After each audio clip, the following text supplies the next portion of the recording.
Good morning, everyone. I would like to call this meeting to order at time 10 o'clock a.m. As many of you know, the governor has recently signed Public Act 101-0640, making certain amendments to the Open Meetings Act so that we, along with other board and commissions, can continue to host virtual meetings during this COVID-19 public health emergency, provided that certain conditions are met. One of those conditions is that I, as head of the Chicago Plan Commission, determined that an in-person meeting of the Chicago Plan Commission is not practical or prudent. I want to make sure our virtual meetings meets all the conditions of the Open Meetings Act as amended. Therefore, I am making a determination pursuant of the newly created Section 7E2 of the Open Meetings Act that an in-person meeting of the Chicago Plan Commission is not practical nor prudent. Similarly, I am also making a determination pursuant of the newly created Section 7E5 that because of the disaster declared by the governor, it is unfeasible for at least one member of the Chicago Plan Commission or its chief administrative officer or its chief legal officer to be physically present at the meeting place, inasmuch there is no physical meeting place. Before we get into the full meeting agenda for the February 16th, 2023 Chicago Plan Commission meeting, I would like to ask that everyone, because we are meeting virtually, please be mindful of your surroundings in terms of noise. Please remember to keep yourself muted when you are not speaking. The meeting is being recorded and is also live streamed for those viewing publicly. Lastly, if you are an active participant in the meeting, especially if you are speaking, please do not watch the live stream as this will cause audio interference. I also want to provide guidance quickly to those who have pre-registered to provide testimony on the cases presented for the public hearing today. Those who requested to testify at the Plan Commission today should have already submitted testimony forms, which included the speaker's full name and address, as well as the public hearing item number, and those forms have been gathered by the staff. I would also like to remind our presenters to please be mindful of their presentation length and to please stay on point in a concise and efficient manner so as to respect the time of all in attendance. Out of respect for others, speakers should please limit your comments to 3 minutes. When your name is called, your microphone will be unmuted to allow you to make your comments. Please attempt to refrain from repeating comments that have been made by previous speakers. The public comment portion of the meeting is not a question and answer session for staff or the applicant, but an opportunity for attendees to voice their opinions on a particular proposal. Out of respect for others, please do not interrupt or disrupt the speakers. Any individual who disrupts the presentation or any subsequent comment session may be muted and removed from the virtual hearing session. With that, we will now call the roll. Can you please verify that you can hear or see me? I would assume so. I would have hoped someone would have stopped me by now. Yes. With that, we now do a roll call. Commissioner Barclay. Commissioner Biaggi. Here. Commissioner Brumfield is here. Commissioner Burnett. Commissioner Cox. Commissioner Cox. Commissioner Escarino. Commissioner Garza. Present. Commissioner Lyons. Commissioner Murphy. Commissioner Navarra. Here. Commissioner Osterman. Commissioner Pinheiro. Here. Commissioner Reyes. Here. Commissioner Soto. Here. Commissioner Spazzato. Commissioner Tillman. Here. Commissioner Tunney. Commissioner Villegas. Commissioner Wagasback. With that, that completes the roll call. We now will approve minutes from the January 19th, 2023 regularly scheduled Plan Commission meeting. The meetings were distributed prior to today's hearing. Do I have a motion to approve the minutes from the regularly scheduled meeting of the Chicago Plan Commission held on January 19th, 2023? So moved, Biaggi. Moved by Commissioner Biaggi, seconded by? Second by Tillman. I think I heard Commissioner Tillman, seconded by Commissioner Tillman. Yes. With that, I would do a roll call vote. Commissioner Barclays.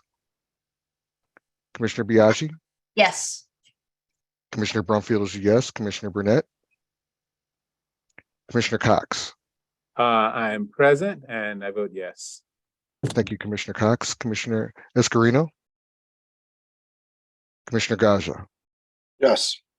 Commissioner Lyons, Commissioner Murphy, Commissioner Navarro, Yes. Commissioner Osterman, Commissioner Pinheiro, Abstain. Commissioner Reyes, Yes. Commissioner Soto, Yes. Commissioner Sposata, Commissioner Tillman, Yes. Commissioner Tunney, Commissioner Villegas, Commissioner Walkersback. Yes. Motion passes. We will now take public testimony for the items remaining on the agenda. We have approximately 4 speakers for We Will Plan. The first speaker is Mr. Butler Adams. Mr. Adams, are you present?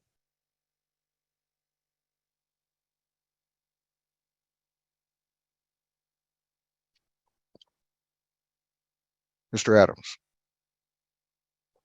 Hello, can you hear me now? Yes, we can hear you. You have 3 minutes, Mr. Yeah, Adams. the thing just popped up. Yeah, this is for the We Will Chicago proposal. Looking through this, I'm not seeing really a plan. This doesn't, I mean, this, I don't know what I'm looking at when I'm looking at this. I don't see things necessarily about the future. When I look at plans, I revert back to the Central Area Plan from almost 20 years ago, from May 2003, and the Central Area Action Plan from 2010. And that kind of gives me a better idea that was for the downtown areas, how the downtown area is going to look, you know, in the future. For the We Are Chicago plan, I'm not necessarily getting that future feeling as to what major plans and steps the city wants to take. I see an outline of maybe some stuff, but I'm not seeing a plan here. And perhaps when I see the presentation that you all offer, I'll get a better understanding and a better understanding of what's being proposed. But honestly, when I flip through it, just kind of seems as a, you know, a pamphlet of grievances of things that, of course, have been done wronged in the past in terms of housing and stuff like that. And I guess we have to look at the past in order not to repeat the mistakes of the past for the future. But I'm not seeing any proposals to how that's really going to work with the We Are Chicago plan. And again, maybe I have a better idea and understanding once the presentation is actually made. So I've gone to a lot of community meetings over the years, and with this, it's a little bit disappointing to me. I'm not seeing how, you know, an expansion of rail transit here in Chicago. I'm not seeing how there's plans to maybe talk about how Metro Electric is underutilized. I'm not seeing any of the stuff that I've seen in the meetings that I've gone to. You know, there's nothing in this We Are Chicago plan about the 95th Street plan that I went to a few weeks ago at Chicago State. So I'm not getting it. I'm not seeing how this plan is talking about building for the future, how this plan is talking about repopulating the city of Chicago, and what it necessarily plans to do. So perhaps when you all present, I'll get a better idea. But when it was mentioned of the We Are Chicago plan, I was thinking more of a you know, kind of this Daniel Burnham-esque plan for the new millennium, and I'm just not seeing this here. So we'll see how this moves forward, but I'm not yet getting it. And maybe you all can explain it to me better when it's presented. So thank you for your time on this one. Thank you, Mr. Adams. Second to speak on the We Will plan is Ms. Amelia Gomez. Ms. Gomez.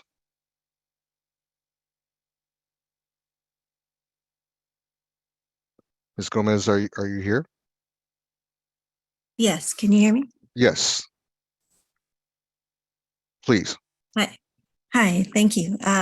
My name is Amalia Nieto Gomez. I am the Executive Director for the Alliance of the Southeast, or ASE for short. I'm here today to talk about the We Will Chicago Framework Plan.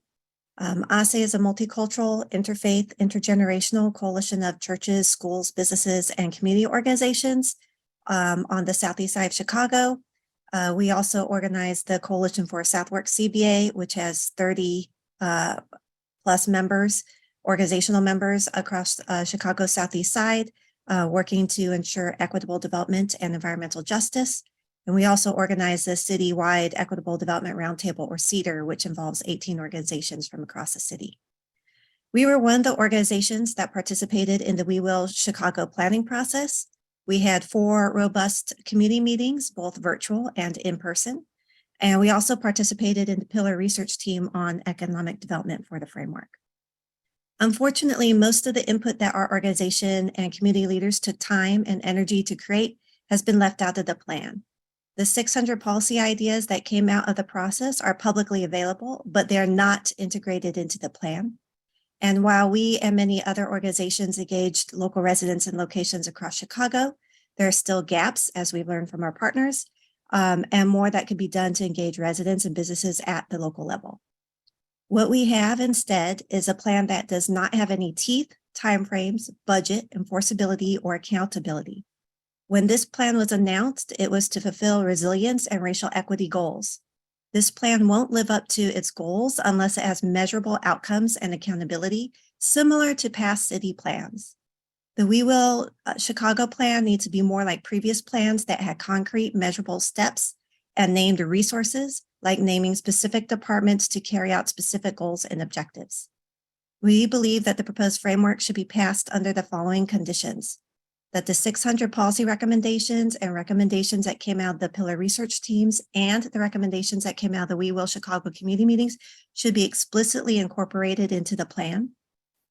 2, that the Plan Commission is told which city departments will be in charge of implementing specific goals and objectives of the plan and identify the sources of funding, which again has happened in previous plans.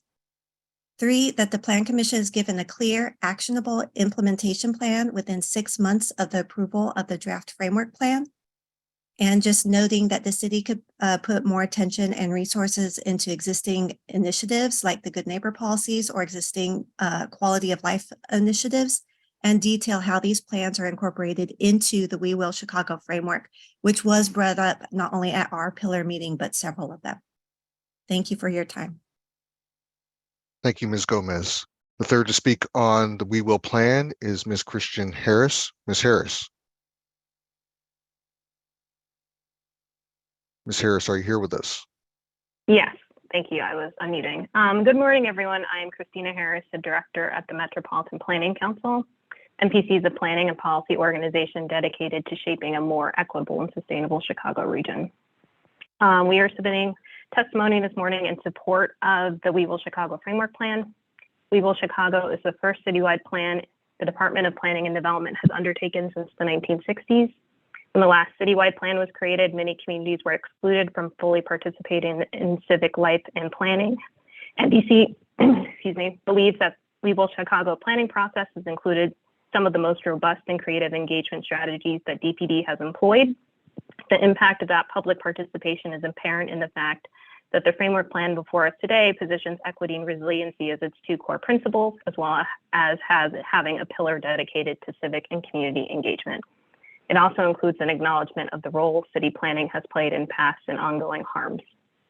For too long, Chicago has lacked a unifying vision for what we want the city to be and the values we want to drive public decisions. We Will Chicago captures this vision through its guiding principles, themes, goals, and objectives. The plan will serve as a critical guiding document for Chicago moving forward, and through implementation can shape future decisions relating to programming, policy, investments, budgets, land use infrastructure, and capital planning. MPC has been a partner advisor and participant in We Will Chicago on various aspects of the planning process, and through our participation and support, we have seen firsthand the effort and intention put into the planning process by staff within DPD, the mayor's office, and other city agencies. The city has committed to several actions to advance We Will Chicago. The mayor's office plans to create an implementation steering committee and require city departments to create action plans to implement objectives. Departments will also be expected to show how We Will Chicago fits in with their newly required racial equity action plans and their annual budgets. DPD will align future neighborhood planning with We Will Chicago, beginning with the upcoming central area plan. These implementation steps are consistent with the plan's principles, and it's really encouraging to see these public commitments. Chicago Plan Commission approval will signal to Chicago residents that their public servants value their vision for the city. It would also empower departments and staff to implement the plan and integrate its guiding principles of equity and resiliency into their own projects and decisions. MPC urges the commissioners to vote in support of the We Will Chicago Framework Plan. Thank you for your time. Thank you, Ms. Harris. The fourth speaker to speak on the We Will Plan is Mr. Jonathan Snyder. Mr. Snyder. Hi, can you hear me? Yes, we can. Thank you. Thank you, Chairperson Flores, Vice Chair Brumfield, and members of the Plan Commission for the opportunity to provide public testimony regarding the We Will Chicago Plan. I'm Jonathan Snyder, Executive Director of North Branch Works. NBW is a membership-supported nonprofit organization that has promoted balanced, job-creating economic development along the North Branch of the Chicago River for more than 40 years. NBW worked with the Metropolitan Planning Council and Department of Planning and Development to engage business leaders and community stakeholders in our service area. We have submitted our written comments, and I wanted to focus on some important points.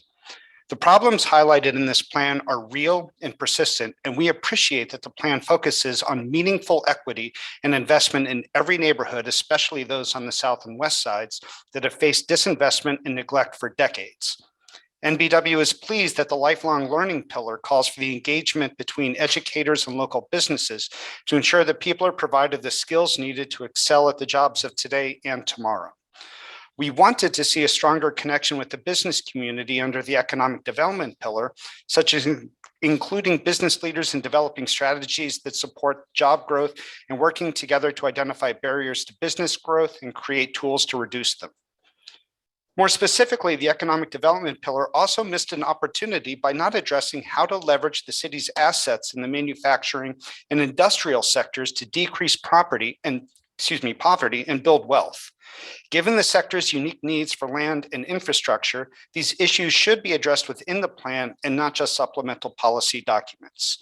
These businesses require extensive capital investments, both human capital and equipment, and will be wary of investing if they are under threat of adjacent rezonings. Further, by allowing the rezonings, the city undermines one of its best wealth building tools. Only a commitment to preserving this sector codified in an adopted plan will retain these businesses. These anchor employers provide living wages and the discretionary income that enables families to support local businesses along those neighborhood commercial corridors. After the plan was released in July of 2022, we worked with our business and community stakeholders to provide feedback to strengthen this pillar, which underrepresented these sectors as anchor employers. Despite our feedback, the section remains virtually unchanged from July 2022. The plan aspires to build a resilient and equitable city with opportunities for all, but ignores one of the best ways to achieve this goal. You simply can't have a viable middle class without strong manufacturing and industrial sectors with career pathways that do not require advanced degrees. We would support this plan provided the city commits to including businesses from all sectors, including manufacturing and industrial, on the implementation steering committee to work with other stakeholders to ensure the plan achieves its goals of protecting residents and providing opportunities for economic investment and growth. Thank you. Thank you, Mr. Snyder. We do have 5 more public testimonies on the remaining items on today's agenda. The next speaker is Mr. Butler Adams to speak on item D3 at 640 West Randolph. Mr. Adams. Yes, can you hear me? Yes, we can. Okay, again, for the record, my name is Butler Adams. I am in favor of the 640 West Randolph project. I know this is the same developer who did a project right across the street, I believe, at 609 West Randolph, same developer, same architect, and this developer and architect worked on a project in River North in the 700 block, I believe, of North Wells. All 3 are very, very handsome buildings. When it comes to this particular project, it's not bad at all. It's kind of a two-faced facade building with a modern and glassy facade facing south and east, and a more, I guess you would call it kind of Fulton-esque brick industrial facade facing west. I'm not exactly sure the north facade because that's not rendered. And one thing that I would ask is hopefully in the future, some of these projects have renderings of all 4 sides of the building to give a better idea as to how the structure fits into the context of the area. The only thing I guess with this one is I'm wondering why projects of this scale in the downtown and central area aren't as of right. I mean, it's only like a 15 or 16 story building. It's, it's nothing massive. I don't see why projects of this aren't more as of right. But that's about it. I mean, it's nice to see a surface parking lot biting the dust, another one in the area that's going away. And this is certainly one thing that I'd like to see. Again, we're going to have more money going to the tax coffers with this project once it is built. And I know that this is also, I don't know if the developers are listening to these comments. This is the same developer working on a project in Fulton Market on Morgan Street and basically Kinsey. And I know this has nothing to do with this project, but if they are listening for that one, I would rather see 2 towers instead of 3, more vertical and some green space. But in regards to this project, I believe it's very handsome and it would nice to see again another parking lot bite the dust. So good luck to the developers. And again, thank you all for your time. Thank you, Mr. Adams. The floor again is yours to speak on item D5 at 415 North Sangamon. Okay, for 415 North Sangamon, this is very interesting and very unique. I had a chance to watch this project when it was presented on the Committee on Design not that long ago, and there was also a public meeting not that long ago with the neighborhood, and there really wasn't much pushback at all in regards to this project. There were a few concerns about lack of parking, and I noticed that they have gone from 20 parking spaces to 30 parking spaces, which for me is not that big of a deal. So okay, they made it work and they were able to accommodate it. Let's see. Again, this is a very unique design using all the photovoltaic panels along the facade and along the roof. This is kind of a very forward-thinking and environmentally friendly looking project. And I would like to see more of this creativity come out of developers and architects in the city as a whole.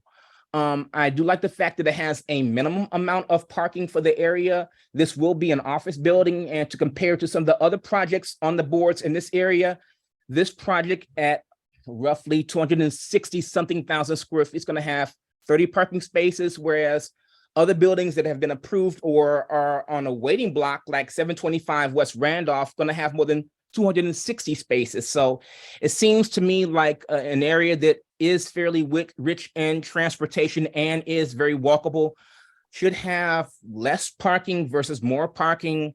And this building is making it work with less parking, with it being a very walkable area. So I look forward to it being built. And once you all see the presentation and go through the renderings, I think you will agree it's very interesting and very unique. One question that was posed at the neighborhood meeting is, because this is a slope-faced building, as to how they're going to handle snow fall off and ice on the building, because it is angled. So I hope they have a solution to answer that, so that's not injuring people below. But otherwise, very handsome project. And again, thank you for your time. Thank you, Mr. Adams. Next is Mr. Steve Simmons to speak on item D6 at 1308 North Elston. Mr. Simmons. Good morning, Vice Chair Brumfeld and members of the Plan Commission. Thank you for the opportunity to speak in support of the proposed rezoning of 1308 North Elston Avenue from M3-3 to C2-3. My name is Steve Simmons. I'm the Director of Business and Economic Development at North Branch Works. We are a membership-based neighborhood economic development organization that advocates for small industrial and manufacturing businesses. 1308 North Elston is located in our service area and the North Branch Industrial Corridor. This area is home to many industrial companies such as Elston Avenue Materials, WM, and Mars Wrigley. And a modern logistics facility is currently under construction near 1308 North Elston at the southwest corner of Elston Avenue and Division Street. Although we support this rezoning, we would like to point out that C2-3 allows for residential use. The applicant, Farpoint Development, promised us that they have no plans to add residential units at this location. Given the area is home to many industrial companies, we see it as essential that residential units are not built at 1308 North Elston, as they would introduce a conflicting use with industrial companies. These firms provide high quality, family sustaining jobs to Chicago residents. At the same time, we are pleased that the new zoning would allow Farpoint development to attract more businesses, such as a dental practice and a dance studio, and bring new jobs to the neighborhood. We look forward to supporting the new businesses at 1308 North Elston and connecting them to grants, city programs, and the companies in our network. We ask the Plan Commission to approve this proposed rezoning. Thank you. Thank you, Mr. Simmons. Next speaker is again Mr. Butler Adams, this time on item D7 at 1016 West Jackson.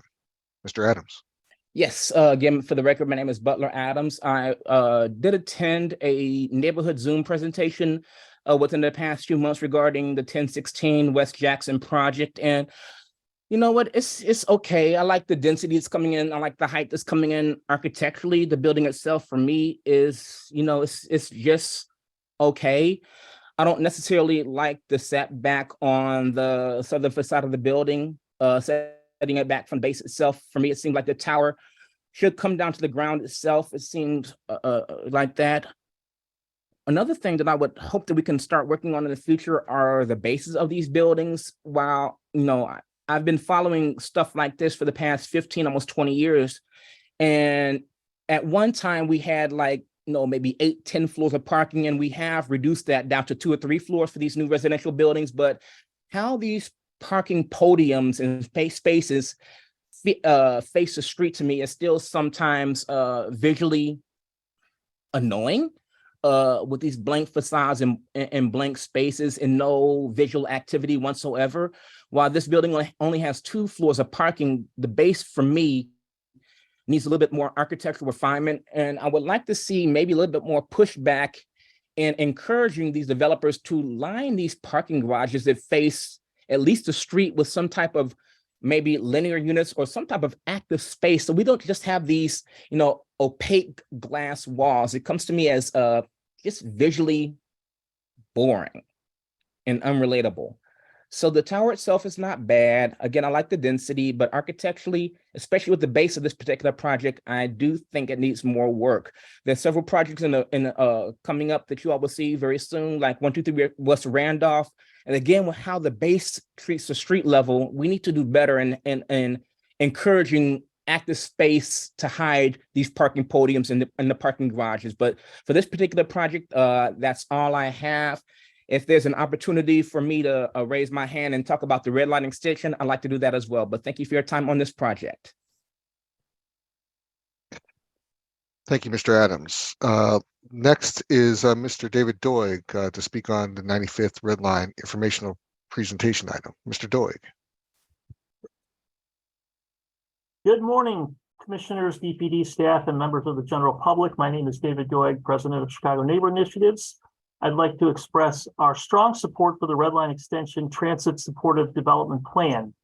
This plan will establish a framework for what we hope will be a catalytic approach to creating vibrant neighborhoods, increasing connectivity and access, and finally bringing transportation equity to the far south side.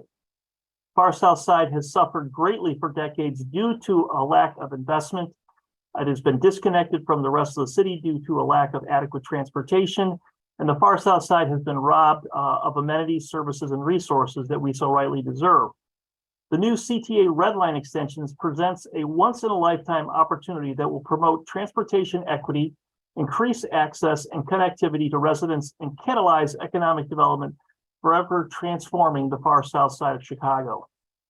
The development of this plan can contribute to the extensive community engagement efforts over the last several years, of which CNI has been a part of. This plan is a great example of effective collaboration between local governments, civic leaders, and community stakeholders. As this plan moves through the public comment period and moves to adoption, the only question I would like to raise, and hoping will be addressed through today's presentation, is how and when will the parking related to these stations be accommodated? We're concerned about the high level of surface parking, both at the 111th location as well as the 115th in Michigan location.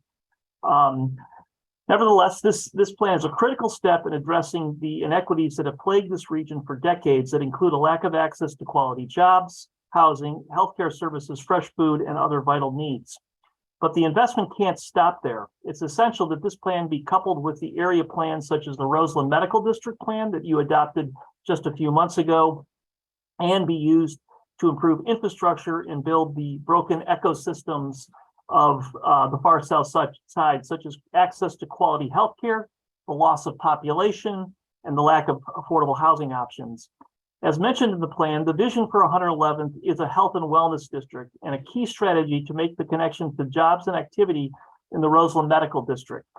Working collaboratively with the Medical District Commission will lead to a more unified strategic development plan that will better meet the needs and wants of Roseland residents along 111th Street. In addition, repopulating the communities surrounding the Red Line will be a key component to ensuring thriving neighborhoods and commercial corridors along the Red Line. In the last 2 decades, the market has lost 41,000 people. We've lost an entire ward. The 34th ward has moved from the far south side to the Loop. Rehabbing existing homes while infilling new homes with a variety of affordable options on vacant lots will be an important part to the success of this plan. Finally, I believe we lost Mr. Doig trying to complete his final comments.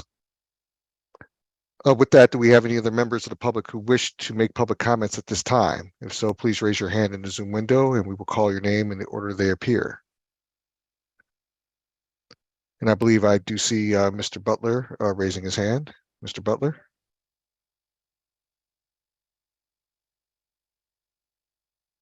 Mr. Butler Adams. There we go. Can you hear me now?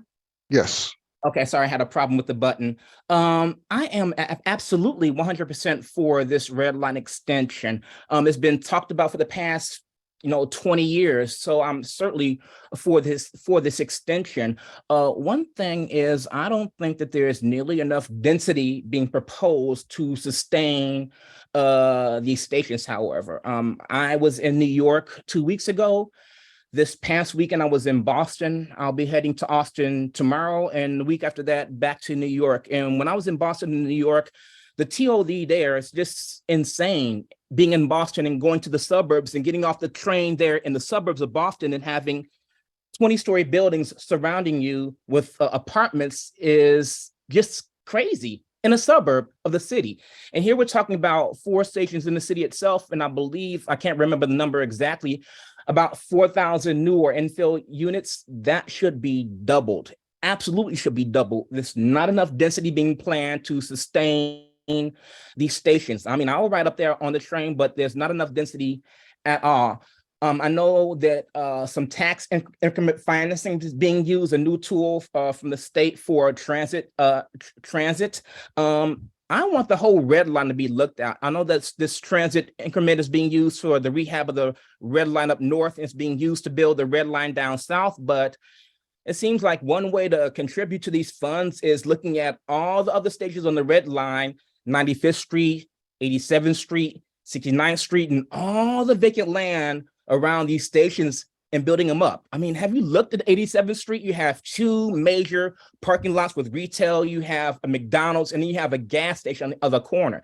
There's so much potential for development and for density and for vitality and to contribute to these funds. And that's not being discussed or talked about or planned. I know there are plans for 95th Street between Halsted and basically Cottage Grove. That should be done for every single street down that line. Again, 87th Street and so on and so forth. So I do think that it's slightly short-sighted. And I also think that, again, the city needs to be looking at how to reactivate Metro Electric. I was looking at the station at 115th Street for Metro. On a daily basis, they have 1,000 people, 1,000-person ridership. These stations, these 4 stations are going to have more than 1,000 people using them per day to be viable. So I hope there is another look at the amount of density being proposed and that's increased. And in terms of the previous speaker, speaking of parking ride, if there's any way to conceal that parking or even placing some of that parking underground, it would certainly be appreciated. But I'm looking forward to transit extensions, and please extend the Green Line in my neighborhood back to the IC tracks. Thank you. Thank you, Mr. Adams. Actually, we do have a hand raised. Mr. Doig, please, the floor is yours. Yeah, I'm sorry, I got cut off there at the end. The only other thing I wanted to say is that I think it would, given the extension, it would make sense to look at the Roseland, Michigan TIF. That TIF expires in 2026. And we would encourage the city to look at either extending that TIF and expanding it to include these new transit stops, or create a new TIF that is more of an area-wide TIF that includes larger sections of Roseland, including these 4 stops. Thank you, Mr. Doig. I believe that concludes today's public testimony for today's Plan Commission. Next on the agenda are matters submitted in accordance with the Interagency Planning Referral Act. Do I have a motion to approve item number 1 under the disposition heading and item number 2 under the negotiated sale heading?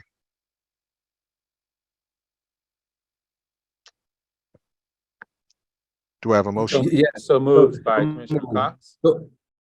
Second by Commissioner Burnett, and I'm here. Thank you. Thank you. Moved by Commissioner Cox, seconded by Commissioner Burnett. Thank you.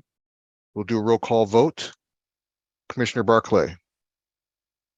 Commissioner Biaggi. Commissioner Brumfield is a yes. Commissioner Burnett. Yes. Commissioner Cox. Yes. Commissioner Escareno. Yes, and please mark me present. Present. So marked. Thank you. Commissioner Garza. Commissioner Lyons. Yes. Thank you. Commissioner Murphy. Commissioner Navarro. Yes. Thank you. Commissioner Osterman. Commissioner Pinheiro. Yes. Thank you. Commissioner Reyes. Yes. Commissioner Soto. Yes. Commissioner Sposato.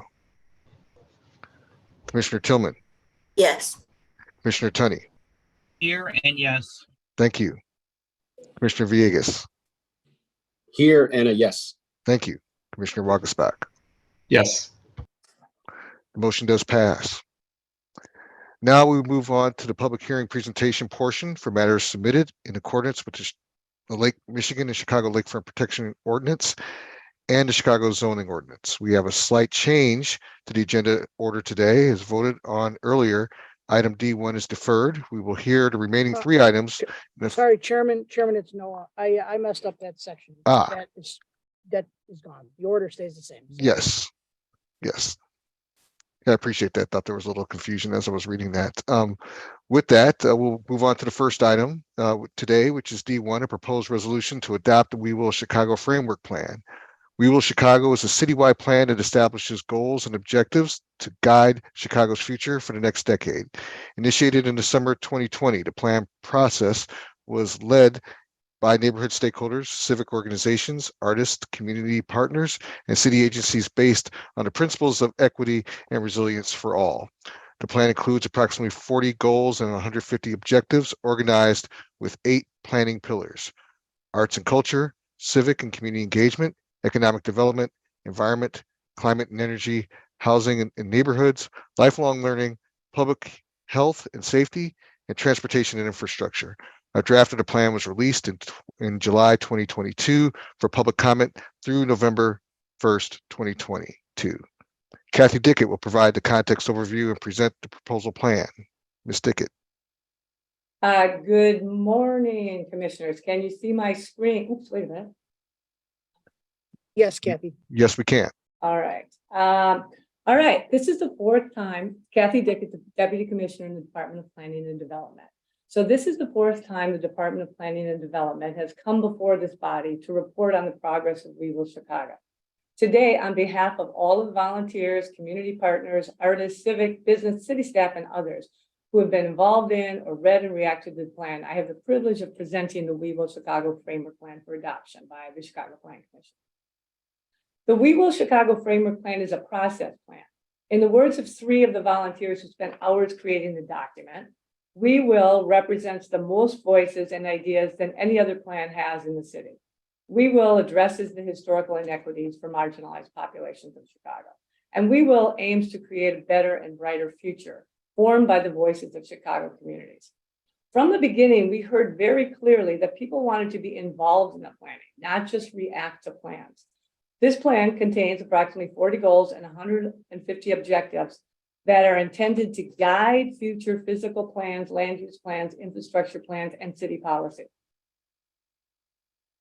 When we began in 2020, we stated that we were doing this work to empower ourselves to look past immediate concerns, evaluate options for how best to proceed, and move forward to a better future. The data on these two maps illustrates one of those immediate concerns. Over the last 60 years, Chicago has become more segregated by income, with concentrations of very high income along the central and north lakefront, and concentrations of very low income in large parts of the south and west side. And across the city, we have been losing middle-class residents. During the same period, Chicago has experienced the impacts of climate change, more extreme weather events and global pandemics like AIDS and COVID. And though both climate change and pandemics impact all Chicagoans, the negative impacts are experienced most acutely by those who have the least. Citywide plans are used as guides to align annual budgets, major projects and policies, ensure more equitable development, establish standards for neighborhood plans, create standards for public decision-making, include communities in development planning, and inform land use and zoning decisions. Citywide plans are a common practice across the country. In several citywide plans released over the past 6 years, we have noted intentions similar to those you will find in We Will. For example, in Boston, they intend to embrace growth to address challenges and make the city stronger and more inclusive. New York's strategy has a focus on equity, inclusivity, and climate change. And in Los Angeles, the intent is a city that reflects the values and priorities of its communities. We Will started with that intent of reflecting the values and priorities of the community. And we began in 2020 by holding community conversations with over 200 Chicagoans to confirm the proposed pillars and the topics, or what we now call pillars. In 2021, we initiated research teams and an advisory committee to develop what are now the goals and objectives. And as a reminder, members were selected through an open application process, and meetings were supported by professional facilitators and a suite of topic area researchers. In 2022, the period of deep engagement ended with the publishing of the We Will draft, and a 4.5-month period of broad public engagement began. Since then, the We Will City team has reviewed the input and revised the draft into the document before you today. So the planning approach, we had 2 principles, 5 themes to follow as we went through the planning process, and 7 pillars. And I'll go over those now. So the 2 principles are equity and resiliency. Equity is defined as both an outcome and a process that results in a fair and just access to opportunity and resources that provide everyone the ability to thrive. Resiliency, defined as the ability of individuals and groups to survive and adapt to personal stresses and collective change. While the city was hosting community conversations in 2020, the Metropolitan Planning Council hosted 4 workshops with 60 government, community, foundation, civic, business leaders from Chicago and from peer cities to discuss their experience planning and implementing citywide plans. 5 themes emerged from those workshops to drive an inclusive planning process, and you will see those reflected in the document. So 1 is embed equity as a value and principle, and just went over equity as a principle, historical reckoning and trust building, community engagement, accountability, and interagency and cross collaboration. Though we started with 7 pillars to enable the city to continue to improve how Chicagoans work, play, and live, we added an 8th pillar midway through the process. Engagement was being discussed in every pillar, and so it deserved a pillar of its own. In July, so from July of 2021 to July of 2022, we call that a period of deep engagement. And during that period, 115 resident and organization volunteers, 103 city staff, city and agency staff, 25 community partners who received over $700,000 in stipends, along with 14 artist organizer teams, participated in 112 meetings to establish those 40 goals and 150 objectives, along with 600 policy ideas. Today, we are presenting for adoption the over 40 goals and 150 objectives that are a result of that work. Those engaged in developing these goals and objectives deliberated on the intent and the wording, and this was only lightly edited by department staff for clarity before the draft was released. And again, the pillars are arts and culture, civic and community engagement, economic development, environment, climate and energy, housing and neighborhoods, lifelong learning, public safety, transportation and infrastructure. Here are 2 goals and related objectives as an example of what you will see throughout the plan. So presented in housing and neighborhoods as the first goal, preserve and increase affordable, quality and accessible housing choices for all. And the 4 objectives that help explain this are preserve and maintain existing affordable housing across all 77 community areas, develop a wide range of housing units, affordable to residents at all incomes in all 77 community areas, expand housing assistance for marginalized residents, especially very low income residents and people with disabilities, and ensure housing is accessible for people with disabilities or can be adapted to meet their needs. From the economic development pillar, the first goal presented was build and sustain generational wealth and shared prosperity for Black, Latino, and Native American communities. And 4 objectives there: increase access to responsible capital and banking services, improve financial literacy and access to benefits, grow individual and household wealth and asset ownership, and grow community wealth through local democratic shared ownership and neighborhood assets. To support and inform the drafting of these goals and objectives, every section of the plan includes baseline data on the social, health, and economic inequities experienced by our residents. And over the next decade, we will want to monitor this data and track our progress for the goals and objectives. To address one of the themes guiding the work, a section on historical acknowledgement was developed that focused on past government and private sector actions. Historical acknowledgement is the first step of a reckoning process to repair harms perpetrated against specific groups and to prevent them from occurring again. Each pillar team reviewed Chicago's history and relevant actions to assess those impacts, and the report highlights some of those impacts that primarily stemming from the beginning of the middle of the last century. Working with our partners at the Chicago Department of Public Health, we wanted to articulate the link between planning and population health. The conditions in which Chicagoans are born, grow, live, work, and age have a bigger impact on health outcomes than their access to medical resources. Approximately 80% of an individual's well-being is influenced by the social, economic, and community factors in which they live, compared to 20% by healthcare. And advancing the goals and objectives we will move towards improving those health outcomes.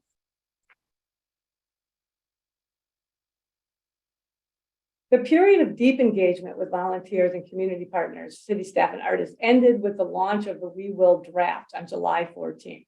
The draft was published in English, Spanish, and simplified Chinese. This was followed by a period of broad engagement that lasted 4.5 months, ending on November 1st.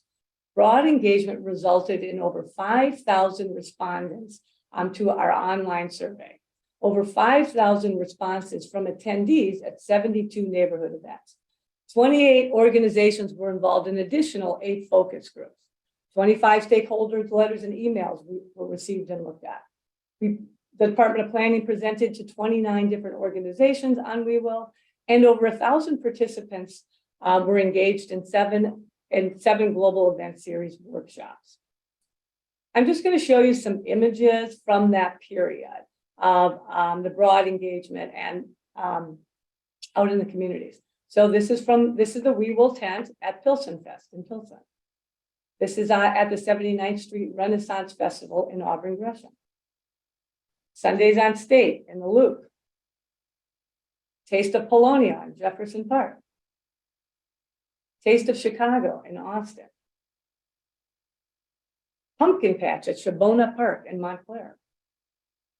Taste of Chicago in Pullman. And a streetwise pop-up event on the near south side.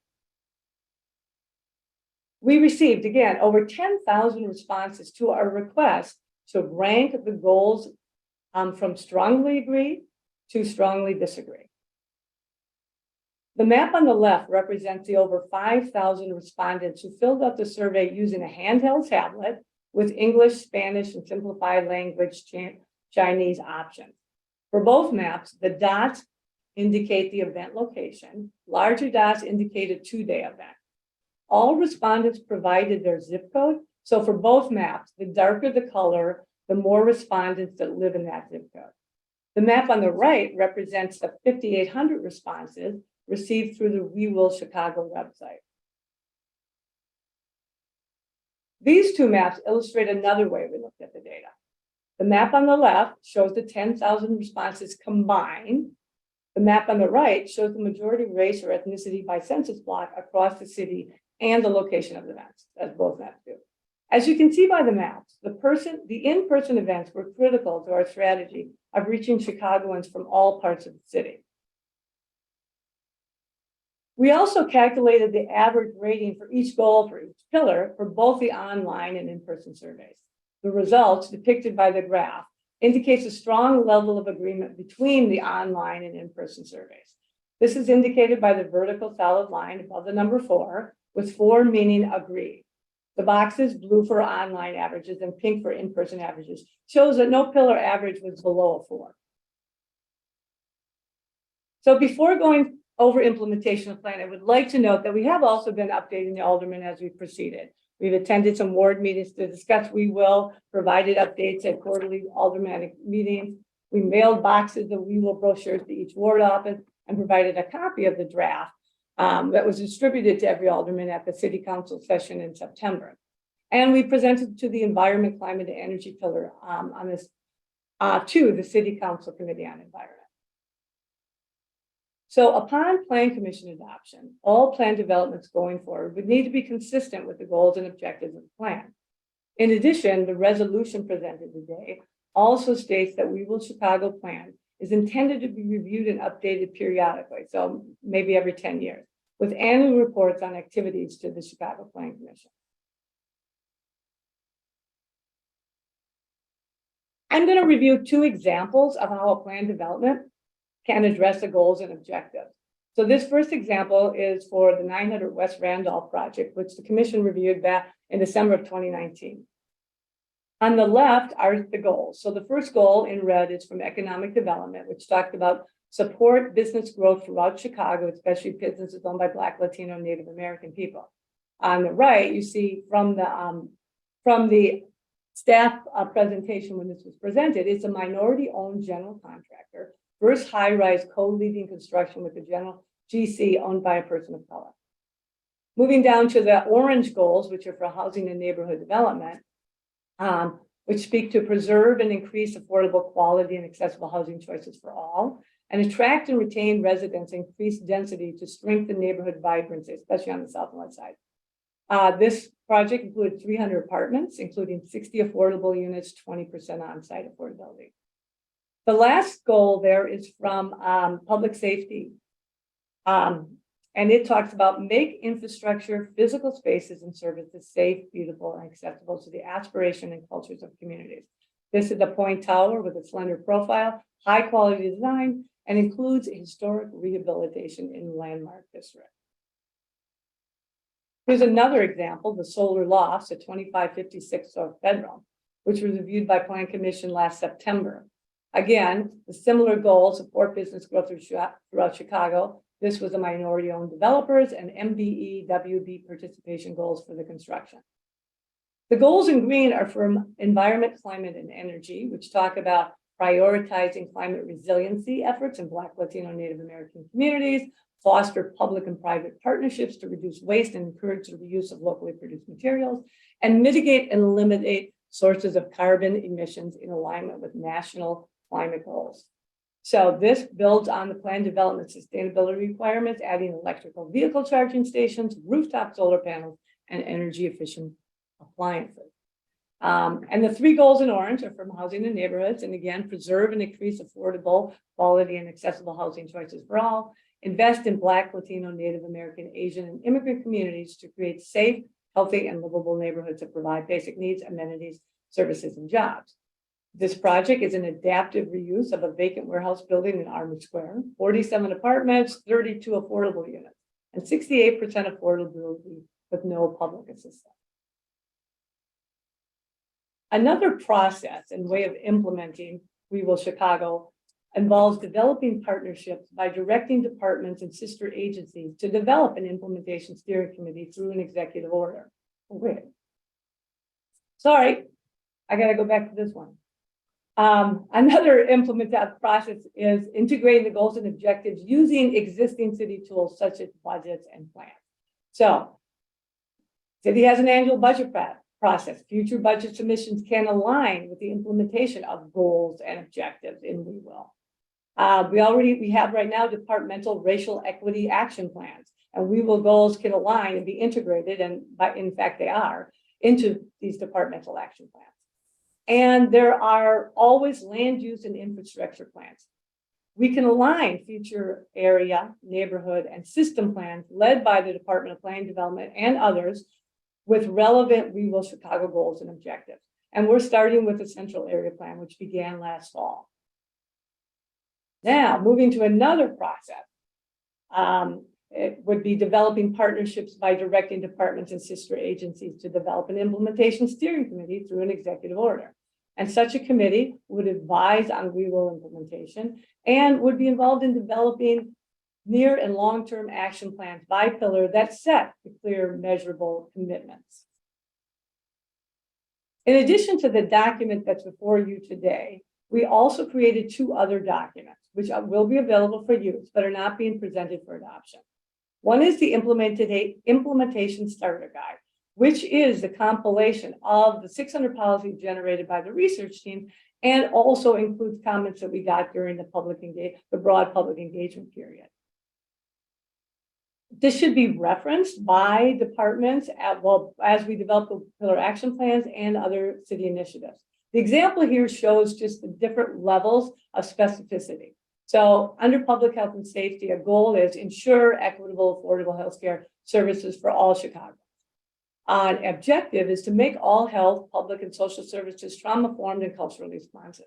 Policy ideas that fall in line here was require trauma-informed training and education for all city-funded and contracted physical and mental health service providers. So as we proceed and look at policy ideas, we would need to do further analysis for the legal, fiscal, and operational feasibility, as well as the equity impact on any one of these policy ideas. And that is some of the work before us. The other document is the We Will in Action Supplemental, or something that's often called Do While Planning, which lists accomplishments and actions initiated over the last 3 years that are aligned with the We Will goals and objectives. So, for example, over the last several years, the city has trained and worked with community ambassadors alongside the Park District and the Department of Transportation and Streets and Sanitation to plant 18,000 new trees as part of our Roots to Chicago, a strategy to plant 75,000 trees over the next 5 years. And here is a specific example of just one action for 2023 from the Department of Cultural Affairs and Special Events, which has commissioned 5 artists and artist teams to interpret, explore, and bring to life the plan's goals and objectives. And that work will take place in the spring and early summer. So on behalf of everybody who worked on this plan, we thank the Chicago Plan Commission for considering the adoption of the We Will Chicago Framework Plan's goals and objectives. And we especially thank the hundreds of city staff, community partners, resident volunteers who collaborated to co-create the document.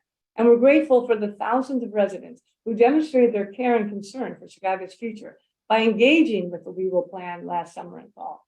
Together, we have created a strong roadmap for a more equitable and resilient Chicago for the decade to come.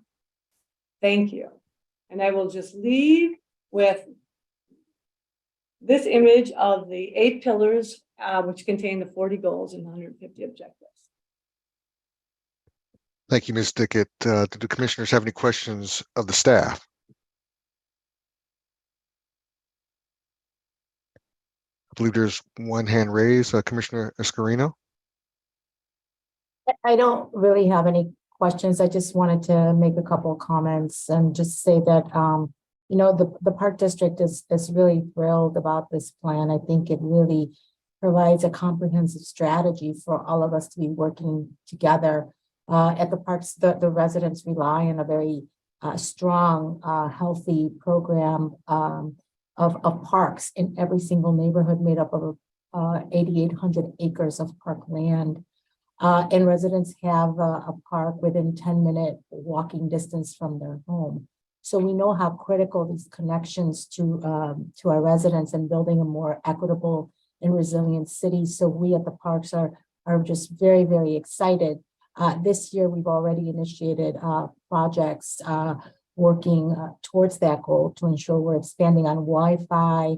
We're also expanding using vacant lots to create and expand park spaces. And so this is all about us working together. So I just want to give kudos to all of the agencies that have been involved and just great work. We're really excited about this. So thank you. Thank you, Commissioner. Commissioner Biaggi, followed by Commissioner Navarro. Yes, thank you. Also, just to make some comments that what's really important about this is that it's larger scaffolding that we can attach our work to, and that we've been moving toward, as the plan is in process and we're getting feedback, we've been moving toward fulfilling the goals and through strategies that we've outlined through our plan for transportation that fits neatly underneath this. And, you know, whether it's helping us with, you know, I'm sure you'll hear from Commissioner Navarro about the equitable transit-oriented development ordinance and those kinds of works that have already been in play, but also making sure that everything that we review, for example, that's coming through the plan development process, that we have some anchors here with the We Will plan. And a couple of things that are great examples, I think, of how we operationalize this. And I know that was one of the questions earlier. Where does the rubber meet the road? And it meets it in our everyday work with things like, from a policy perspective, where, for example, we have a new mobility and economic hardship index that was helped to be developed with the Center for Neighborhood Technology that is actually weighted criteria on every capital project we do that makes sure that our investments are getting to areas of the city that are experiencing mobility hardship, those voices that you heard in this process.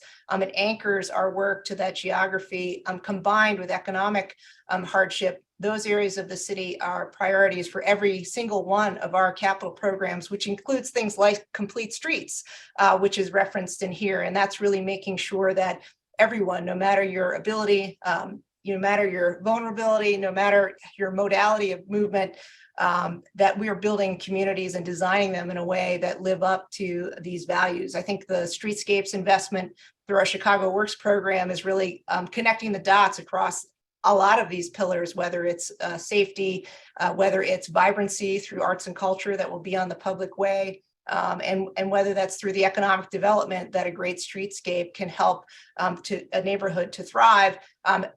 It's operationalizing, as I said, how we connect across all of these dots and massive investments through the Chicago Works program and Mayor Lightfoot's program. So we're very excited about this. It fits in hand in glove with where we're headed, and it actually gives us a little more muscle, a nice set of armature and framework to make sure that we stay true to the values that are expressed by residents in this plan. So thanks to the team for all the hard work, the folks at CDOT, our collaborators through the Transportation Equity Network, and so many others who showed up. It's appreciated, and we're looking forward to seeing this be a really important foundation for all of our work together across the city. So thank you. Thank you, Commissioner Biaggi. Commissioner Navarro, followed by Commissioner Pinheiro.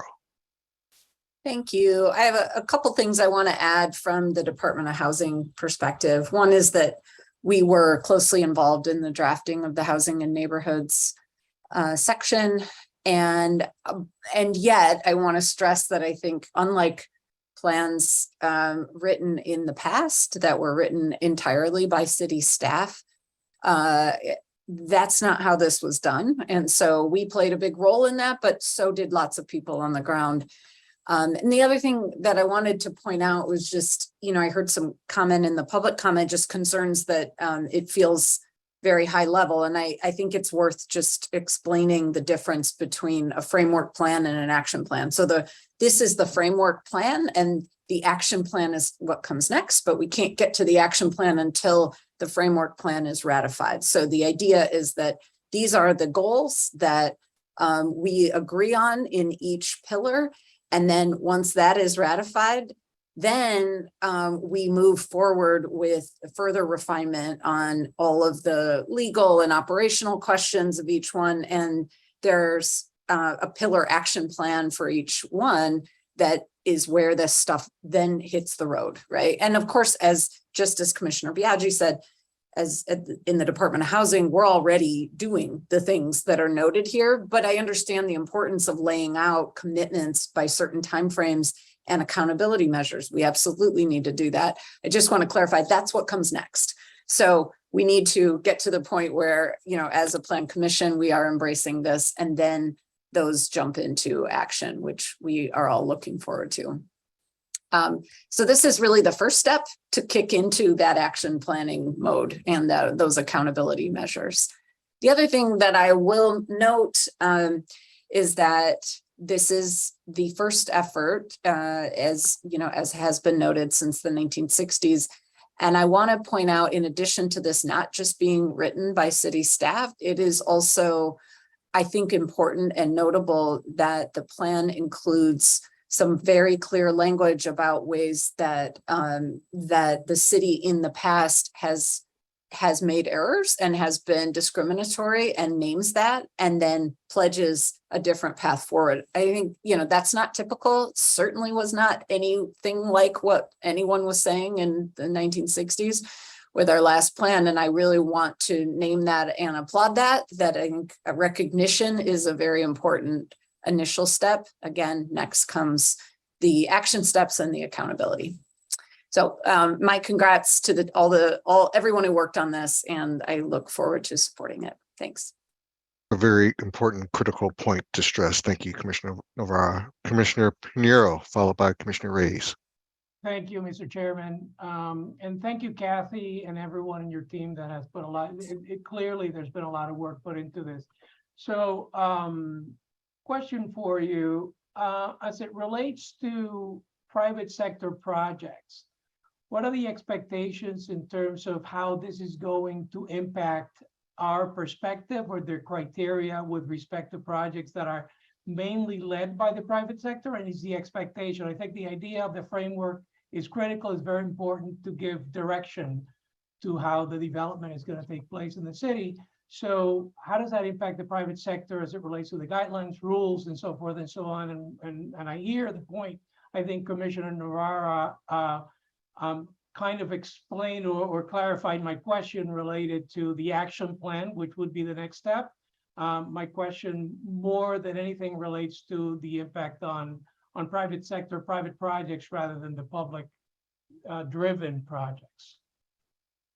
So I would have two answers to that, but I would encourage the commissioner and or Noah to opine.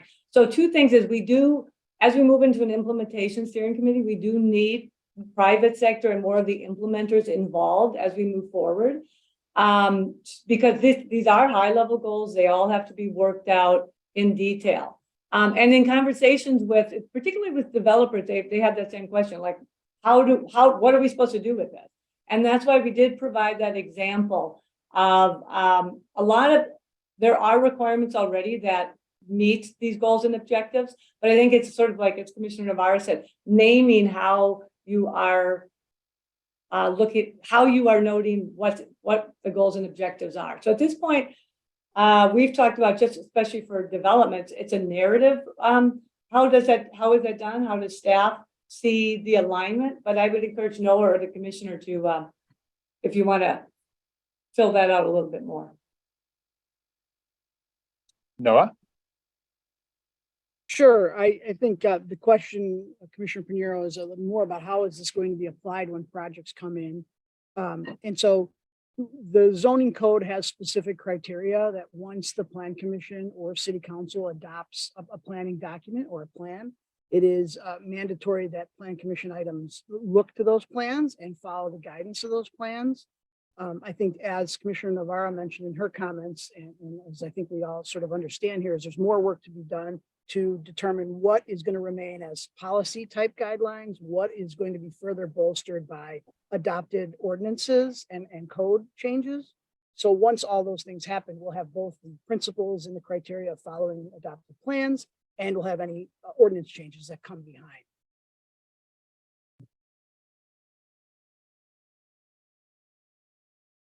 Commissioner Cox, I'm not sure if you wanted to speak No, or no, maybe. I'll wait to make a comment after the other commissioner is in line. Very, very good. Commissioner Reyes. Yeah, I think this is it's an amazing plan, and I truly value the community participation, even though maybe it was not significant within the Latino community, but I truly value that and the effort. As Commissioner Novara mentioned earlier, plans from before, they were primarily staff-driven. So the fact that you were at a Pilsen Fest or on the north side, I think that truly demonstrates the effort in terms of actually making it accessible to have community participation. So overall, I think this is a good framework, and I keep hearing this framework. And Kathy, thank you for that excellent presentation. I think my question is more towards what's coming next. The action plan, the accountability, the connection with the private sector. I think those are pieces that are very, very important. As also we heard in the testimonies, some of the comments were in terms of primarily driven to the implementation in terms of what is the connection with each one of the city departments, and then what is the connection with the funding, with the money, which is the most critical one. So I would like to hear what is the time frame for that. And I also value the fact that already, actions that are being implemented as part of this plan, as Commissioner Biaggi mentioned earlier. I think that is important.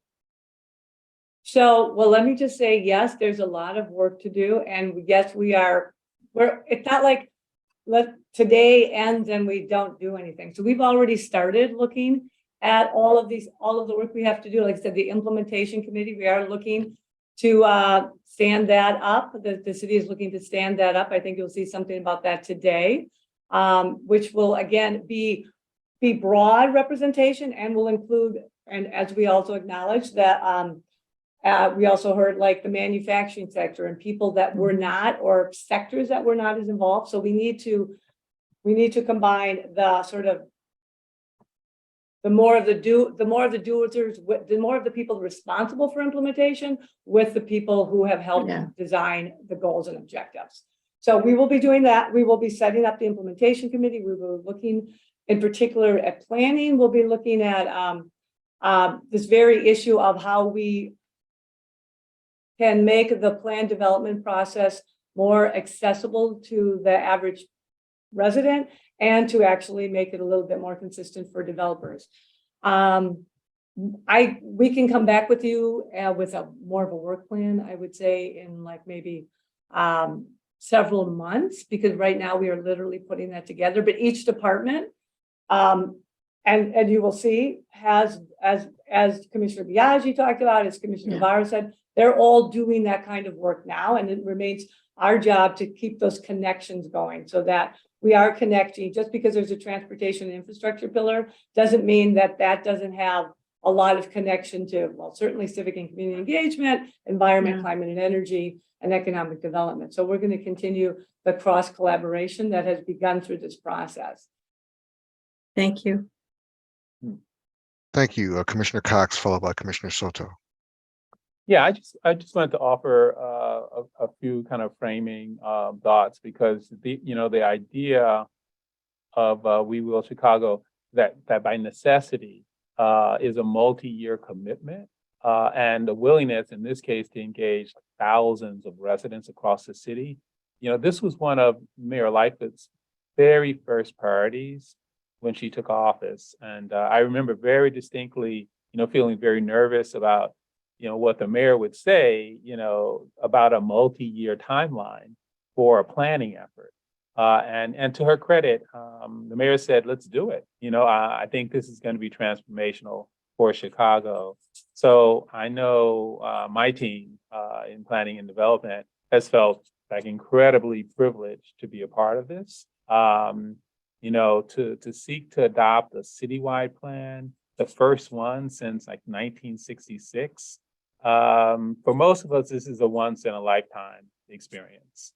So I think particularly the approach that we took that truly reflects, you know, goals of ordinary Chicagoans, that's a very, very big deal. You know, the professional experts had to willingly give this work back to the people who would be affected by it. And that's versus creating a plan that's a statement of, you know, goals that come down from City Hall or through professional planning consultants. This is what I think makes the We Will plan very different, certainly than anything I've experienced.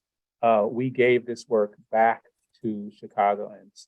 They're the ones that crafted the framework that I think speaks to some of the defining issues of our time and the need to really amplify the voice of folks who have historically and systematically been disenfranchised, either through kind of market trends or just the general history of planning policies over the past 50 years. So I think what I'm particularly proud of is how the framework process both simultaneously enabled a whole host of city departments and sister agencies to achieve their very unique goals in a way that is comprehensive.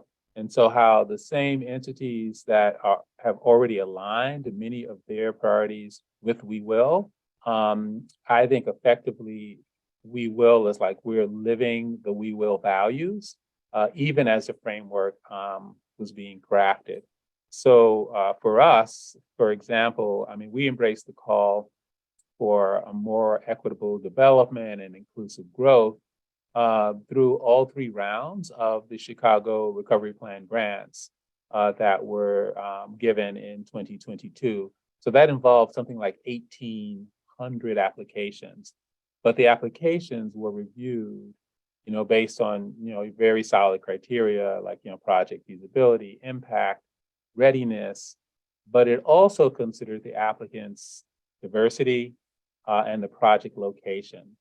So what the result of that was that out of 180 grant finalists that were selected in 2022, nearly half were Black Chicagoans.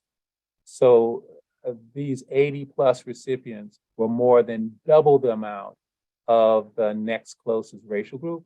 That's a direct reflection of We Will principles in action that reflect real dollars that are going into areas where the greatest need and for those who need the dollars the most. So this is what it means when, you know, equity is one of the core pillars that we make our decisions around. So I think we, at least in DPD and the other departments and agencies, will continue to use We Will principles to shape the future policies that emanate from this framework. So the projects that we'll fund, the neighborhood plans that we'll undertake, any new initiatives that we embark on, and the policies that ultimately impact people and communities will emerge now from this policy framework.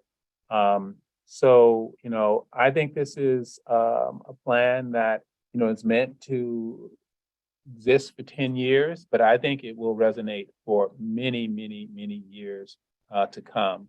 So I'm really thrilled that we're at this moment. And I want to give a special shout out to some of the DPD key players. I think that made this final draft possible. Deputy Commissioner Kathy Dickett for in first person, Pete Strasabasco, Gabby Jurowski, and planners Todd Wyatt, Brad Ruback, and Jamie Osborne. So thank you, and I look forward to voting on this. Thank you, Commissioner Cox. Commissioner Soto, followed by Commissioner Burnett. And so when I first read this plan, even before I was on the commission, it brought up a lot of emotions. I'm a fourth generation, Chicagoan. My great grandparents came here from Mexico. When they arrived, they were taught that we had to give up our language in order to assimilate. They faced a lot of, issues. For me personally, I grew up in Gage Park, and a lot of my peers told me that I would amount to nothing because of where I grew up, because of that segregation. I went to IIT, I got my undergrad in architecture and my master's degree in structural engineering, and I have been in the industry for over 20 years.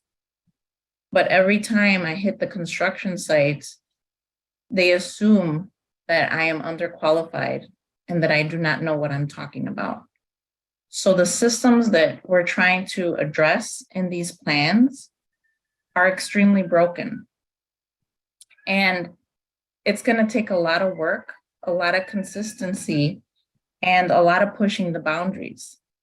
We can make commitments, right, and say that we're planning on doing this, but as others have mentioned, there are still barriers, whether to the legality or the level of risk that the city wants to take.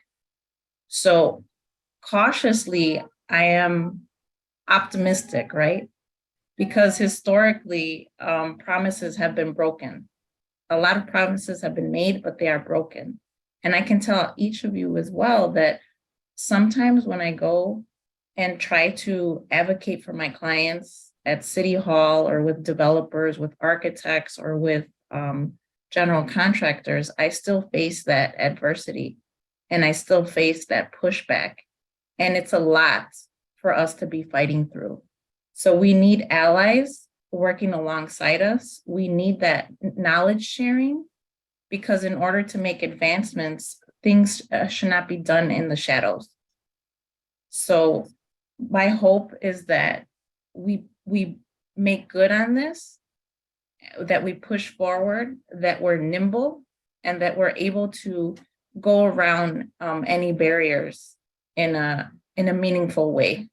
So thank you for taking this first step. I actually thank you because of, my 3 sons who are, growing up in Chicago, and for them to see actual advancements in our communities is going to be monumental. I don't want them to ever hear you are not going to amount to anything because of the community that you're growing up in. I love my Gage Park. They gave me strength. They gave me who I am today, and it's nothing to be embarrassed about. Excellent. Thank you. Here. Indeed, Commissioner. Thank you so much for your comments. Commissioner Burnett, followed by Commissioner Tillman. Yeah, so fantastic, everyone. I commend all of the staff of the Planning Commission. You all doing all this work. Like I always say about these plans, what they do is they give people hope and they give folks vision, and you all have gone out there and touched a lot of people, and it really make people feel like something's going to happen. Right. And I think that's a good thing. And they start thinking about other things about the community instead of being complacent. So I think this is fantastic. I think it's a great deal. Just have a few questions. One, I don't see, I don't know if you all include schools or higher education institutions in these things, because to me, the higher education institutions play a big part in the growth of the city, also because, they attract students from out of town and what have you. And sometimes a lot of them are growing and building what you call student housing and stuff like that. And then what I'm starting to find, even with having Malcolm X in my ward, Malcolm X, quite as it's kept, has a basketball team. And they came to see me because they're trying to get student housing so they can attract better basketball players. A lot of folks don't know that City College have competition in basketball, right? So I think we need to sort of think about all those things. And the same thing with all these other institutions like Rush and everybody. They're looking for student housing. So I think we need to think about that. But also, I think one of the things that baffles me is like when we tore down public housing, we started closing down all the schools, but we're looking to repopulate those areas and nobody's looking 10 to 20 years down the line as far as having schools to take in what's going to happen in the future when populations come back, right? We just getting rid of the buildings and you know, then when we get the population in, then we have to worry about where school go, right? So just want to just put those bugs in you all's ear. I know you all are like, you know, futuristic, like space people, you know, thinking about the future. So just want to put those bugs in your ear and that, you know, is what I see. But also my other question is and you got to excuse me because I'm on a committee meeting too at the same time. But the other thing is that how does this, and I think I asked this before, how does this correlate with the central area plan? You know, how, you know, the central area is growing and all of those things. How does this correlate with that? Or are we going to do a separate plan for the central area plan? Or is this this encompasses the planning for the central area plan? So I'll go backwards, Alderman Burnett. So there's definitely a separate central area plan. So basically, and that was started last fall, and Cindy Rubik, you know, has started that. And they started by looking at the past plans and seeing the accomplishments from there. They're doing market trends. They're also going to be doing focus groups with people around the pillars. So they'll be looking at the goals and objectives. And I think Commissioner Biaggi said it well, like this large, We Will is the large scaffolding. So they'll be looking at the goals and objectives in the pillars, but discussing them in light of how does that work? How is that impacted in the central area? So that's underway. I think it'll be at least another year and a half, but that is definitely underway because the central area has changed a lot since the last plan. Basically, as we pointed out, because of the world is changing and the pandemic having the hugest impact on it. So that is separately underway. And as to your question about institutions and such, so the lifelong learning pillar was decidedly not just about institutions. It does talk about institutions, higher education. It talks about everything from preschool education to higher ed, to continuing education, to things you do just because you're interested and you're older and retired now and you're interested in learning. But I would say that institutions would be probably represented. We would probably want them represented on the implementation committee as well. So. Okay, great. And so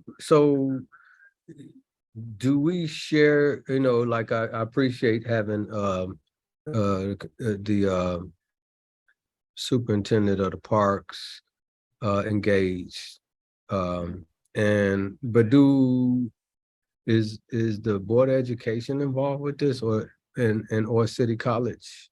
Oh, yeah, well, City Colleges, Mark Potter from City Colleges was the co-chair of the Lifelong Learning Research Team. Okay, and he great. did come to he did present or talk about his involvement last year when we came. So yes, City Colleges, and then yes, Chicago Public Schools were represented and participating as well. All right, fantastic. Fantastic job. You know, you make me want to have my retirement home in Chicago. So thank you very much. As you should. See you later. As you should indeed. Thank you, Commissioner Tillman. Yes, I don't really have questions. I think they've all been answered and quite well. I just wanted to have a comment, and I appreciate the work for embedding equity as the base of the plan, which I think is so crucial to the next phase of Chicago and where we want to be and who we want to be as a city. And I really appreciate the examples, especially of the existing partnerships and projects that already show ways of implementing the plan and the objectives of the plan. You know, it helps to make that a tangible and accessible format, even as a framework. I'm also very encouraged by the discussion that's been had here and the efforts that have been put in place for all of Chicago. So I just want to say thank you to the staff and the departments and agencies that have worked. There's plenty of work, as has been said, that is to come, but I'm very much encouraged by the work to date. So thank you very much. Thank you, Commissioner Tillman. Are there any other alderpersons or their staff members here today who would like to make a statement or comment on the proposed plan? Commissioner Tunney. Thank you, Commissioner, or Chairman. My question has to do with, my question was with the public speaker, I think his name was Schneider, that had really concerns about the level of involvement with manufacturing, industrial policies and such, and felt that their input was not rigorous enough, I guess. Can we comment on the participation from the manufacturing and industrial commercial corridor side? I think that was, I believe his public comment was in relation to the We Will framework plan, if I'm not mistaken. Yes, Alderman Tunney, you are correct. His comments were about We Will, and mostly about the fact that manufacturing in particular wasn't called out in We Will Chicago. And yes, we did not call out any particular sectors, hospitality, manufacturing, technology, or any of the sectors, although we do talk about very broadly, that we need to address sectors that are both, have a good forecast. I think there were not, and I'm going to say that there were not a lot of manufacturers involved in the process. Although I will note that he did say, I believe he said that we will support it if manufacturing sector is on the implementation committee. And I think that, yes, we will work that out. And I would also say, just as we're keeping these things in mind, there are several things in different pillars that talk about the tensions about the national and international economy and its impact on the people that live closest. And one of their comments was, we need to bring businesses and communities together to talk about that and figure out how we're going to solve those problems. And DPD and other partners that we work with here in the Economic Development Bureau are actually going to start doing that with the manufacturers. In fact, we have a meeting scheduled for the first week of March. So it doesn't go into detail, but it is referenced, and that's how we commented on their suggestions. But it's true that it's not specifically identified. He also mentioned, if I'm not mistaken, retail commercial corridors. I know there are certain plans, for instance, Western Avenue on the north side, but I get the goals of the plan, and We Will. As one who is an employer, the most important thing is to keep a strong employment base and jobs, and working living wage jobs and jobs that feed a family of four. And we can have all the streetscapes in the world if we don't have a mix of commercial and employment opportunities. I believe it'll go for naught. So I would encourage that the economic engines, whatever they will be for the next 10, 15, or 20 years, really need to be at the table to make sure that Chicago is a place that welcomes business growth and jobs. And obviously, I'm pretty adamant about that, have been for my entire career. I just feel that there's probably a missing link here. While it's all a lot of very positive things about it. I just really very concerned about making sure that the working, the employers, I should say, are at the table at every given step of this too. Thanks, Kathy. Yeah, I agree with you there, Alderman. Thank you.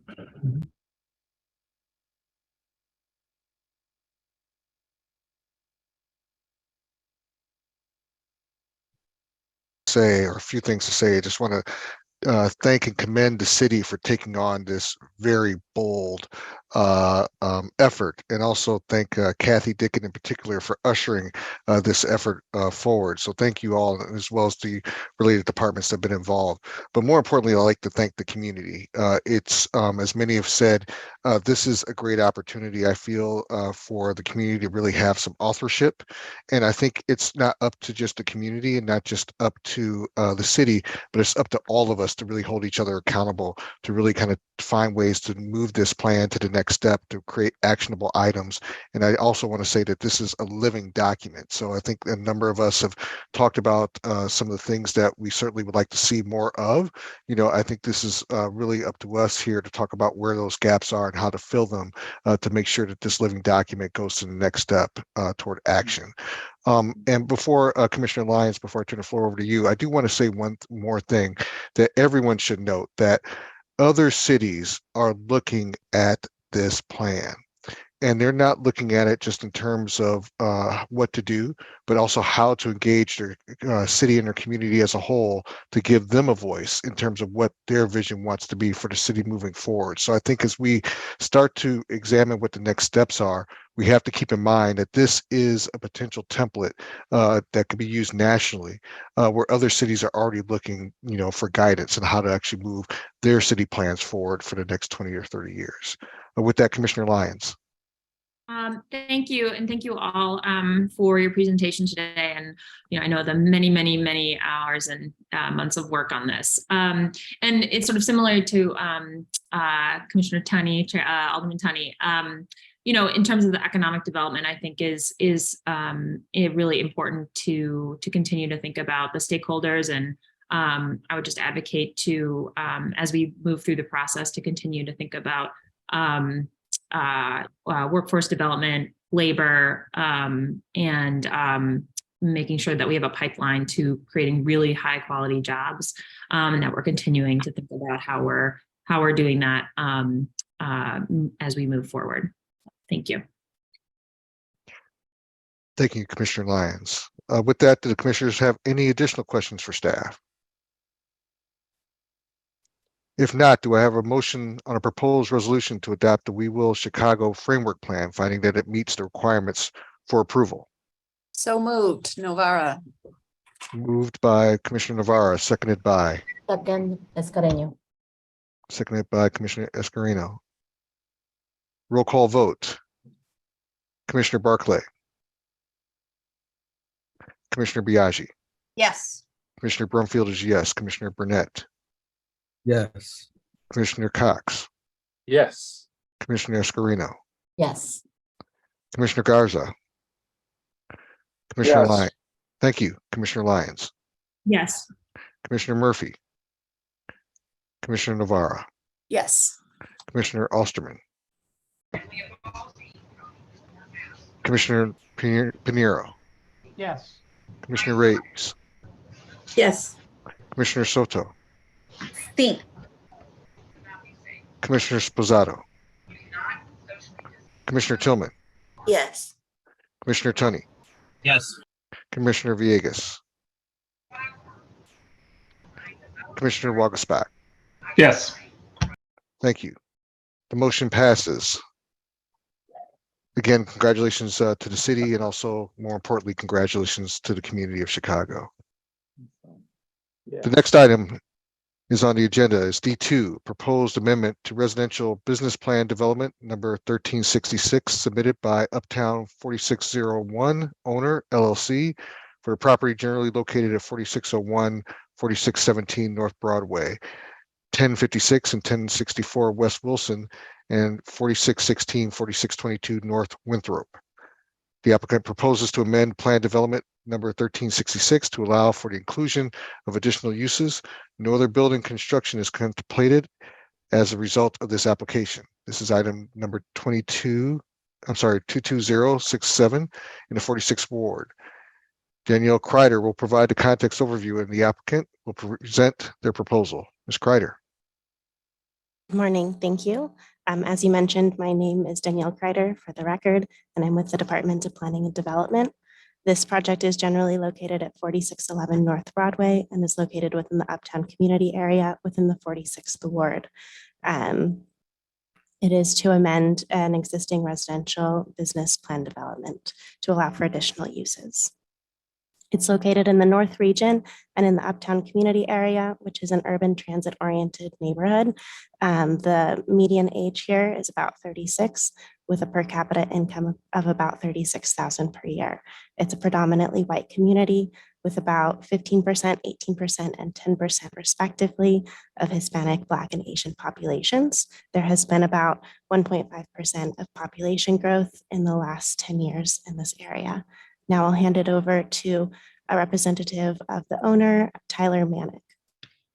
Thank you, Danielle. Good morning, Mr. Chairman and members of the Plan Commission. For the record, my name is Tyler Manick of Shane Banks, Kenny and Schwartz. I'm joined here today by Dominic Aducci from the John Buck Company as the owner's representative.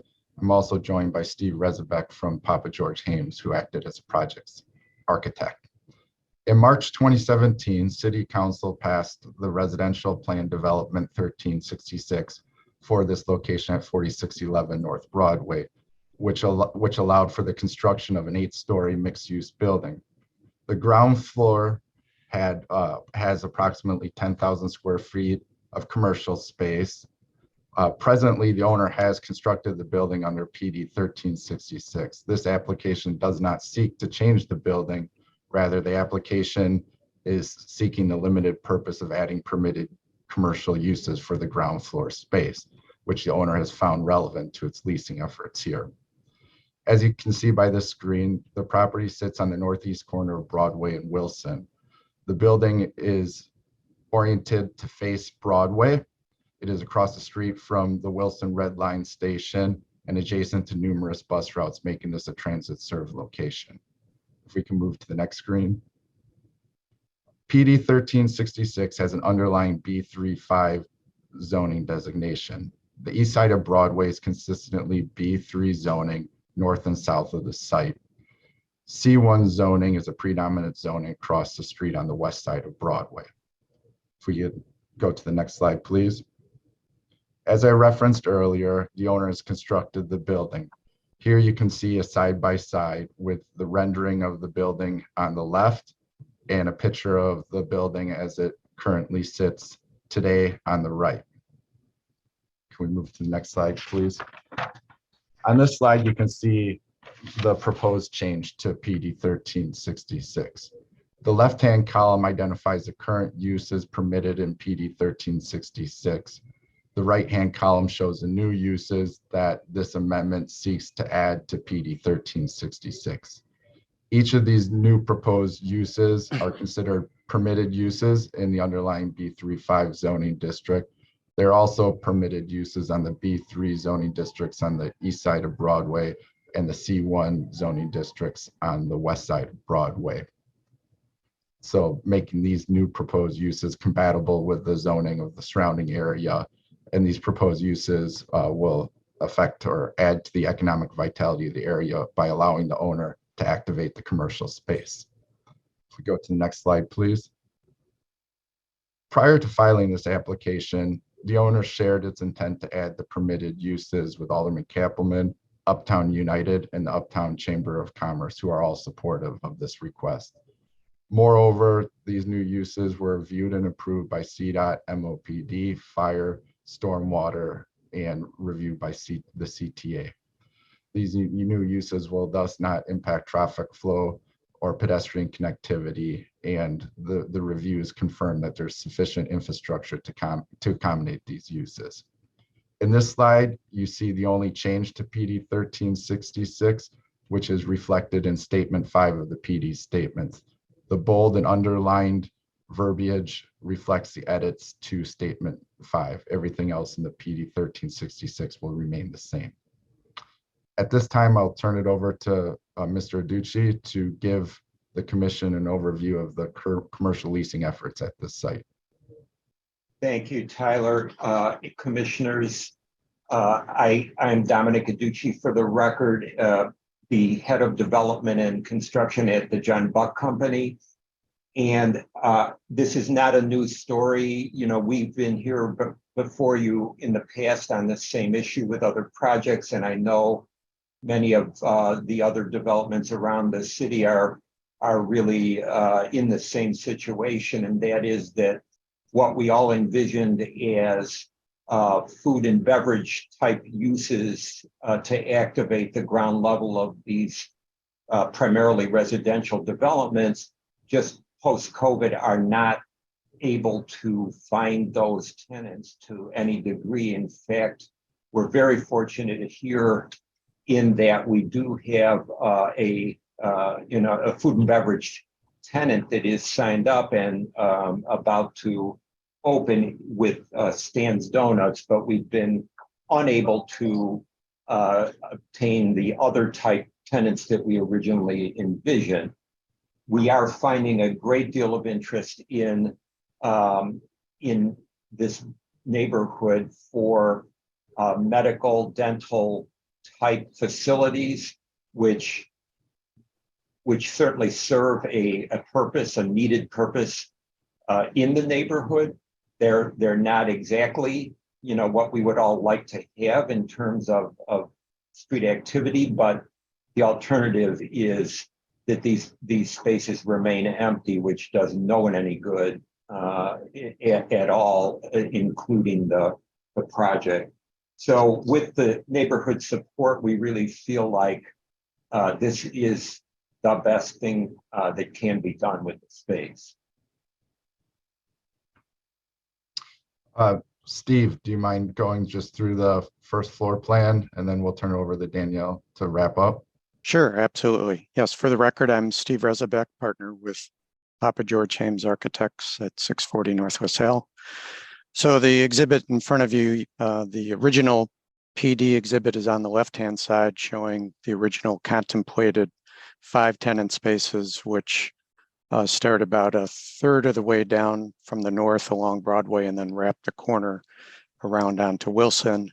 And then on the right is more representative of the way spaces have either been leased or tenants that our owner is in discussion with, where it looks like we'll end up with 4 tenant spaces. And you can see the Stan Donuts space right on the corner, perfectly situated across from the Red Line stop across the street. So in total, there's about 9,000 square feet of commercial tenant space. The parking behind the building, as you see, is serving the residential uses on the floors above. So Danielle, we'll turn it over to you to wrap up. Thank you.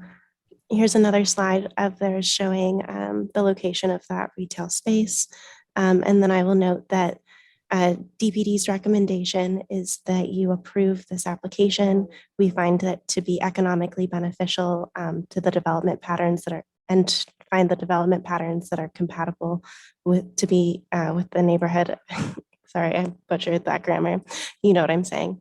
We also found that it was compatible with surrounding residential and commercial developments, and that the public infrastructure facilities and city services would be adequate to serve the proposed development. So with that, the applicant team and I are here should you have any additional questions. Thank you.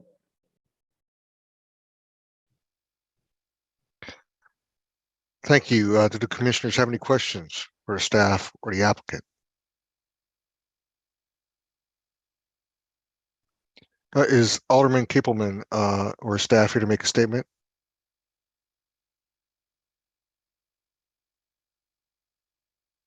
I don't believe so. Do the commissioners have any additional questions for the staff or the applicant? Oh, I'm sorry, Commissioner Tunney. While Alderman Kappelman is not on the call, I'm familiar with the area, and this is a pretty simple expansion of the uses based on, ironically, based on my conversations in the previous.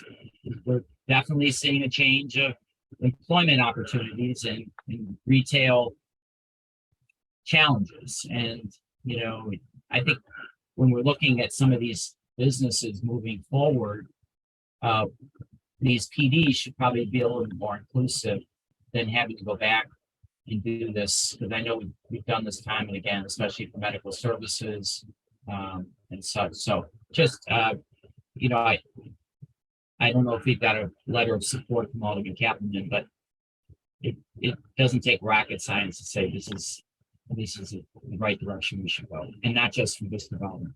Thank you. Maybe Noah, you could add to that. Yeah, Chairman and Commissioner both. I just wanted to let you know that we did sit with Alderman Kappelman. We do have support from him in the affirmative for this. He's met with Dominic and his team, and he has no objections to that. He agrees. Same thing with what you just said, Commissioner Tunney. We need to look at considering some broader uses for these areas, given the economic times and troubles with leasing up space. So we actually just discussed that on our briefing yesterday as well. Something we'll be looking at and be more mindful for as we create these PDs. Thank you, Noah. Do the commissioners have any additional questions?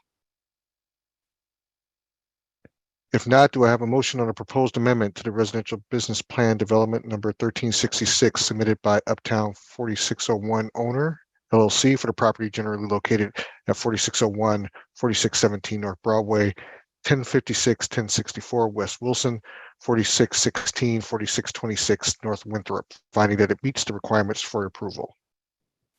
Moved by Tony. So moved by Tunney, seconded by Commissioner Wagasback. Thank you. Seconded by Commissioner Wagasback. Roll call vote. Commissioner Biaggi. Yes. Commissioner Brumfield is a yes. Commissioner Burnett. Yes. Commissioner Cox. Yes. Commissioner Escarino. Yes. Commissioner Garza. Yes. Commissioner Lyons. Yes. Commissioner Murphy. Commissioner Navarra. Yes. Commissioner Osterman. Commissioner Pinheiro. Yes. Commissioner Reyes. Yes. Commissioner Soto. Yes. Commissioner Sposato. Commissioner Tillman. Yes. Commissioner Tunney. Yes. Commissioner Villegas. Commissioner Wagasback. Yes. Thank you. The motion passes. Thank you. Thank you. Congratulations. Thank you. You. Next item on the agenda is D3, a proposed plan development submitted by Vista Property Group for the property generally located at 640 West Randolph Street. The applicant is proposing to rezone the subject property from DX7 Downtown Mixed Use District to business plan development, permitting the construction of a 15-story, 220-foot tall mixed-use building containing commercial uses on the ground floor, one floor of parking on level 2, and office space on the floors above. The applicant will be using the Neighborhood Opportunity Fund bonus to increase the allowable FAR for a ratio from the base of 7.0 to a maximum of 11.5. This is item number 22066, located in the 42nd Ward. Max Lyon will provide the context overview, and the applicant will present their proposal. Max. Thank you, Vice Chairman. Good morning, Commissioners. For the record, my name is Max Lyon with the Department of Planning and Development, and I'm the lead planner for this proposal. I'm joined today by representatives of a proposed plan development at 640 West Randolph, which would construct a 225-foot tall commercial office building containing ground floor retail space. The applicant will be using the Neighborhood Opportunity Bonus to increase the allowable floor area from the base of 7.0 to 11.5. The subject site is located in the near west side community area of the 42nd Ward. According to CMAP community area data from 2020, 41% of residents in the community area work in the Loop or the near west side. Over 80% live in one or two person households, and nearly 70% of its residents have a bachelor's degree or higher. The project site is located on the north side of Randolph Street between Des Plaines and the I-90 Kennedy Expressway. The site is exceptionally well served by public transit, being within 800 feet of both CTA's pink and green lines at Clinton Station and the Metro lines at Ogilvy Transportation Center. The area surrounding the site consists of a mix of mid-rise loft buildings and glass and concrete high-rises. As seen from the zoning map, the project site is surrounded almost exclusively by other DX-7 zoning and planned developments. The site is also adjacent to the Chicago Landmark District along Des Plaines that it commemorates the Haymarket riots, whose memorial is located across Des Plaines from the proposed site. Also of note is the previously approved PD 1486 located 1 block east of the proposal on Randolph, which is a primary design inspiration for the current proposal. As it exists today, the site currently contains a private surface parking lot at the corner of Randolph and Des Plaines. A divvy station currently stands near the corner, which will be relocated elsewhere on the site as part of the proposal. The site is also accessible via the large public alley to the north, which is visible in the lower right image.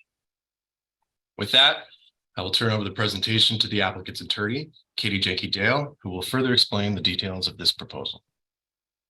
Thank you. Good morning. For the record, my name is Katie Jenke-Dale from the law firm of DLA Piper, and we represent the applicant for this matter, which is an affiliate of Vista Property Group. I'm joined today by Saul Sutton, Jaime Michon, and Art Latt from Vista, Patrick Cusack from Antunovich Associates, the project architect, and Louis Abuna from KLOA, the traffic consultant. As was noted by Max and mentioned during public comment, the developer and architect team have been before you before on other projects, including 609 West Randolph across the street and 741 North Wells and River North. As shown on the screen, you can see the plan development boundary. We are located along Randolph at the corner of Randolph and Des Plaines. You can turn to the next slide, Max. This shows the site context. Again, this was covered by staff. The site is currently a surface parking lot and a billboard, and will be replaced with the subject development. Next slide. And the relevant plans for this area are the Chicago Central Area Plan, as well as the Central Area Action Plan. Next slide. Prior to today, we've worked very closely with Alderman Riley's office, as detailed on this slide, and DPD to refine the project. We've incorporated feedback from both groups into the site plan and building design, again, as detailed on this slide. I'll now turn the presentation over to Patrick Cusack, who will go into the plans of design in more detail. Patrick? Yes, good morning, Chairman Brumfield and Plan Commission members. My name is Patrick Cusack. I am a principal with Antunovich Associates, the architect on the project. On this screen, what you'll see is a stacking plan, kind of an exploded axonometric diagram where the ground floor in gold here represents both the office lobby as well as a retail on the corner. Floor above that is a single floor of parking. In green, the 12 floors above that are tenant office space. And then up at the top of the building in magenta would be a tenant amenity space at the top of the building, both an enclosed area as well as a large outdoor terrace. Next slide, please. This is an aerial view now showing the architecture of the proposal. It's a 15-story, 225-foot tall building. Again, and we'll probably continue to do this, it relates very much so to the 15-story now completed 609 West Randolph building completed in the last 18 months. Next slide, please. The architecture of this building is of the contemporary loft vernacular, which is building off of very positive feedback garnered from that 609 West Randolph building. Although we're trying to incorporate a larger percentage of glass in this project because of the fantastic southeast views towards the Sears Tower portion of the Chicago skyline. Next slide, please.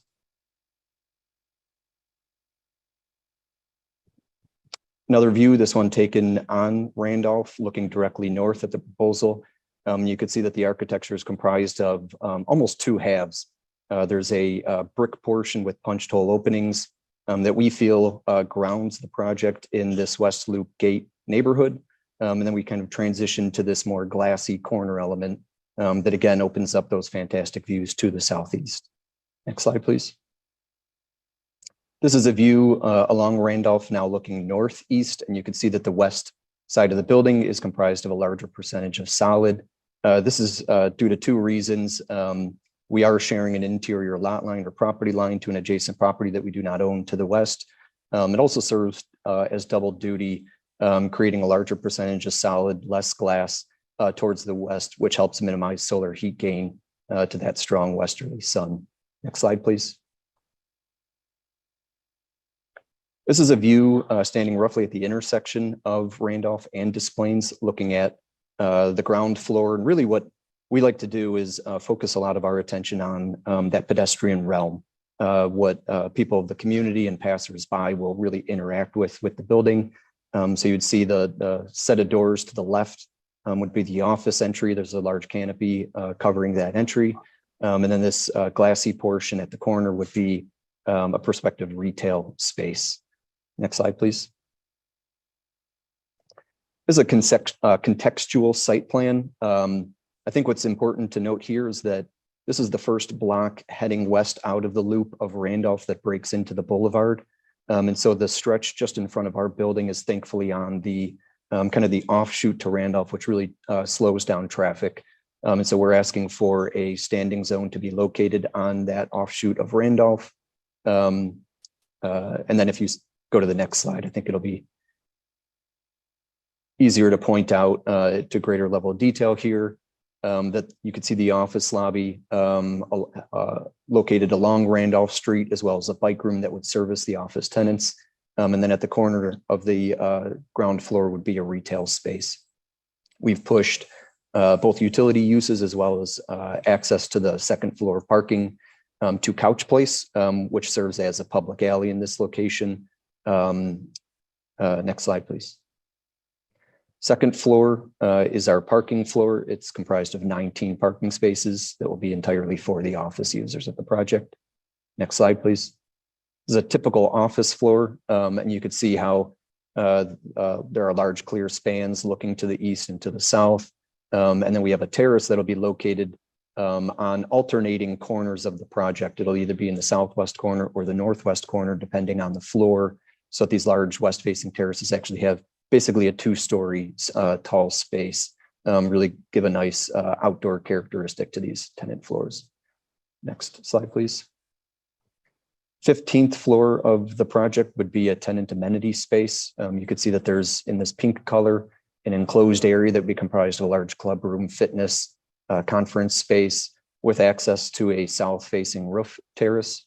And then in brown towards the north side of the building would be the enclosed rooftop mechanical spaces, which we very carefully do so that those are clad with really the same architecture of the rest of the building. We try not to kind of plop them up on top of everything else, but fully integrate them into the design of the project. Next slide, please.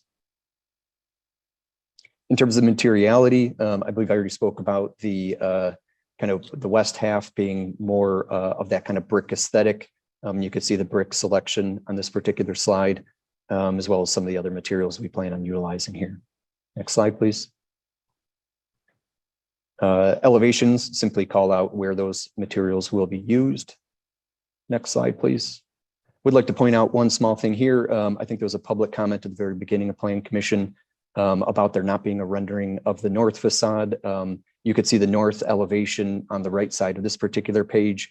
And you'll see that we treated this very much as a 4-sided building. There's really no alley facade. That north facade is designed to basically exactly mimic the south facade of the building, aside from the parking entry at the first floor of the project. Next slide, please.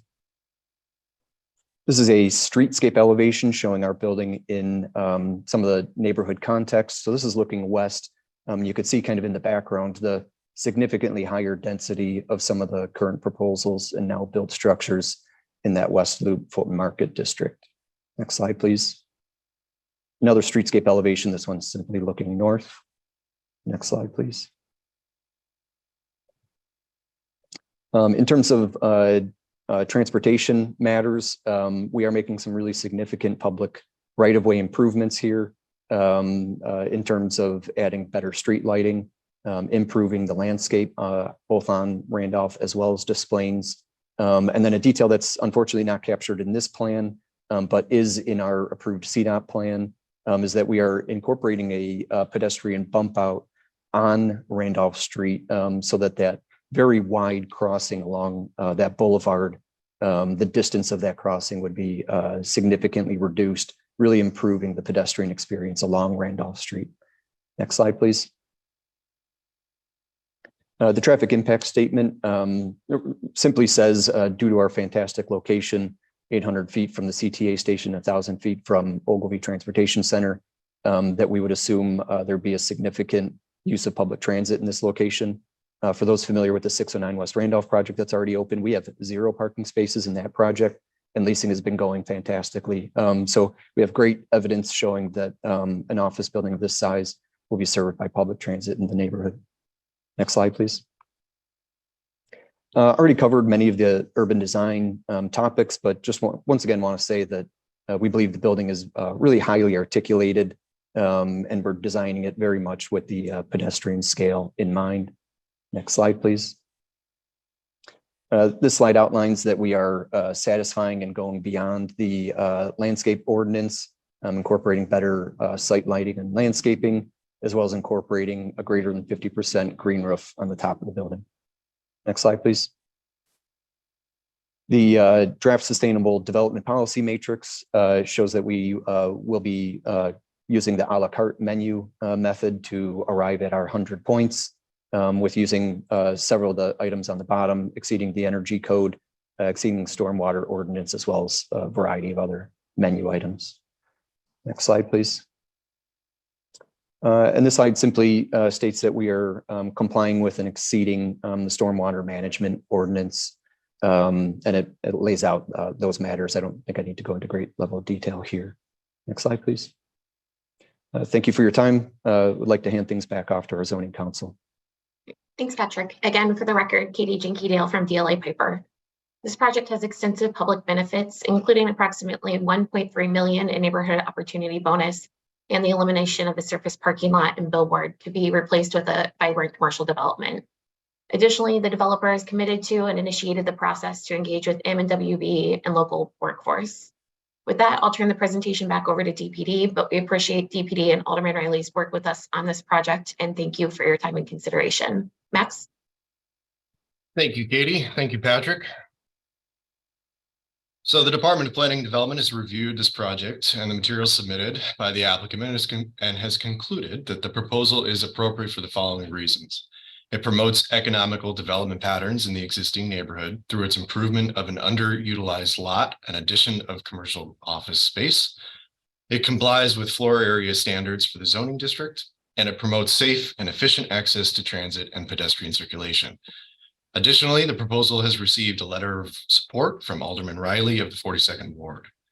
Based on the foregoing, it is the recommendation of the Department of Planning and Development that this application for a business plan development be approved, and the recommendation to the City Council Committee on Zoning, Landmarks, and Building Standards be passage recommended. Thank you.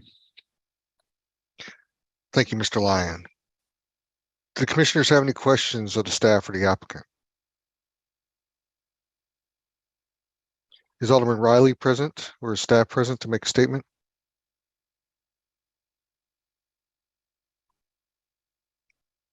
I believe that's a no. Unless I'm missing anything, Noah. Do the commissioners have any additional questions? We're moving through this fast. Well, with that, do I have a motion on a proposed plan development submitted by Vista Property Group for the property generally located at 640 West Randolph Street, finding that it meets the requirements for approval? Do I have a motion? So moved, Biagi. Moved by Biagi, Commissioner Biagi, seconded by Commissioner Pinheiro. With that, we'll do a roll call vote. Commissioner Biagi. Yes. Commissioner Brumfield is a yes. Commissioner Burnett. Commissioner Burnett. Commissioner Cox. Yes. Thank you. Commissioner Escarino. Yes. Commissioner Garza. Commissioner Lyons. Commissioner Murphy. Commissioner Navarro.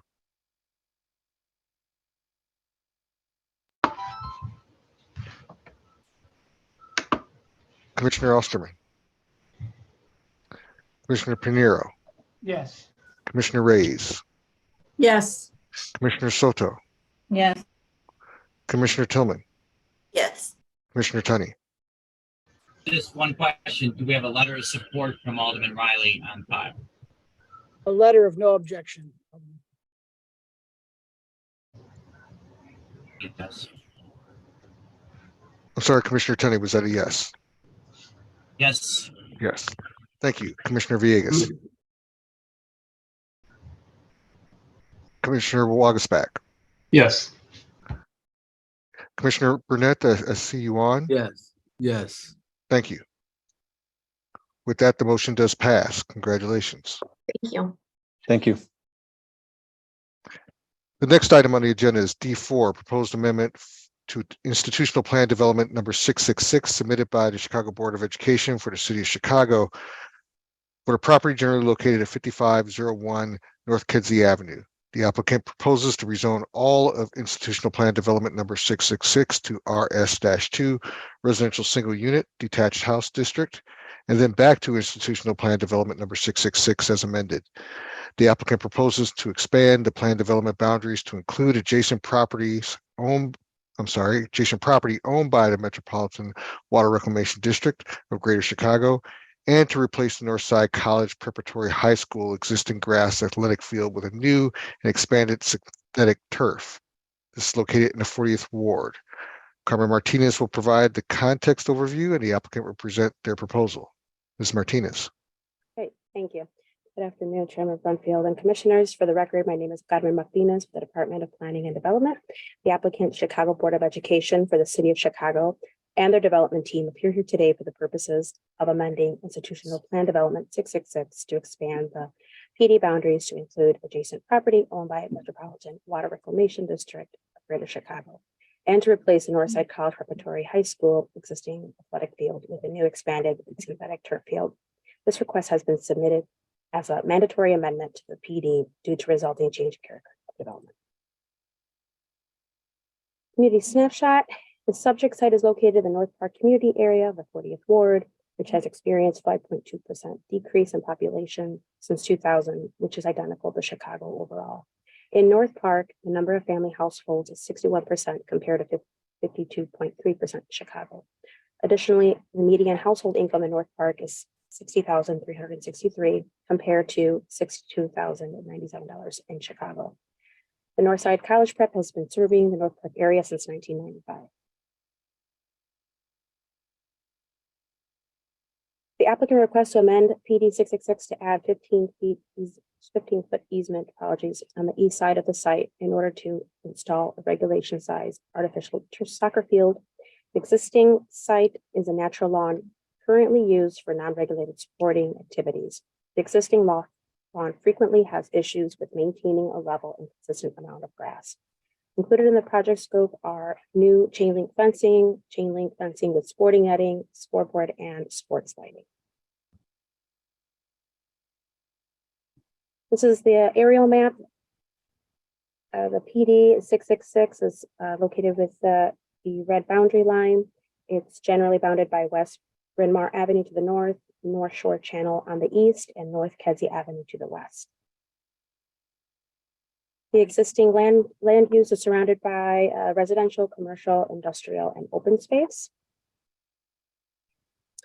Current zoning is surrounded by districts which is primarily commercial and residential, and the project limits are outlined in this black boundary line.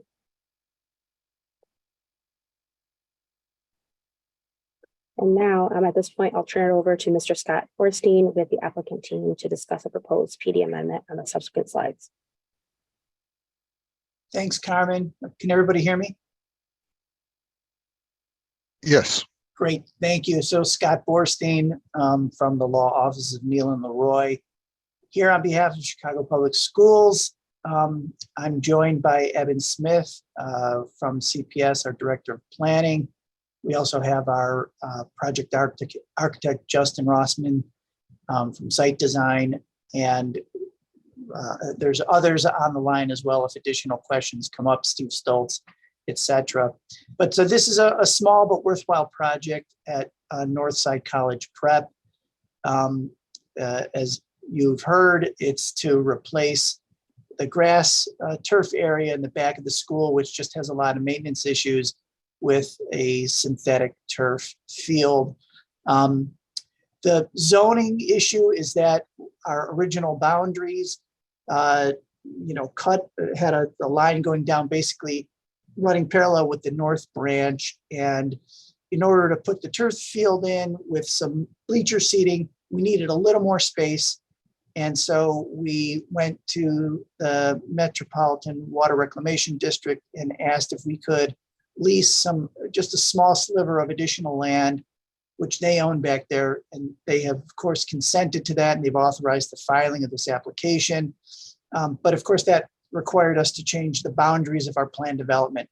And when that happens, you have to come back before the Plan Commission to expand the boundaries. So that little strip of land was zoned RS1. So we zoned it to the RS2, which was consistent with the underlying zoning of the rest of the school, and then are bringing it all back to an amendment to institutional plan development number 666. So that's the underlying technical aspect of this. And with that, I will turn it over to our project architect who can run through the plans. Thank you, Scott. Hello, good afternoon, commissioners. For the record, my name is Justin Rossman, and I work with Site Design Group, the project architect for the site. Next slide, please. There are no proposed changes to the building. This is simply a site-related project where we're updating that natural lawn field. So next slide, please. So here you see the current boundaries of the site. And as Scott mentioned, the existing boundary along the east, where it bounds the North Shore Channel, is a straight line. Then once you get to the kind of bottom third there on the east, we're including about a 15-foot bump out, which allows us to fit this regulation size soccer field. Next slide, please. So here is just some existing photos of the site. Again, as you can see, it's just largely open lawn that they currently use for soccer practice. They can't really host games there. There will be some amount of that existing photo C. That fence line will remain the same. So the property line that is existing is actually 15 feet inside of that fence line. So what we're requesting is to move that fence, the property line, just to the other side of that fence line. So the fence line will remain the same. So there's no actual increase of the, impacting the embankment on the east. Next slide, please. This is just showing you an overview of the entire site with the improvements. You can see there's the new artificial turf field there in the southeast corner of the site. The next slide, please, will show a little bit more detail. Here you can see the existing or the proposed artificial turf field. It's striped for kind of the minimum regulation high school soccer field. We're kind of bounded on the west and the east on the existing conditions. So this is kind of the minimum that we can fit. It also has some additional striping for lacrosse and softball. Those yellow dots are sports lights. We are putting in sports lighting. I think as Scott alluded to, one of the comments from DPD was to make sure that those have automatic timers so that they're shut off at certain times for the spring and fall migration of birds. The red lines indicate the sports netting. And again, one of the comments that we are doing, we're updating the sports netting to be removable, so it will be able to be lowered again to help with the fall and spring migration of birds. That the kind of blue line there is just your typical chain link fence to kind of control access to the field.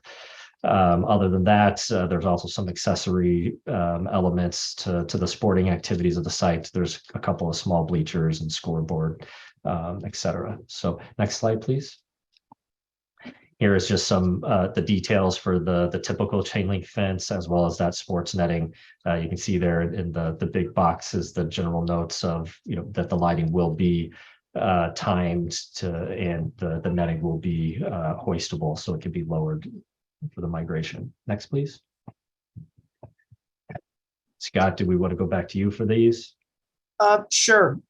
Thank you for that. So, these are just some other small changes to the plan development.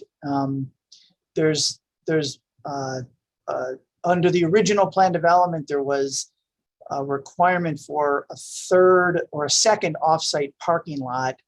And honestly, the PD was done in 1997. The school, the school is not aware of any other offsite parking lot that they've ever used in connection with the school. So we've just cleaned that up and are reflecting exactly what we have, which is more than enough parking based on code requirements and the number of students who use the parking lot. And then in addition, we just included additional use for MWRD. They actually have another easement that runs through this property where they have their a big water line. And so we just made it clear in the PD that if they have to come in to do any kind of project, they'd be able to do it under the zoning. We wouldn't have to come back before you to change the zoning again for an additional use. So those are just some cleanup items that we thought would be helpful to take care of as part of this amendment. The only thing I would mention is that we do have a support letter from Alderman Vasquez, and we provided that to Carmen and the staff.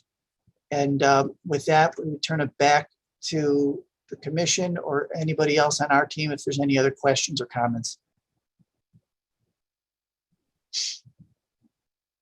These are standard goals for CPS, which they actually exceed the standard MBWE participation goals. So.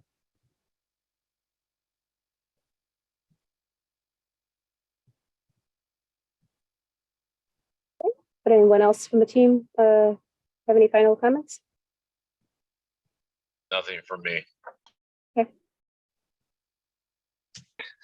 Thank you, Ms. Martinez, unless there was anything else you wanted to add. There's a question from. Yes, I see Commissioner Tunney.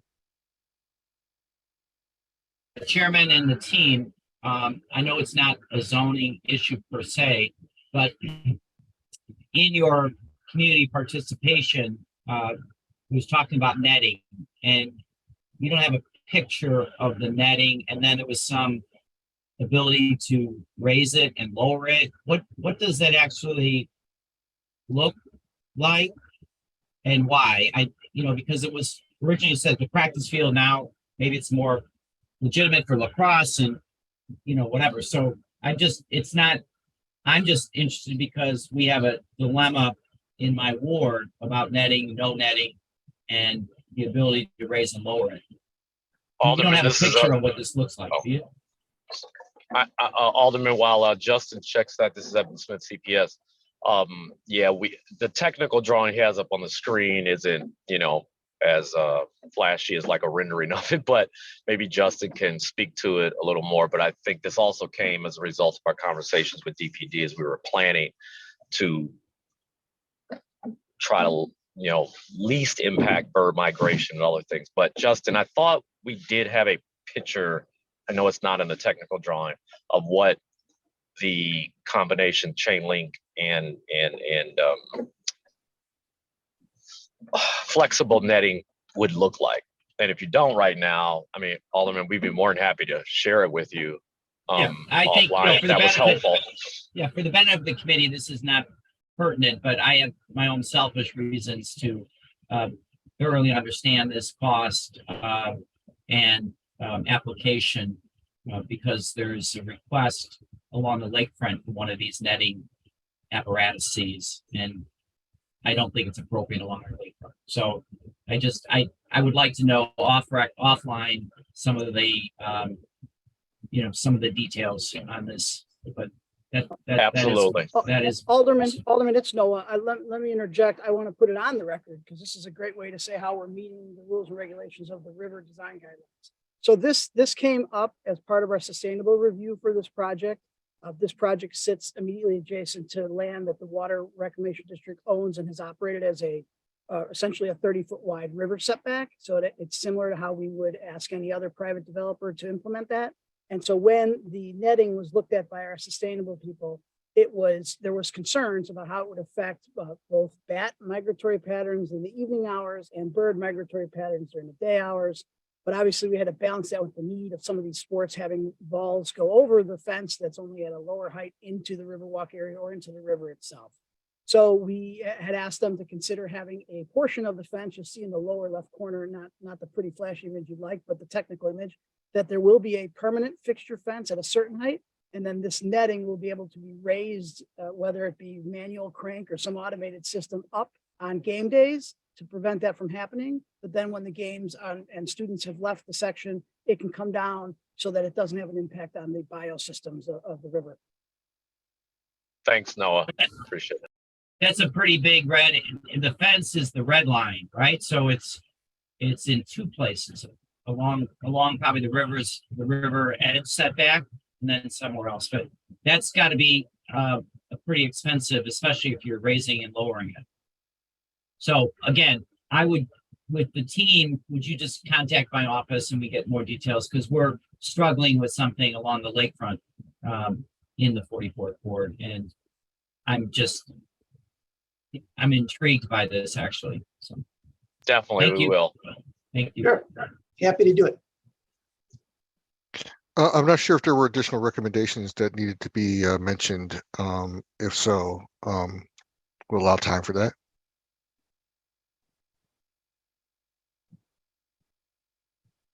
Carmen, that's your cue.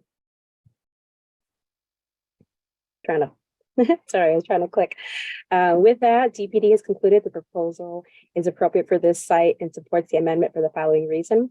The project meets the purpose and relevant criteria set forth in Chapter 17-8 of the zoning ordinance and adoption, which would not have any adverse impacts on public health, safety, or welfare.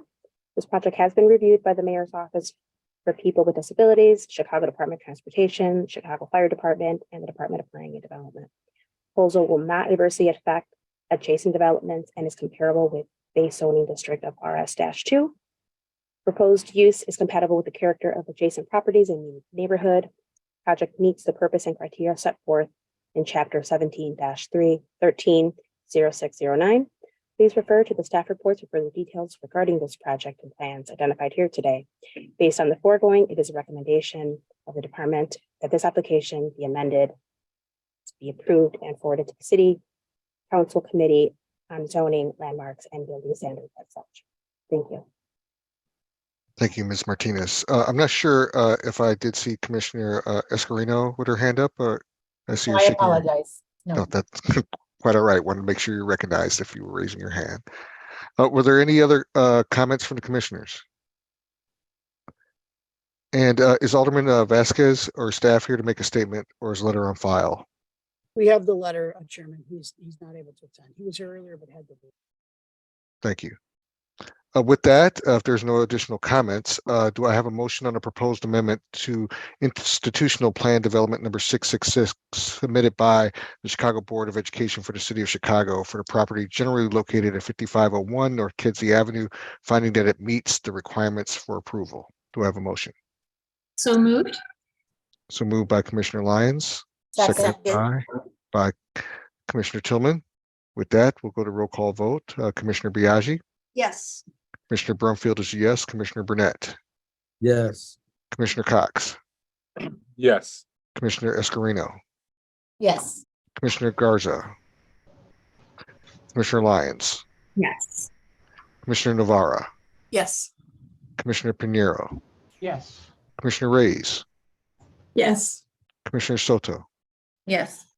Commissioner Tillman, Yes. Commissioner Tunney, Yes.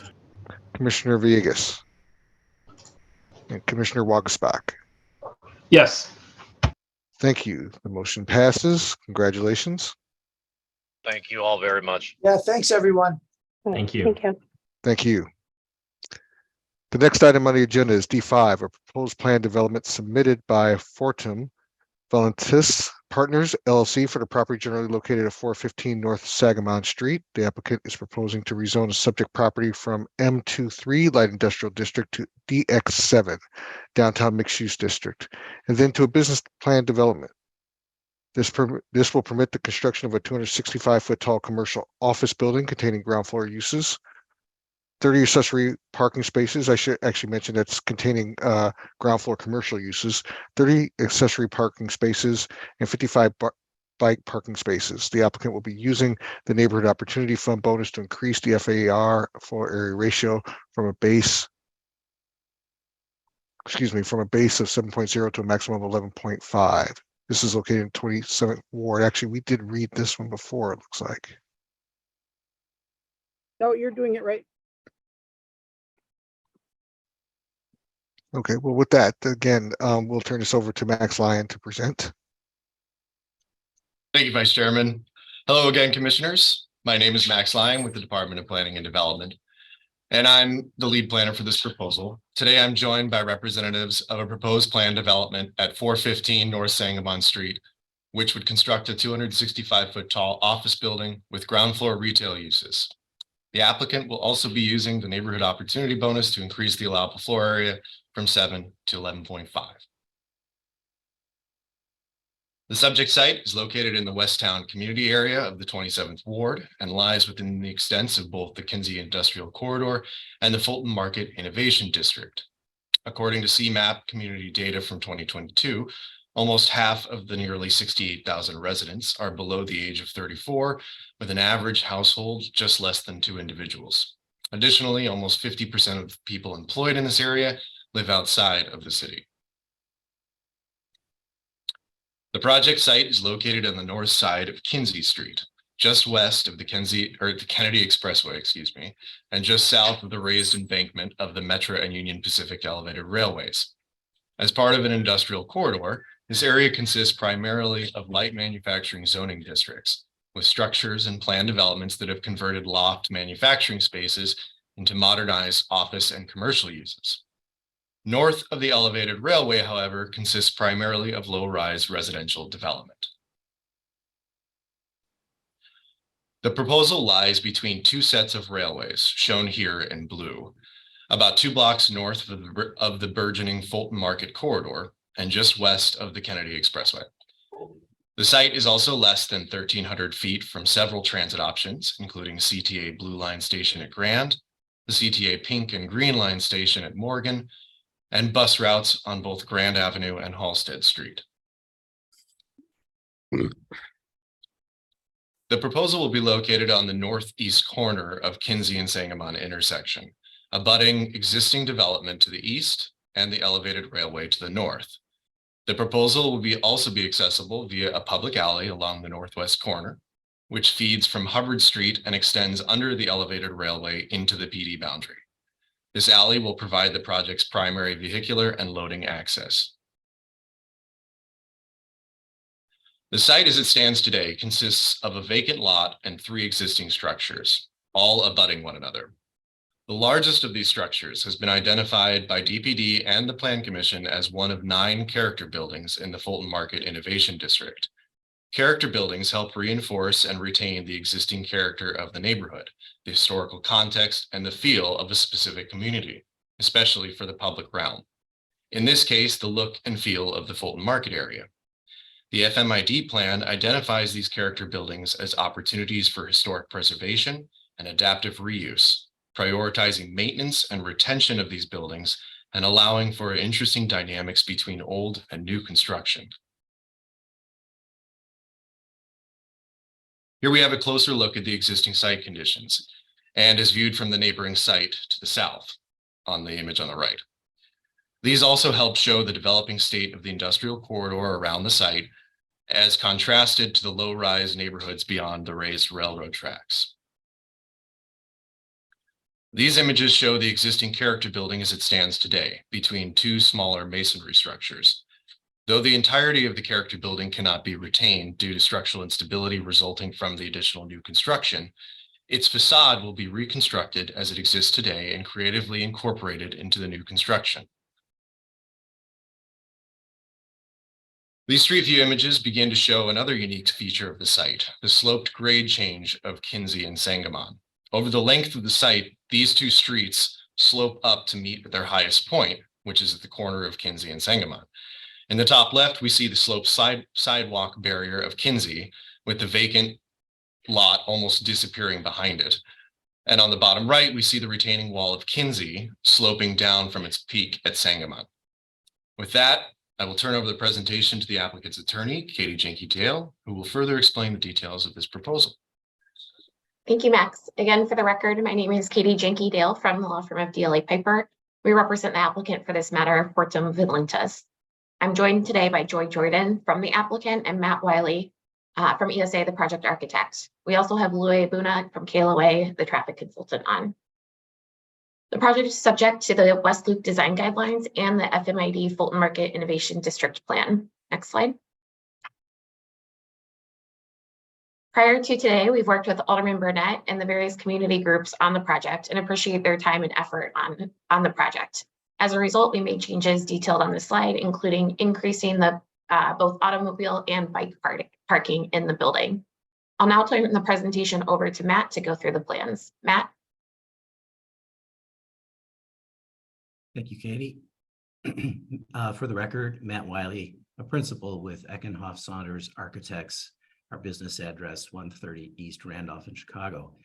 This next series of slides places the 415 project within the context of either ongoing or proposed development in the Fulton Market Innovation District and surrounding neighborhoods. Here in this view, looking from the northwest. Next slide. Looking from the northeast back toward Fulton Market and the West Loop. Next slide. Looking northwest. And as you can see, as we page through to the next slide, which is looking northeast, that the 415 Sangamon project is proposed is roughly at the same elevation and of the same mass as some of the more modestly sized buildings being proposed in the area.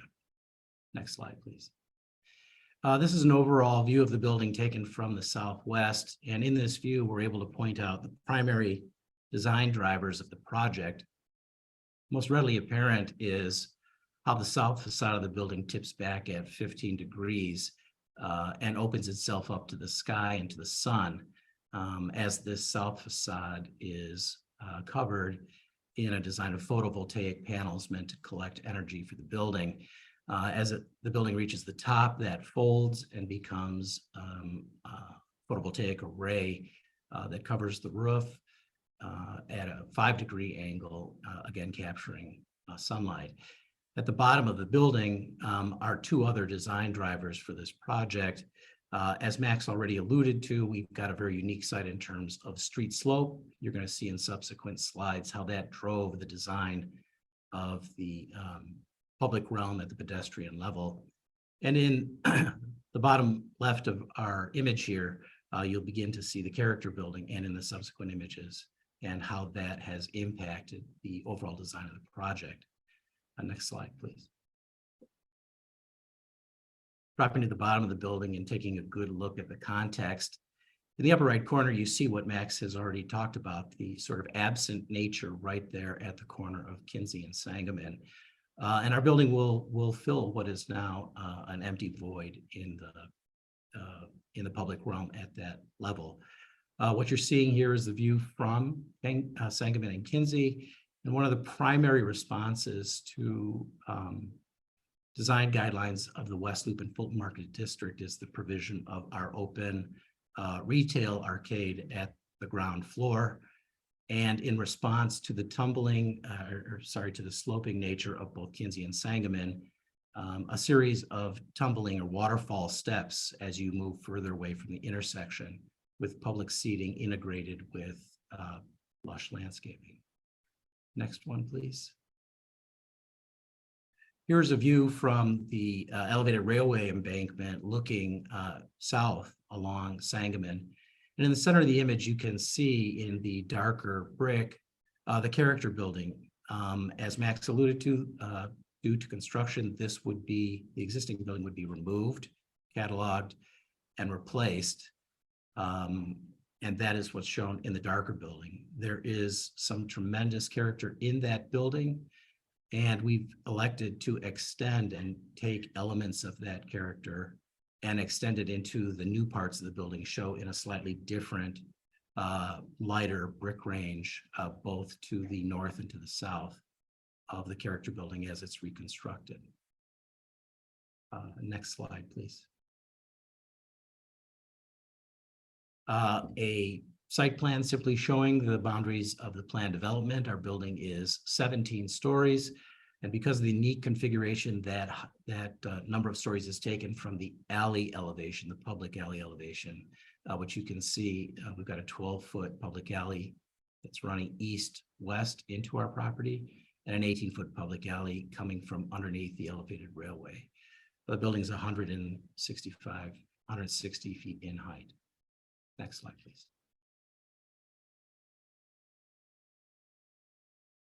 Looking at level 1, which is our alley elevation, it's constituted largely of our parking garage, originally sized at 20 spaces, but increased due to public comment to 30. The balance of the floor is back of house spaces, our loading dock, comment vault, mechanical, etc. Next slide, please. The main level, this is a very unique level. We've put some elevation tags that show that really it's only at the corner of Sangamon and Kinsey that we have a sidewalk that's at the elevation of our ground level because of the falling streetscapes. Thus, the response with the sort of tumbling stairways up to our retail arcade that wrap the southwest corner of the building and lead you from that corner back to the office entry mid-block on Sangamon. In this plan, you see retail spaces both north and south of our office lobby. Because the sidewalk along Kinsey is only 9 feet, there's no new planting in the right-of-way anticipated there, but lush planting along Sangamon has been added. Next slide, please. This is the third level, directly above our street level facade, a mixture of tenant amenities and tenant suites. Next slide, please.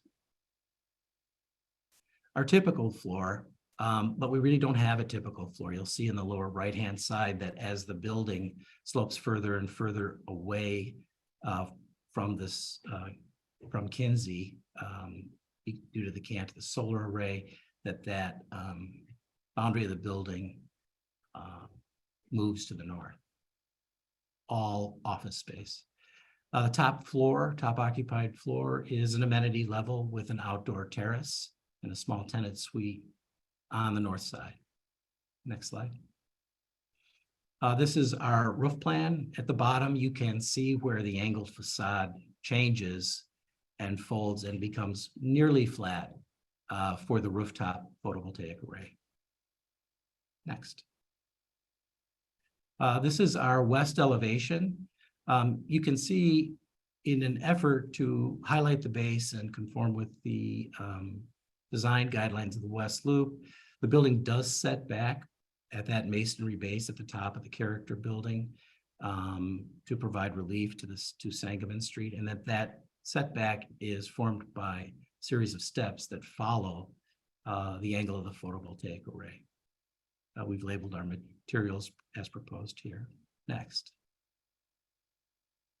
The south facade showing the photovoltaic array in elevation. These panels are fixed. They are not meant to be mechanically articulating throughout the day. They are set at different angles, both to maximize the amount of energy collected, but to provide views both from and to the building from the public realm. Next. Our east facade looking back toward city views. You'll note at the base that even though we have a significant amount of blank facade due to our proximity to the neighbor, we do anticipate having a future art display to activate this east facade at the base. Next. The north side of our building has a series of alternating balconies in the northwest and northeast corner. We felt this was important because there is significant view of this building as you come in on the Kennedy Expressway, and we want to make sure that no side goes unattended. Next. The next couple slides are a series of sections. We are an all commercial office building with the exception of the retail at the bottom. In this section view off to the left-hand side, you get a sense of the difference between the photovoltaic array, which is running essentially smoothly at an angle, and the step nature of the enclosed office space behind, creating a series of balconies for tenant use as you climb the building from base to sky. Next. This is a view through our lobby space, just looking north, illustrating the floor-to-floor heights of the building and the amenity space at the top. Next. Next slide, Max. Thanks. These next slides show a series of important sections of the proposal. This one happens to be a zoomed in focus on the reconstruction of the character building. We've worked closely with DPD on how to execute this well. One of the things to note here is the preservation of existing elements of the character building, but certain adaptations have been made, most notably the ability to work with the fenestration pattern to align our third level, which is the second level above the street, with the window mullion pattern.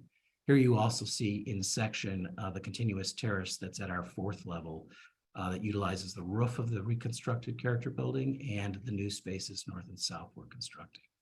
Next. A zoomed in view that gets a little closer peek at the photovoltaic array and how each of these panels articulates as you move toward the center of the south facade. Our west facade is constructed of relatively familiar materials, a lot of clear vision glass and aluminum composite panel. Next. A small section of the unique top of the building. It's really a very smooth layer of photovoltaic array. Floating beneath it and shown in dark rendering off to the left-hand side is mechanical screen for rooftop mechanicals. This glazing area looks into our proposed amenity space. Next. We worked closely with KLOA and with CDOT. We believe that what we're putting forward here really promotes safe and efficient access to the property, both vehicularly and in terms of alternative transportation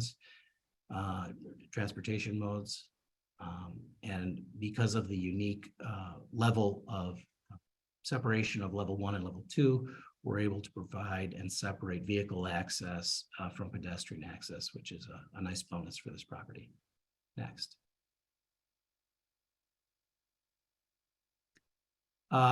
This is our traffic study and the recommendations. As Katie mentioned, KLOA is available for questions if needed following our presentation. Next. A series of images to identify specific areas where we feel the building responds directly to the West Loop guidelines and Fulton Market Innovation District guidelines. Next. On this slide, you'll see in the center the proposal for activating the blank facade facing east due to proximity to the adjacent building shown dashed in white. In the lower right, you see tags B and C, which identify our garage and loading access at level 1 off of the alley. Next. Straight on elevational view of the reconstructed character building as modified to adapt to the new floor-to-floor heights beyond. Both to the left and to the right, you can see how we pulled the detailing of that character building into the new spaces that we're constructing as a part of the masonry base. Next. A slide demonstrating our compliance with the landscape ordinance. We are continuing to work with CDOT as of today.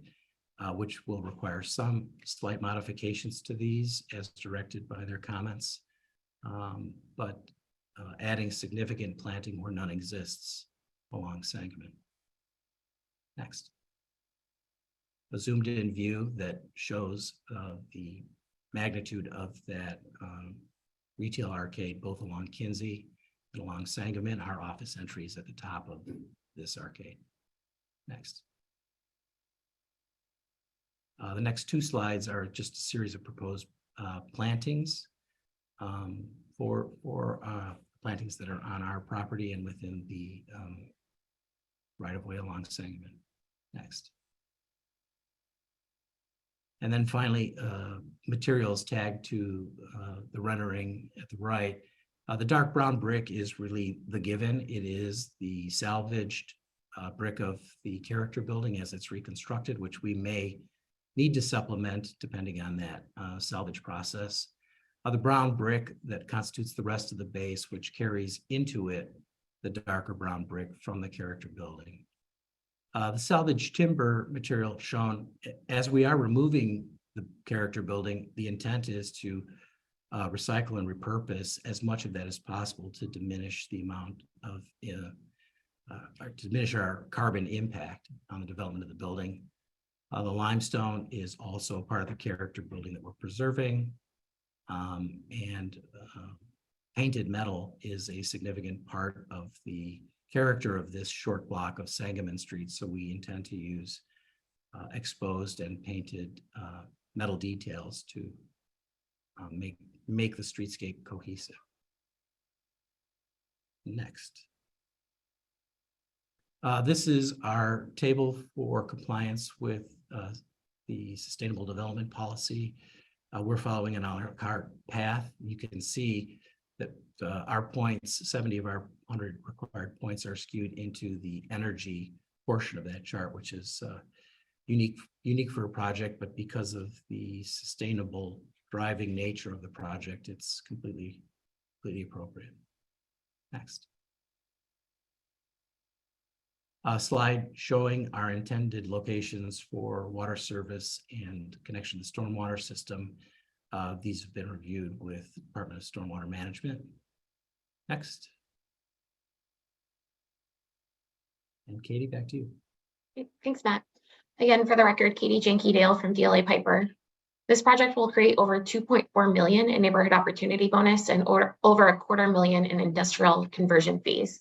Additionally, the developer has committed to working with and in coordination with Alderman Burnett's office on local and minority hiring. With that, I'll turn the presentation back over to DPD. We're available for any questions, but thank you for your time and consideration. Max? Thank you, Katie. Thank you, Matt. The Department of Planning and Development has reviewed this proposal and the materials submitted by the applicant and has concluded that the proposal is appropriate for the following reasons. It promotes economical development in the existing neighborhood by improving an underutilized lot with additional job generating program. It's consistent with other plans adopted by the Plan Commission, such as the FMID plan, by adaptively reusing the on-site character building.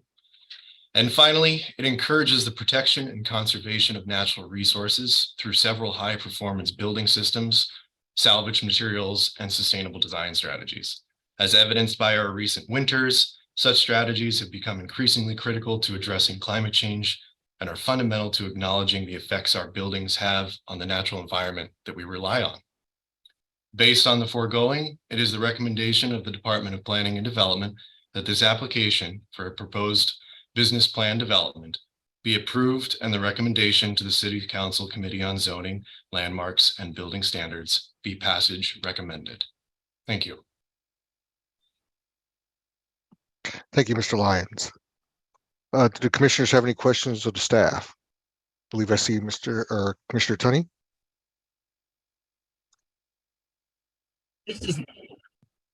This is more and more of a holistic issue, maybe for KLOA or the department.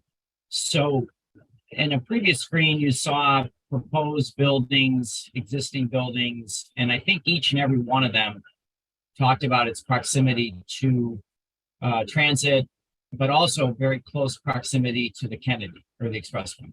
So how does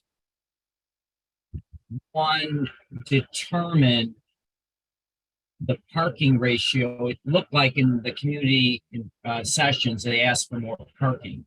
So I'm not singling this out per se, but, you know, obviously the expressway is a very easy and quick form to get to and from your either work or whatever. So how do you determine generally for this area, it might be transit rich, but and part of that transit is the expressway.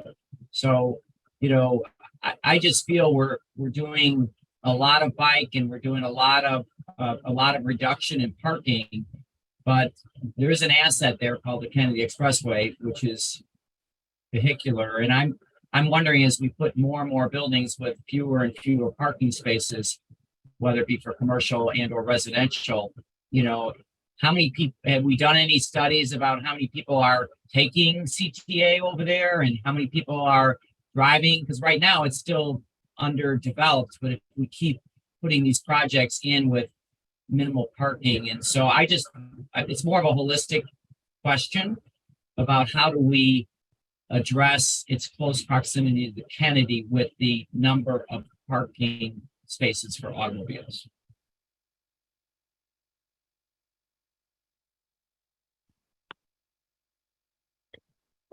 Commissioner Tunney, I can add a little bit, and then I'm not sure some of my colleagues at CDOT may want to build in. It's a great question. As we've gone to these community meetings in the local area, it does come up. Some of the neighbors express concerns about if there is enough parking to serve the market need. Globally, or I shouldn't say globally, but citywide, you know, we have a policy to sort of reduce parking to encourage other modes of transit and to reduce sort of the car trips that are coming to and from. With that, conversely, comes an increase in rideshare trips. So we're hoping, you know, we have some studies in the area. AECOM did a study a few years back that looked at some of the infrastructure needs to support this type of a density here. And their general study was— Noah, you're either talking too fast or not clear. Sure, I'll slow down. Yeah, I just, you know, I was only catching 50% of your answer. Sure, I'll slow down. So the AECOM was commissioned by the city to do an infrastructure study for this area as part of some of the Fulton Market Innovation District plans that we were working on. Their initial study showed that the infrastructure and the capacity was there to support the density that we've been reviewing and proposing for the site. In conjunction, I'll let CDOT speak, but I know CDOT has also been looking at traffic as a whole in the general area. And we understand, though, that the people who live there don't necessarily take the studies as word of God, we'll say. And they, you know, have a feeling that they sometimes need the benefit of additional parking so that they're not inconvenienced. So as each of these projects comes online, we have to have that discussion with the community internally between our two departments. We look at the traffic study, we look at the proposed access points that they're giving us, we look at the market demands for parking to try to come up with what is the equal balance for the site. But what we are seeing is most of these developers have a market demand that they aim for and are hitting, which is below the 1-to-1 ratio we saw in the future, not quite at the 0. It's fluctuating somewhere between a 0.3 per unit to 0.7 per unit ratio based on the unit sizes that are being provided. I know that's not a complete answer. I think others might want to build to that for you, Commissioner. So, but before, let's just talk specifically, because if we one-off these projects without a more holistic plan, with a lot of new large buildings with 0.3 and specific to this building, how many, I didn't hear how many units were in this building, and is it a 0.3 ratio on this one particularly? Katie Jinkydale for the record. This is a commercial building, so there's no residential units involved in this project. It's all office and ground floor commercial. Right. So the Commissioner, to your point, we are looking at this holistically for the entire Fulton Market geography. We're not just doing these as a one-off. We're considering the density and the impact that this whole area is having. Yeah, and if I may add to that, I think Noah hit the main pillars of answering your question, Commissioner. We're looking at holistically, not just for Fulton, but north and west and south of there.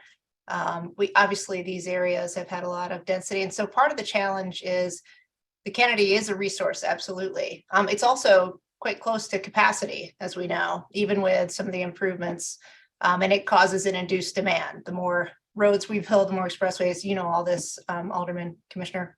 So one of the things we're also trying to do is build the capacity potential of other aspects, right? And so that's things like the bike parking, things like kind of our obligation beyond the boundaries of this project to make sure it's easy to get to the public transportation. So we're working on all fronts, but I think it's a point well taken, and it is part of the balance that we're trying to achieve here. Thank you. And we've gone round and round, but I think specifically, and Katie, that's even just as important, whether it's residential or commercial.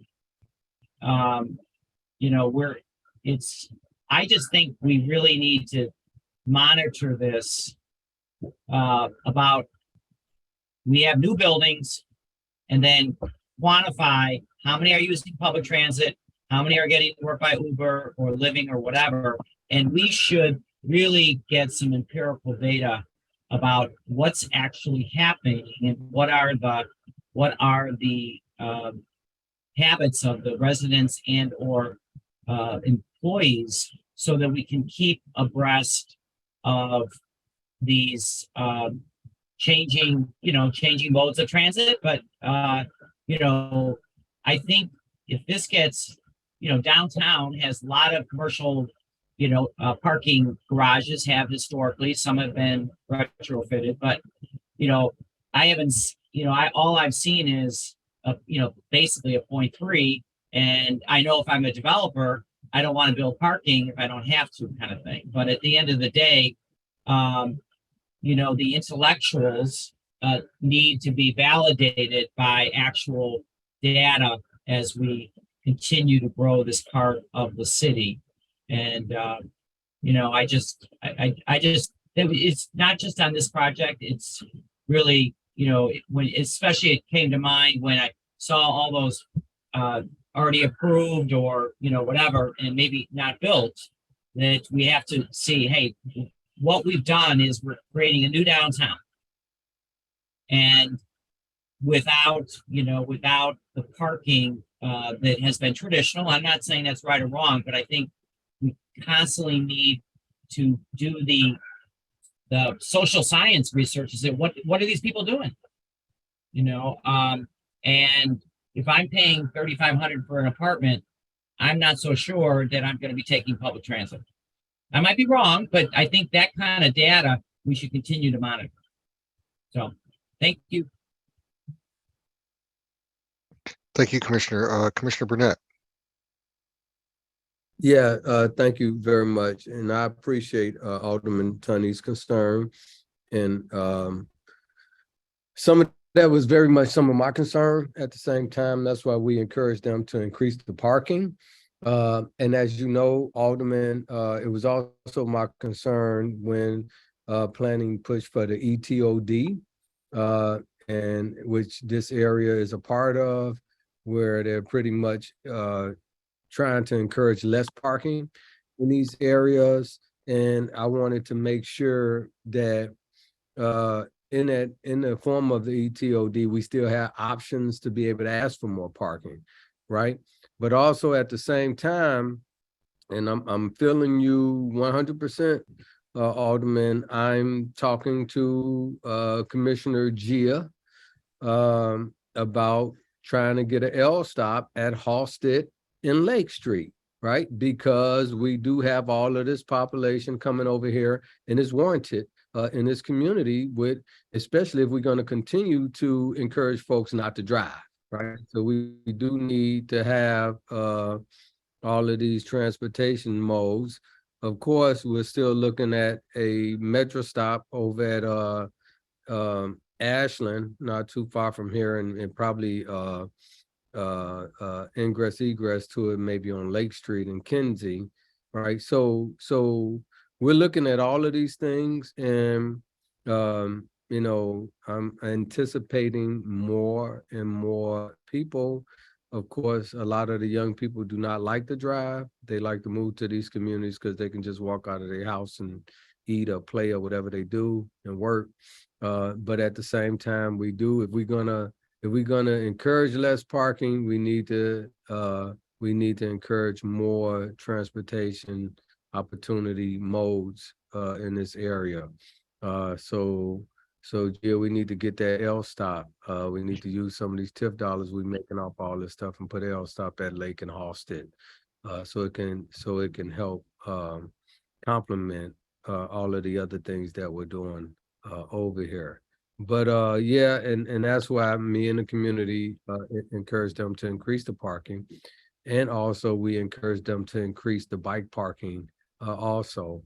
But at the same time, Alderman Tunney, Commissioner Tunney, we do have several developers over here, in particular Sterling Bay, who with their developments, they're building more parking, right? And they're having parking facilities because some of their end users are asking for more parking.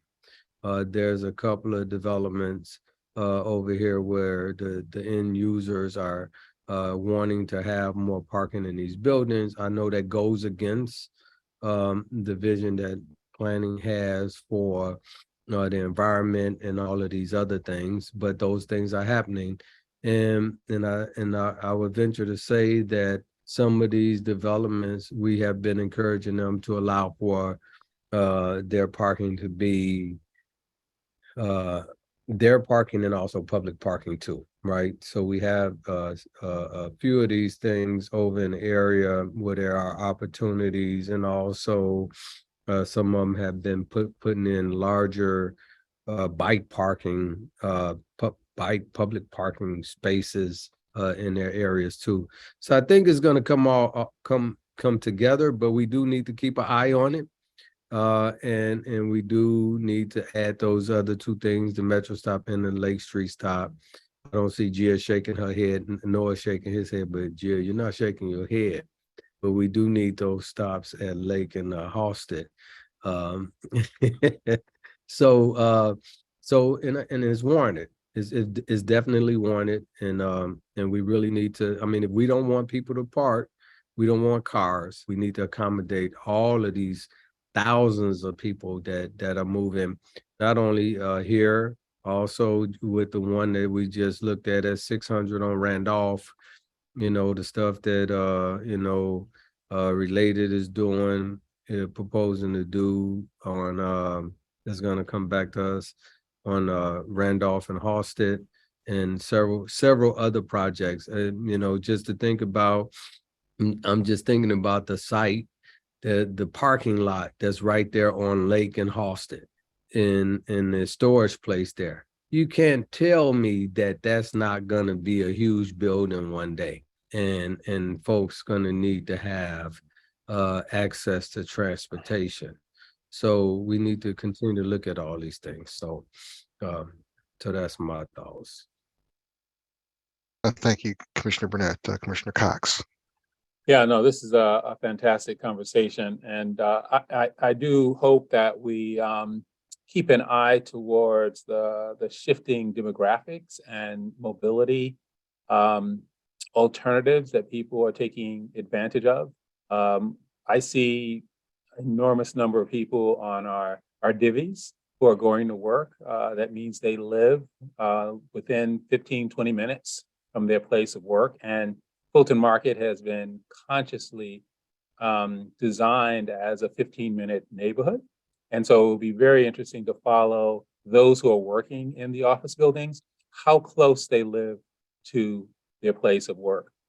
Because the whole intention is to live, to dine, to shop, and work within this 15-minute radius. So I think we should be just mindful of what the demographics of Fulton Market are, why people are moving here, and whether they are auto dependent or whether they are exercising the various mobility options that are afforded to them for living in such a central and transit rich area. So I almost feel like we're hearing a little bit of a generational argument when you might commute to a place like this. I think we already have evidence that the people working in Fulton Market actually live within a walkable or bikeable distance, and they are exercising those options.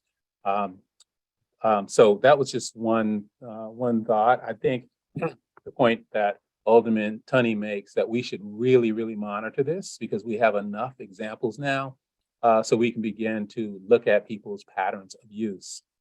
I did want to make just a comment on the design. I think we would be remiss not to acknowledge that this is one of the more innovative design proposals that we've seen recently. Just the design, overall design quality, the aspirations of how they are bringing in a kind of context sensitivity, both in terms of solar orientation, the reconstruction of the character building, even the presence of like outdoor amenities, spaces, the terraces. This feels like a post-COVID smart building. And it has, I don't think it's just an aesthetic choice. I think it's really emanating from a kind of series of programmatic demands.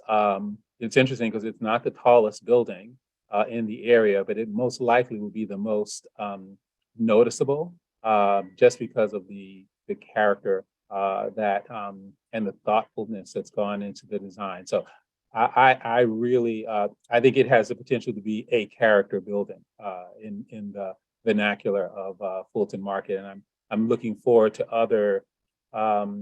other developer designer teams that take on sustainability in this manner. I think it could be a fantastic calling card for Fulton Market. So just thank you for the attention to the design and its excellence. Thank you, Commissioner Cox. If there's no other comments, I'd also like to add on to Commissioner Cox's comments on the architecture and the design. It's really a forward-thinking piece of architecture, and I really want to commend not only the architect but also the boldness of the developer to give the architect the freedom to explore this type of architecture, which I know is going to be a signature piece here for this part of Fulton Market. With that, are there any other comments or questions from the commissioners? Yes, Commissioner Burnett, of course I have to recuse myself from that. But also they did go through the 3 community organizations in this area. We did have a community meeting. Of course, as you heard, the community asked for more parking. They came back with more parking for cars and also for bikes. So my community support this, and so we support it also. Thank you, Commissioner Burnett. With that, do I have a motion on a proposed plan development submitted by Fortum Volantis Partners LLC for the property generally located at 415 North Sangamon Street, finding that it meets the requirements for approval? So move, Pinheiro. So moved by Commissioner Pinheiro. Seconded by Commissioner Cox. Seconded by Commissioner Cox. We will move on to roll call vote. Commissioner Biaggi. Yes. Commissioner Brumfield is a yes. Commissioner Burnett has recused himself. Commissioner Cox. Yes. Commissioner Escarino. Yes. Thank you. Commissioner Garza. Commissioner Lyons. Yes. Commissioner Navarro. Yes. Commissioner Pinheiro. Yes. Commissioner Reyes. Yes. Commissioner Soto. Yes. Commissioner Tillman. Yes. Commissioner Tunney. Yes. Commissioner Wagasbach. Yes. The motion passes. Congratulations, team. Looking forward to seeing this architecture go up in Fulton Market. Thank you. Congratulations. The next item on the agenda is D6, the proposed zoning map amendment within the boundaries of the North Branch Industrial Corridor submitted by 1308 North Elston Chicago Investors LLC for the property generally located at 1308 North Elston Avenue. The applicant is proposing to rezone the site from M3-3 Heavy Industrial District to C2-3 Motor Vehicle Related Commercial District to allow for additional uses in the existing building. No new construction or site improvements are proposed with this request. This is located in the 27th Ward. Fernando Espinoza will provide the context overview and the applicant will present their proposal. Mr. Espinoza. Good afternoon, Vice Chairman, Council, and Commissioners. For the record, my name is Fernando Espinoza from DPD. The applicant and the development team will be here before you and will be available to answer questions from the commissioners. The subject property is located in the West Town community area, which has a population of 87,781.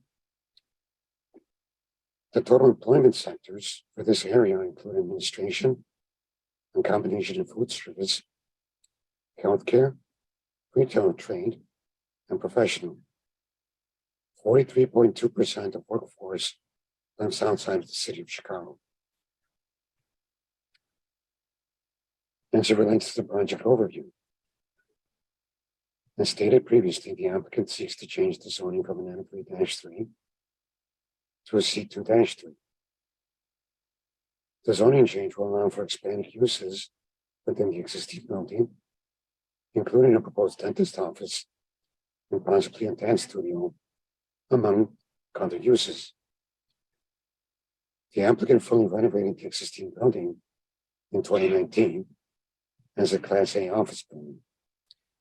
No new construction or site improvements are proposed. For site context plan, the site is highlighted in blue. It is located just due east of the Kennedy Expressway and just due west of North Houston Avenue. Now we'll turn over the presentation to Kate Duncan, the applicant's attorney, who will provide further details and explanation of the proposal. Ms. Duncan, please. Thank you, Mr. Espinoza. Good afternoon, Mr. Chairman and members of the Plan Commission. My name is Kate Duncan. I'm an attorney with Quarles and Brady in Chicago, and I represent the applicant 1308 North Elston Chicago Investors LLC in connection with the proposed Type 1 zoning amendment application that we filed for the property at 1308 North Elston Avenue. Here this afternoon with me on behalf of applicant is Regina Stilp, who is the manager of applicant, and also Suzanne Kale, who is the managing director of development for applicant. The slide in front of you shows the boundaries of the property located at 1308 North Elston Avenue, again with Evergreen on the north, Elston on the east, Potomac on the south, and the Kennedy Expressway and the Metro tracks on the west. The existing zoning for the site is M3-3, and it's located in the North Branch Corridor Overlay District Subarea A. The net site area for the property is 30,441 square feet.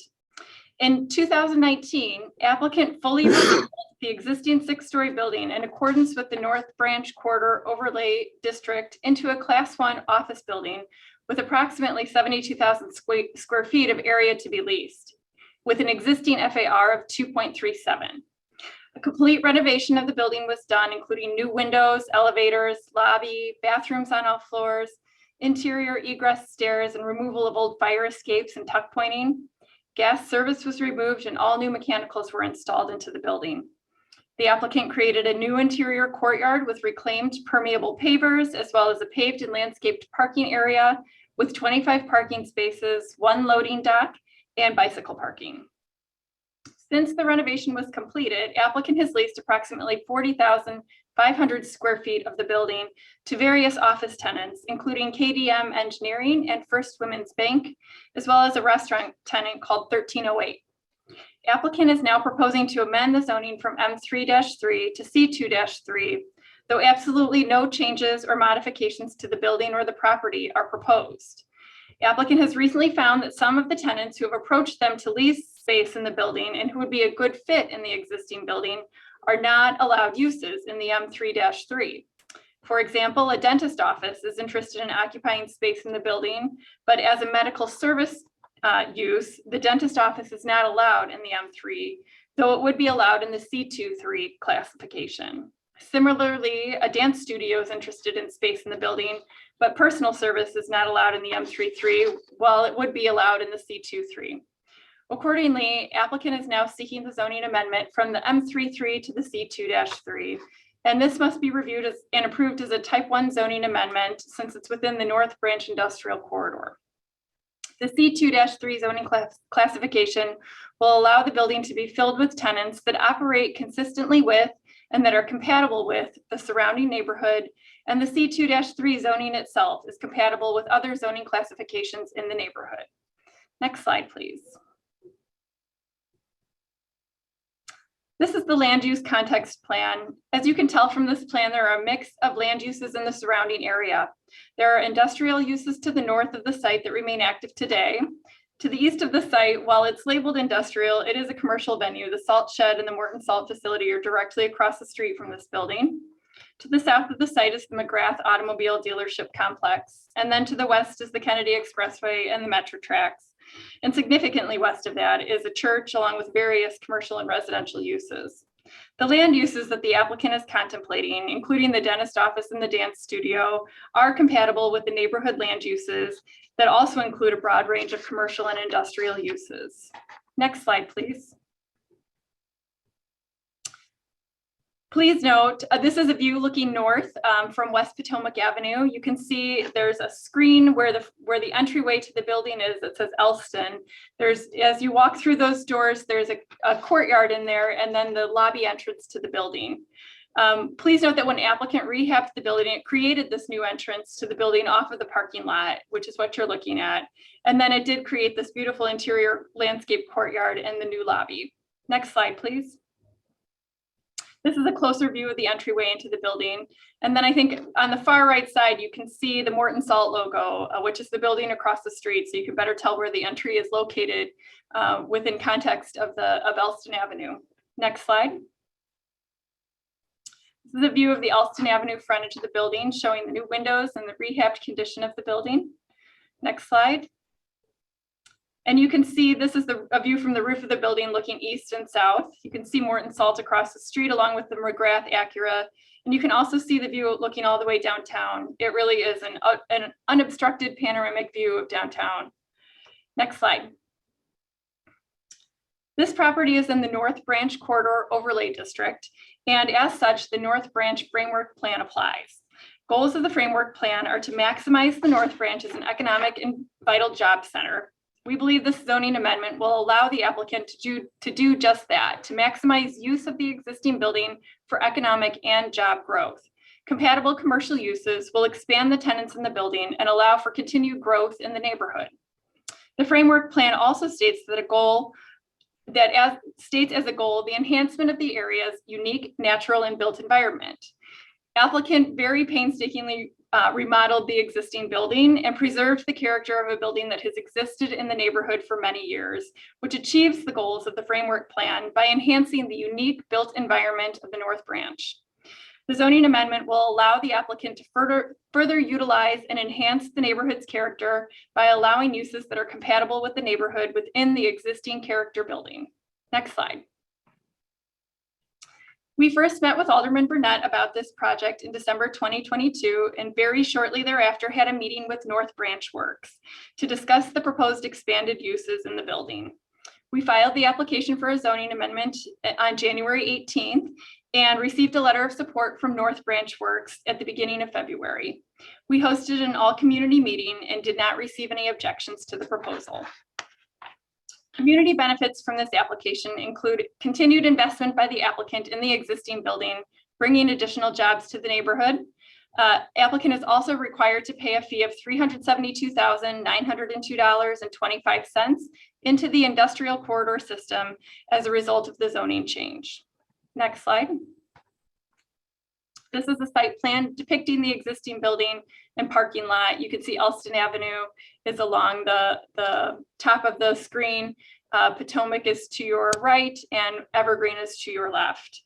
Both pedestrian and vehicle traffic exits and enters from Elston Avenue so that all people can enter the building from the courtyard lobby, which you can see we have shown an arrow to. The building is 6 stories and the whole building has been remodeled to be suitable for office and other commercial uses. The annex building you see there is a little restaurant called 1308, and there are 25 parking spaces on the site along with 1 loading space. Next slide, please. These are just some of the elevations of the building. We can just quickly click through these. This is the east elevation along Elston. Next slide. This is the south elevation looking towards the entry of the building on Potomac. Next slide. This is the west elevation looking from the Metro tracks. Next slide. And with that, I will turn it back over to Fernando. And I just want to say thank you very much to staff at DPT, including Lewis Clayton and Fernando and Noah, who have all been very much a pleasure to work with on this matter. I also want to say thank you to Steve Simmons and North Branch Works. Steve spoke earlier today in support of the rezoning, and we're grateful for their support of this matter as well. And with that, I'll turn it back to you, Fernando. Thank you so much. Again, for the record, Fernando Espinoza with the Department of Planning and Development. DPT has reviewed the materials submitted by the applicant and has concluded that the proposal would be appropriate for the following reasons. The change in zoning will not adversely affect the continued viability of the North Branch Industrial Corridor. The site is located in the North Branch sub-area. The site is located in the north sub-area of the North Branch Framework Plan, which is designated for mixed uses, including office, commercial, and residential. The proposed zoning designation of C2-3 is consistent with the recommendation designation of C2-3. Additionally, the proposed zoning classification is compatible with the surrounding zoning.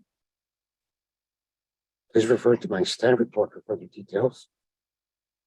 Based on the foregoing, it is the zoning administrator's recommendation that the application for an industrial corridor zoning map amendment in the North Branch Industrial Corridor be approved and forwarded to the City Council Committee on Zoning, Landmarks, and Building Standards.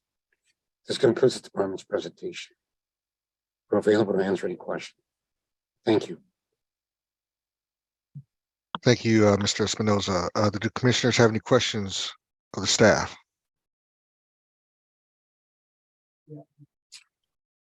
Commissioner Burnett or Alderman Burnett, would you like to say a few words? Sure, of course, I have to recuse myself from this. This is pretty much a no-brainer because they're not changing the building. They're just trying to allow for other folks to use the space. So we did send them to the community organization, which in this instance is North Branch Works. And as you heard, they did approve the development. But also we had a community meeting literally last night. So I want to thank the Department of Planning for being there also. And there were no objections. Matter of fact, folks pretty much didn't understand why we even needed a meeting for this. But also at the same time, you know, I was they paying like almost $400,000 into the industrial fee fund. And I know the city needs the money, but it just seemed odd when it's not a new building being built. I just got to say that. I said that at the meeting last night. And I don't even know if those two tenants that they're going to put in there is going to make up for that, but I guess that's how it is. So with that, I don't have any objections to it, nor does the community. So we ask for this body support. Thank you. Thank you, Alderman Burnett. Unless there's any other questions or comments, would like to put forward a motion on a proposed zoning map amendment within the boundaries of the North Branch Industrial Corridor. Submitted by 1308 North Elston Chicago Investors, LLC for the property generally located at 1308 North Elston Avenue, finding that it meets the requirements for approval. Do I have a motion? So moved. So moved by Commissioner Lyons, seconded by? Second, Biagi. I've heard a number, but I'll let Commissioner Biagi's voice speak the loudest, seconding the motion. With that, we'll go to roll call vote. Commissioner Biagi. Yes. Commissioner Brumfield is a yes. Commissioner Burnett has recused himself. Commissioner Cox. Yes. Commissioner Escarino. Yes. Commissioner Garza, Commissioner Lyons, Yes. Commissioner Navarro, Yes. Commissioner Pinheiro, Yes. Commissioner Reyes, Commissioner Soto, Yes. Commissioner Tillman. Yes. Thank you, Commissioner Tunney. Yes. Thank you, Commissioner Wagaspak. Yes. Thank you. The motion passes. Congratulations. Thank you very much. Thank you. The next item on the agenda is D7, a proposed plan development submitted by 1016 West Jackson LLC for the property generally located at 1016 West Jackson Boulevard. The applicant is proposing to rezone the subject property from DS-3 Downtown Service District to DX5 Downtown Mixed Use District, and then to a residential business plan development. This will permit the construction of a 28-story, 295-foot tall mixed-use building containing 370 dwelling units, ground floor commercial space, 125 accessory parking spaces, and 300 bicycles parking spaces. A 3.1 FAR floor area ratio bonus will be taken, and the overall FAR of the planned development will have a maximum of 8.1. This is located in the 25th Ward. Again, Mr. Max Lyon will provide the context overview, and the applicant will present their proposal. Mr. Lyon. Thank you, Vice Chairman. Once more, I'm Max Lyon with the Department of Planning and Development, and I'm the lead planner for this proposal. Hopefully you guys aren't sick of my face yet today. Today, I'm joined by representatives of the project team for a proposal plan development at 1016 West Jackson Boulevard. The proposal would construct a 295-foot tall mixed-use residential building containing ground floor retail space and 370 dwelling units. The applicant will be using the neighborhood opportunity bonus to increase the allowable floor area ratio from 5 to 8.1. The subject site is located in the near west side community area of the 25th Ward. According to CMAP community data from 2020, almost half of the residents in the neighborhood are below the age of 34, with households averaging 2.2 individuals and median household income of over $83,000. The district is actually a former manufacturing area turned mixed-use commercial and residential. It includes warehouses that have been converted into loft condominiums, new high-rise residential, and mid-rise business offices, retail, and restaurants. The project site is located 2 blocks north of the I-290 Eisenhower Expressway and four blocks west of the I-90 Kennedy Expressway. The site is also within 1,300 feet of several transit options, including the CTA Blue Line station at UIC Halstead and the Jackson Boulevard bus route. Several parks are in the area as well, including the Mary Bartlemy and Skinner parks. The area surrounding the site consists of a mix of mid-rise loft buildings and glass and concrete high-rises, as well as various low-rise services, surface parking, and undeveloped lots. The proposed site is almost exclusively surrounded by other DS and DX zoning designations, with denser -7s being closer to downtown and tapering off to -3s as we move west from the proposal. The site itself will be divided into 2 sub-areas. Sub-area A to the south will feature the proposed residential building and all of the proposal's new construction, while the north sub-area, sub-area B, contains a 4-story commercial office building that will remain and will not involve any construction as part of the proposal. With that, I'll turn over the presentation to the applicant's attorney, Michael Esger, who will further explain the proposals of this, or the details of this proposal. Thank you very much, Max. For the record, my name is Michael Esger. I'm the attorney for the project, and with me from the project team is Anthony Rozowski and Adam Friedberg. They're principals with the developer, as well as Robert Muller, who is the architect from BKV Architects. And moving on to the planning context, this project is informed by the West Loop Design Guidelines. We've looked at that closely with DPD staff and the community, and it was determined that we are certainly in compliance with the West Loop Design Guidelines. Moving forward, next slide.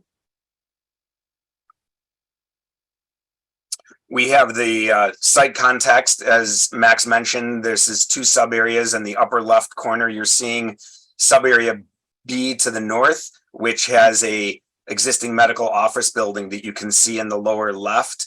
The right side of that is the 4-story office building. The building that we're proposing to demolish and build the new construction on is that white stucco building that has been there for a little bit of time, and it doesn't fit into the framework quite as much with the context of the area. And then you're seeing in the bottom right photo the alley, which is really a street, West Quincy Street, that divides sub area A and B. Next slide.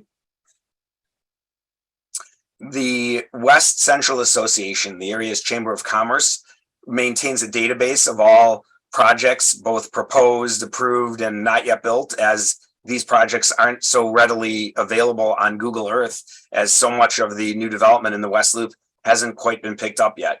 So using the shared database with other architects and developers that put in their projects, we've added ours, and you can see how we fit looking north and west. We're in the orange at 295 feet as a maximum height. The next slide shows a view looking northeast, again, with the context of the trend of development for the area. The next slide is our community outreach and our timeline. We started with DPD back in June with a pre-concept or pre-intake meeting, and then moved into the regular flow with the intake meeting and talked to the 25th Ward, and went through their zoning advisory board regime, where we met with the zoning advisory board itself, as well as community organizations and stakeholders in the West Loop, including the neighbors of West Loop and the West Central Association. We also spoke with all of the neighbors that surround the site and had specific meetings with all of them, and then a full community meeting in December. And once the project was understood, we got good support, received good support from the community, and of course the aldermen as well. Next slide. I'm going to turn it over to Rob Muller from BKV to walk through the architecture. Thanks, Rob. Thanks, Michael. Thanks all. I will use my time to walk through the evolution of the design and the organization of the building, and then the development of the design. So first off, the massing. We started out just thinking about what is a very efficient footprint, and how can we work with the FAR of this site. Turn that into something where maybe we could have a better amenity floor by pushing the mass of the building to the left and opening up the east, looking back toward the city. In thinking about the West Loop design guidelines, there's a critical factor of aligning the base of the building with the neighboring buildings, but also pushing the mass of the towers further back on the site so that it doesn't have such a canyon-like impact on the streets over there.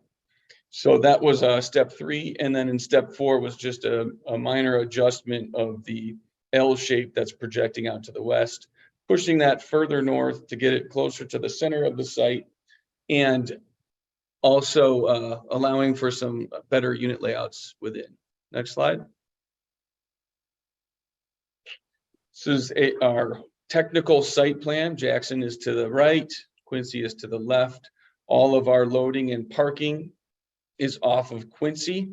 You can see the heavy line around the perimeter of the building, and that is actually pulled away from the property lines to the south and to the west, allowing some freedom, some open space at the base of this building, which is sorely lacking along Jackson in this area. We'll talk about this more when the rendered site plan comes up.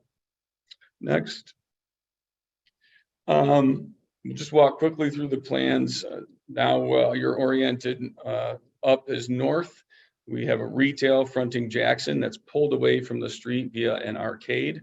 The lobby is actually entered from the side, where we're creating what we're calling the Paseo, which is an open zone between our building and our neighbor to the west. And that is a public space, and off of that public space would be the entry to the lobby. There are 2 floors of parking in this structure. It gives us about 0.3 per unit as a basic count.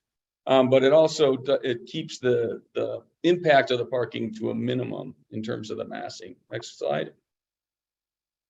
Moving up the building, that's the 2nd level of parking, and directly atop that is an partial amenity floor where there will be outside features, and that's south facing, and it's also a viewing back to the east toward the city. Next slide.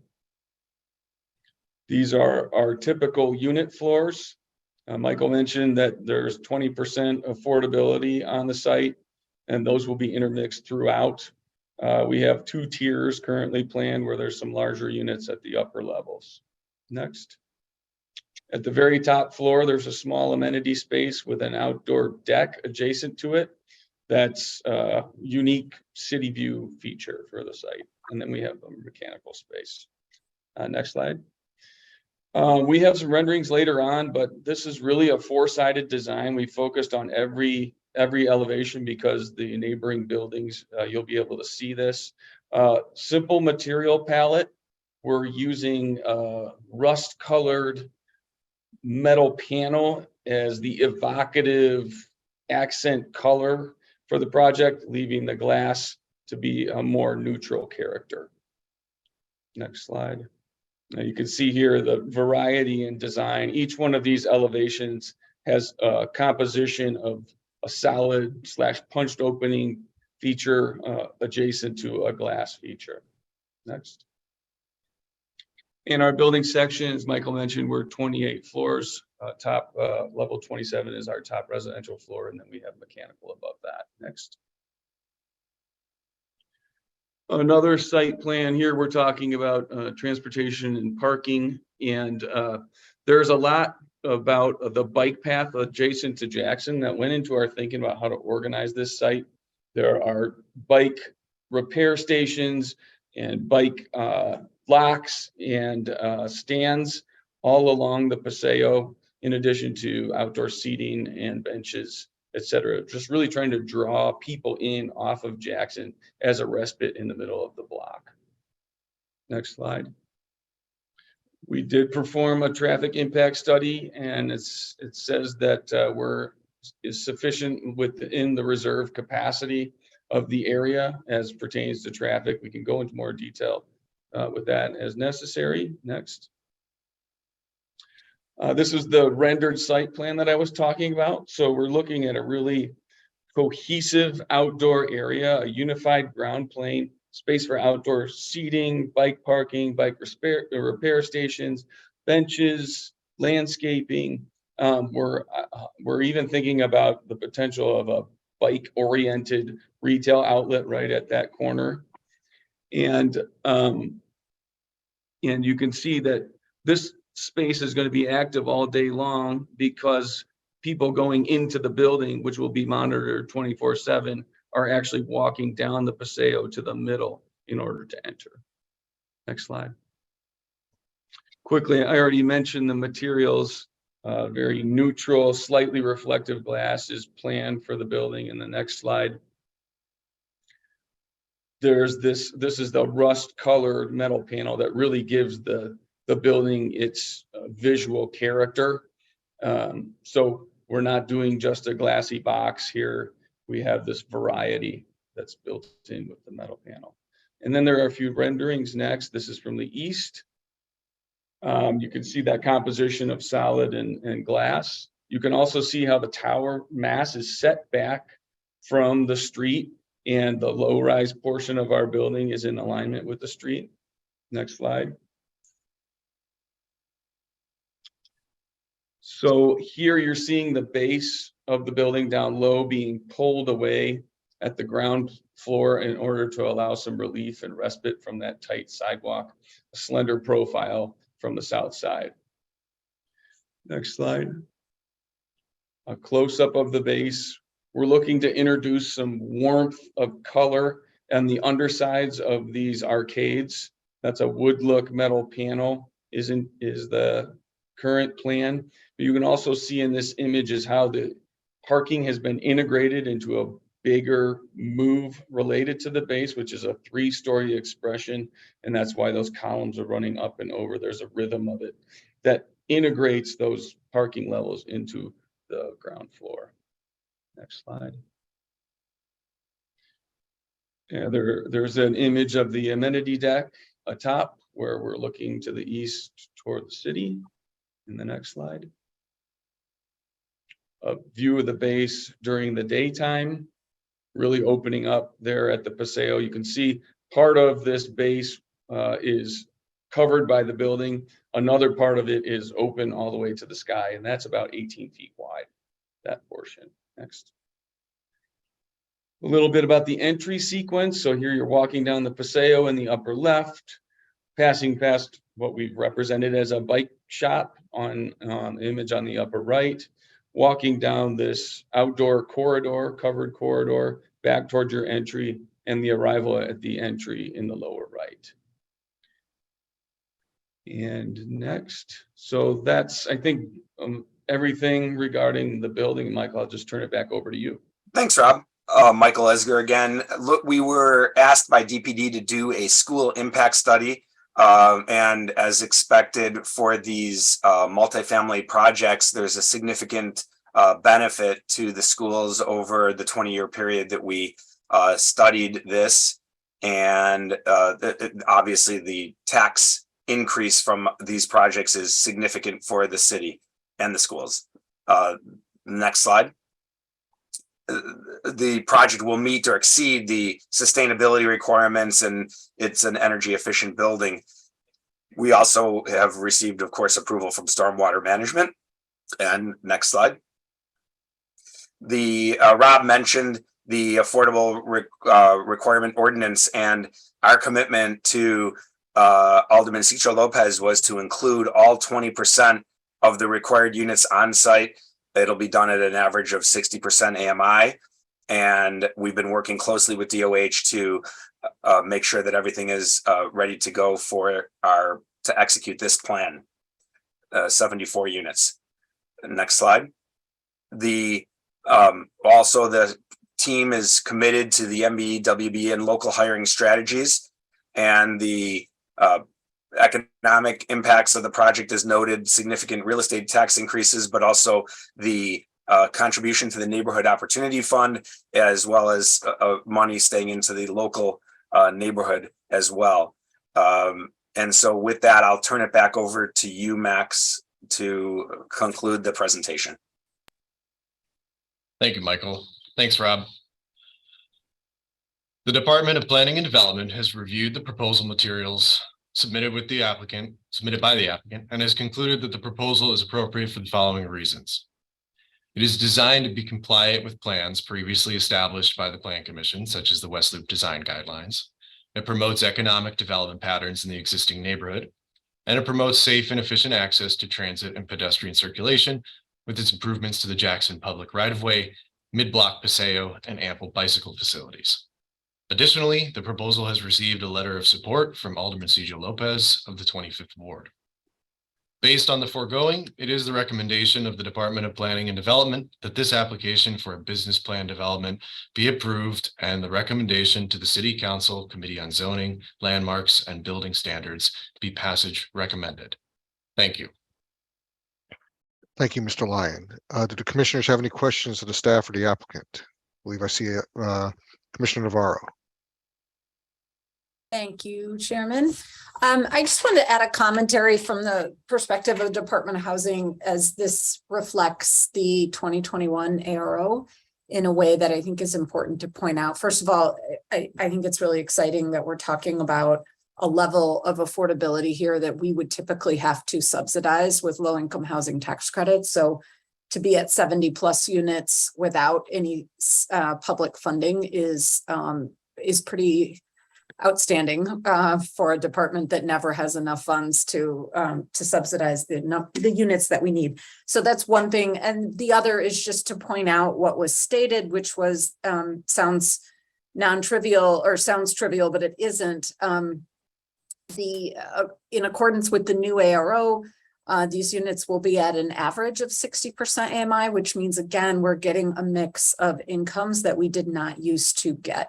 And so we will see incomes down to as low as 40% as well as high as 80%, which gives both benefits, of course, people that need this help the most, and it makes it easier to lease up because we're allowing for a range of incomes to qualify. So I just wanted to point that out as well. Thanks. Thank you, Commissioner Navarro. Commissioner Reyes. Yeah, I total agreement with what Commissioner Navarro just said. I mean, I'm super happy to see a developer and actually with the alderman from my ward that is committed to the 20% to be on site. That is truly outstanding. And just what the Commissioner Navarro said in terms of the incomes from 40% AMI to 80, that is also a victory, significant. This is the equivalent of doing one low-income housing tax credit. And so it's really, really, it can be done, truly. This is a developer that we should remember because this can be done. Others come here and say, no, we cannot give you all the units on site. But this demonstrates that truly can be done. Beautiful building. I just want to ask in terms of the unit types, 1, 2, and 3 bedrooms, is there a breakdown for the affordable units?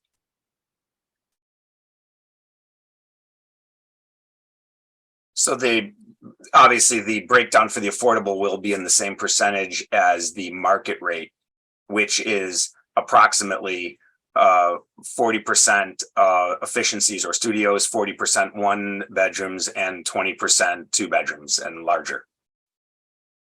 So, and the affordable units will be, of course, in that same percentage. Okay, thank you. Is Alderman Cicho Lopez or staff here to make a statement, or is there a letter on file? We have a letter, Chairman. He was unable to attend. Very good. I believe there is one more hand up. Maybe not. It looks like it disappeared. Oh, I'm sorry. His chief of staff is here. Oh, very good. Incorrect. Lucia is here if she'd like to speak. Please.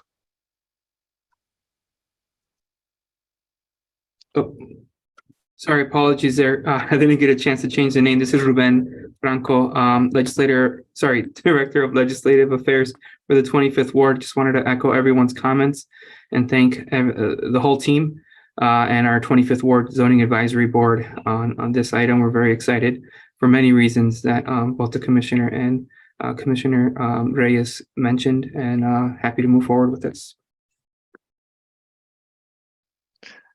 Thank you. Unless there's any other comments from the commissioners, do I have a motion on a proposed plan development submitted by 1016 West Jackson LLC for the property generally located at 1016 West Jackson Boulevard, finding that it meets the requirements for approval? Do I have a motion? So move, Reyes. So moved by Commissioner Reyes, seconded by Novara. Navarro. With that, we'll move on to roll call. Commissioner Biaggi. Yes. Commissioner Brumfield is a yes. Commissioner Burnett. Yes. Commissioner Cox. Yes. Commissioner Escarino. Yes. Thank you. Commissioner Lyons. Chairman, that's going to be recusal. Oh, yes. My apologies. Commissioner Navarro. Yes. Commissioner Pinheiro. Yes. Commissioner Reyes. Yes. Commissioner Soto. Yes. Commissioner Tillman. Yes. Commissioner Tunney. Yes. Commissioner Wagasbach. Yes. Thank you. The motion passes. Congratulations to the team. Thank you very much. Thank you. Well done. Thanks. Thank you, everybody. The next item on the agenda is D8, a proposed technical amendment to plan development number 1385 submitted by Haymarket Apartments Joint Venture LP for the property generally located at 935-939 West Washington Boulevard, 11-19 North Morgan, and 942-946 West Madison, and 2632 West Sangamon. The proposed amendment to the plan development would allow for medical use, medical services as a permitted permitted use. No further changes are proposed to the plan development. This is located in 24th Ward. Again, Mr. Fernando Espinoza will provide the context overview, and the applicant will present their proposal. For the record, Fernando Espinoza, with the Department of Planning and Development. Before you're here today is the applicant and development team will be available to answer any questions. Plan development is already completely developed. There is no new construction currently anticipated, and is a technical amendment to add medical service as a permitted use.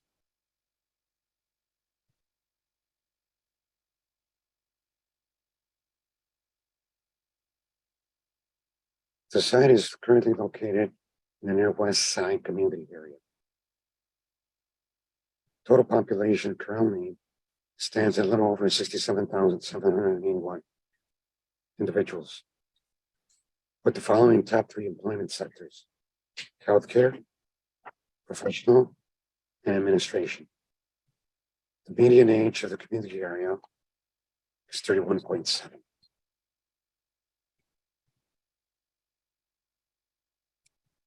As it relates to the site context, the BD boundary is currently identified in red. It's an irregularly shaped site, spotted on the north by Washington Boulevard, on the east by Sangamon, on the south by West Madison Street, and the west by North Morgan Street.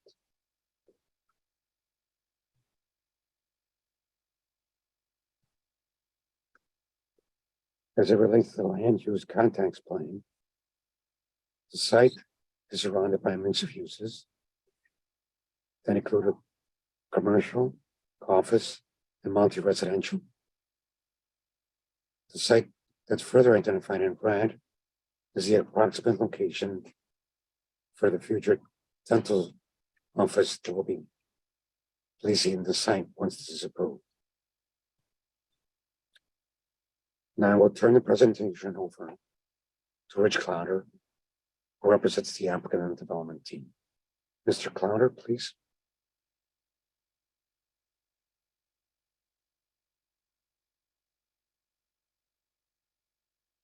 Mr. Clowder, can you hear me? Rich, do we have you? I can jump in. Katie Jinkydale from DLA Piper. Good afternoon. Along with my partner, Rich Clowder, we represent the developer and landowner for this matter.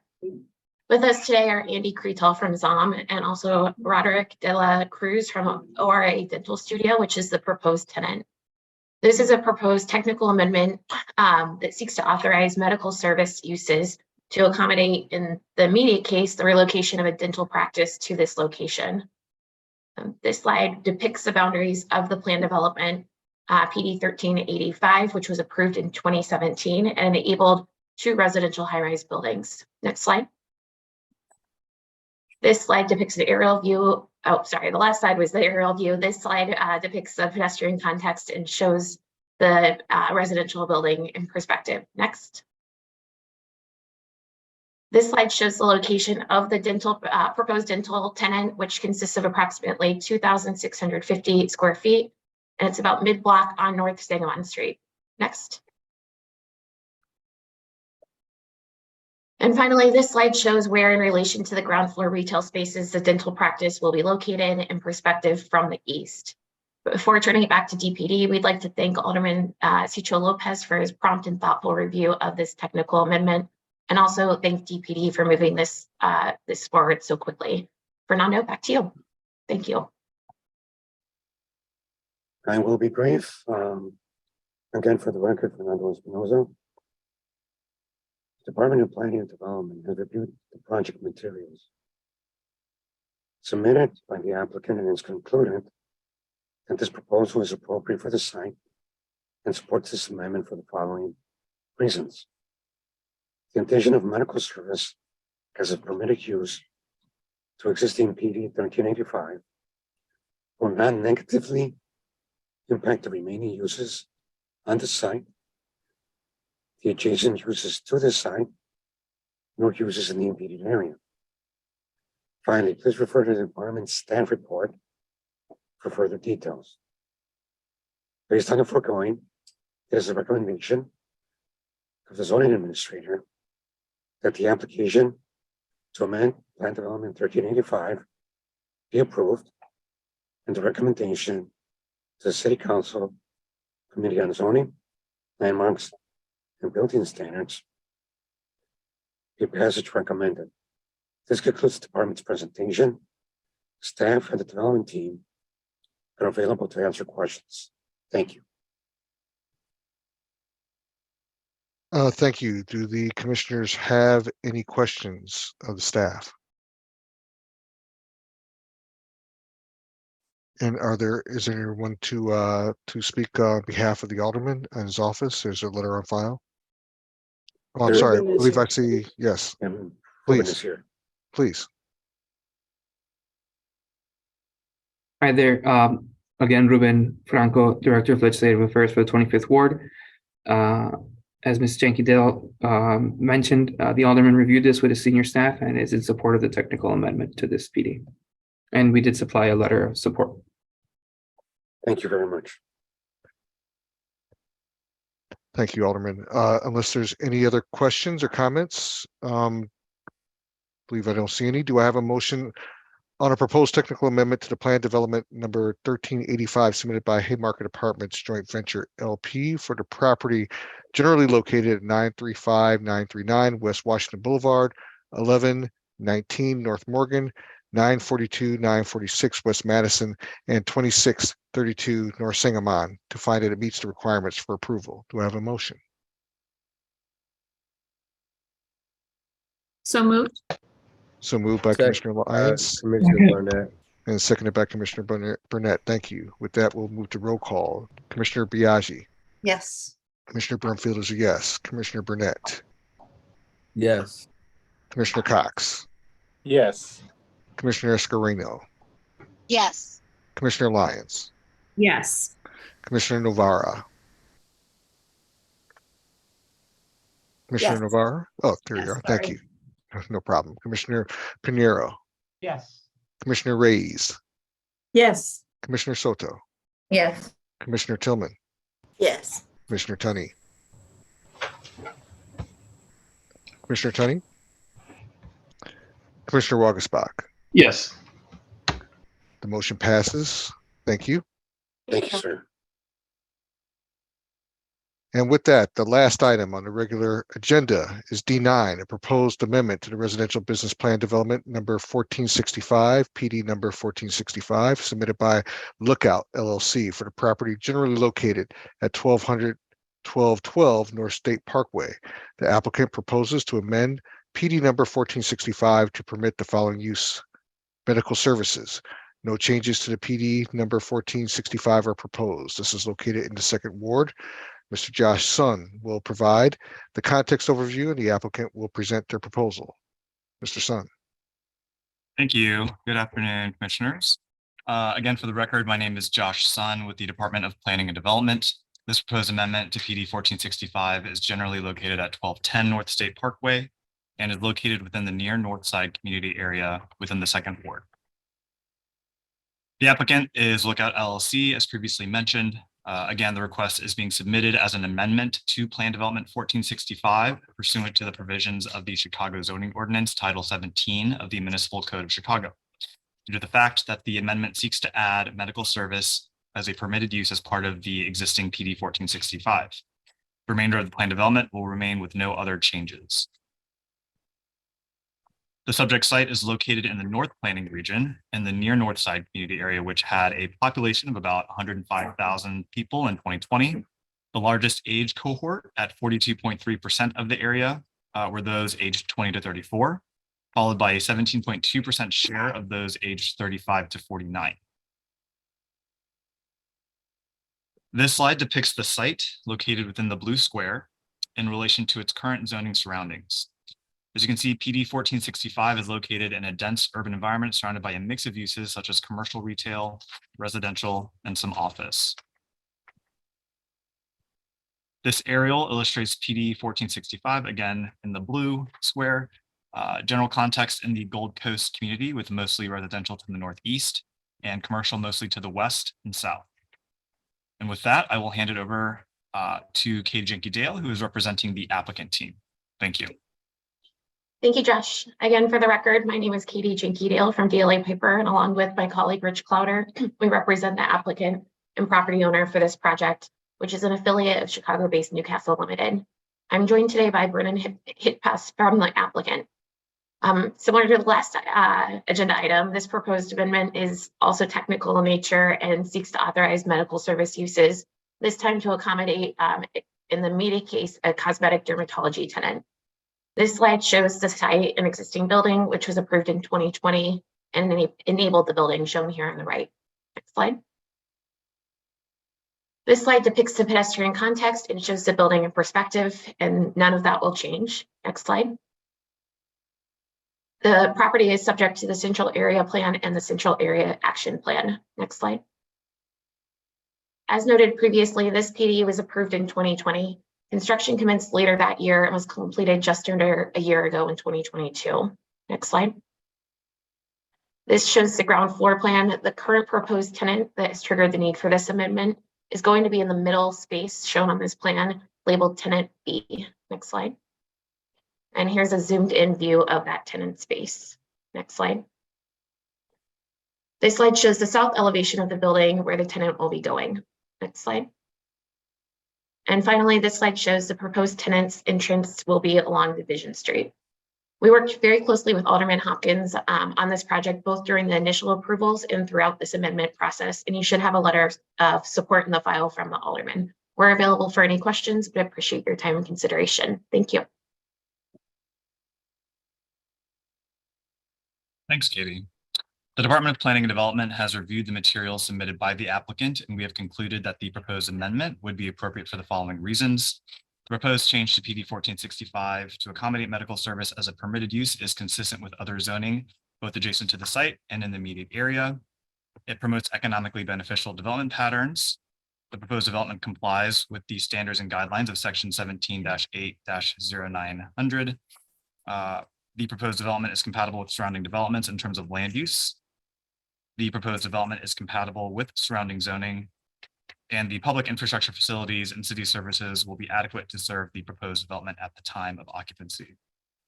Please refer to my staff report for further details regarding this project and the plans identified here today. Based on the foregoing, it is the recommendation of the zoning administrator of the Department of Planning and Development that this application to amend Plan Development 1465 be approved and forwarded to the City Council Committee on Zoning, Landmarks, and Building Standards as such. Thank you. Thank you, Mr. Sun. Do the commissioners have any questions of the staff or the applicant? No, I understand that there is a letter on file from Alderman Hopkins. Is that correct? That's correct. Yes. Very good. Seeing that there's no questions from the commissioner or the staff, do I have a motion on a proposed amendment to Residential Business Plan Development number 1465, PD number 1465, submitted by Lookout LLC for the property generally located at 1200-1212 North State Parkway, finding that it meets the requirements for approval? Do I have a motion? So moved. Escudero. Second, Alderman Burnett. I think I might have heard so moved by Commissioner Escarino, seconded by Commissioner Burnett. With that, I'd like to move into roll call vote. Commissioner Biaggi. Yes. Commissioner Brumfield is a yes. Commissioner Burnett. Yes. Commissioner Cox. Yes. Commissioner Escarino. Yes. Commissioner Lyons. Yes. Commissioner Navarro. Yes. Commissioner Pinheiro. Yes. Commissioner Reyes. Yes. Commissioner Soto. Yes. Commissioner Tillman. Yes. Commissioner Tunney. And Commissioner Wagasbach. Yes. The motion does pass. Thank you.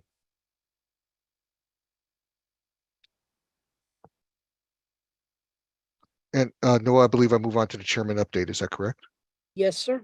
Yes, an information presentation on the Red Line Extension, RLE, Transit Supportive Development Plan. The Chicago Transit Authority is pursuing the Red Line Extension project, a 5.6-mile extension starting from the existing terminal at 95th and Dan Ryan and terminating at 113th Street, subject to the availability of funding.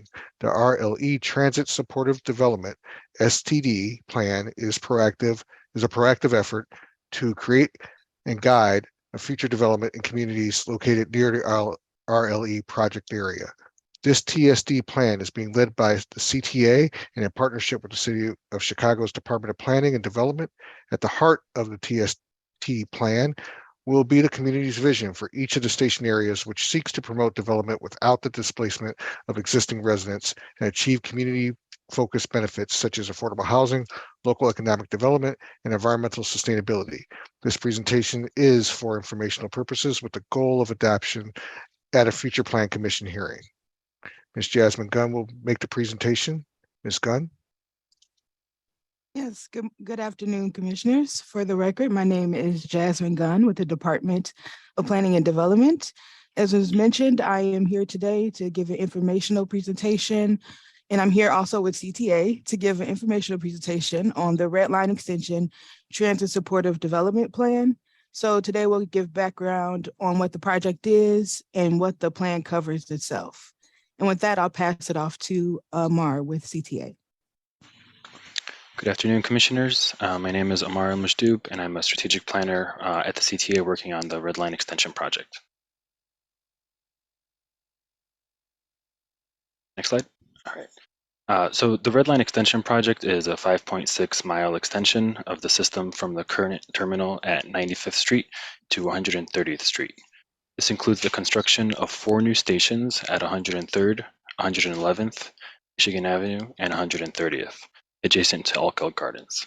The project will also include the construction of a train storage yard and maintenance facility that'll benefit the system as a whole.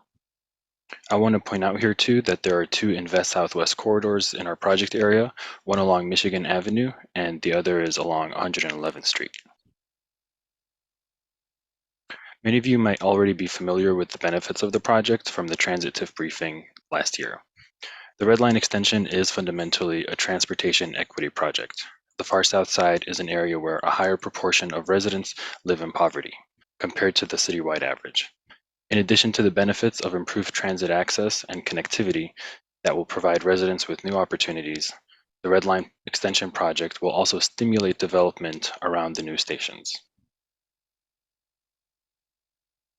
As part of the Red Line Extension project, CTA applied for and was awarded a competitive grant through the pilot program for transit-oriented development planning from the Federal Transit Administration.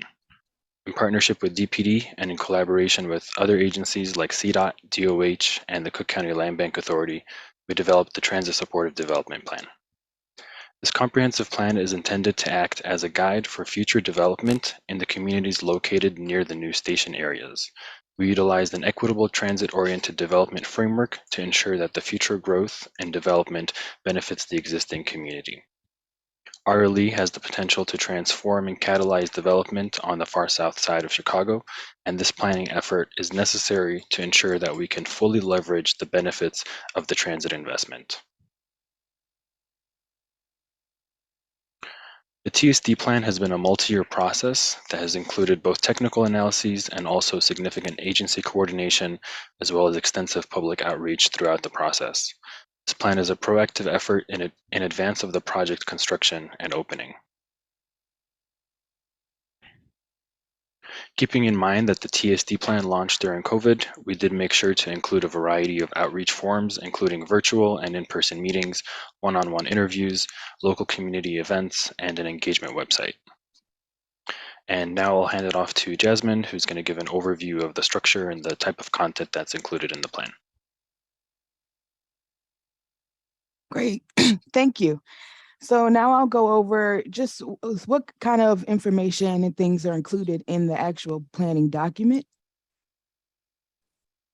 So first, I just want to generally go over the main 4 goals of the plan.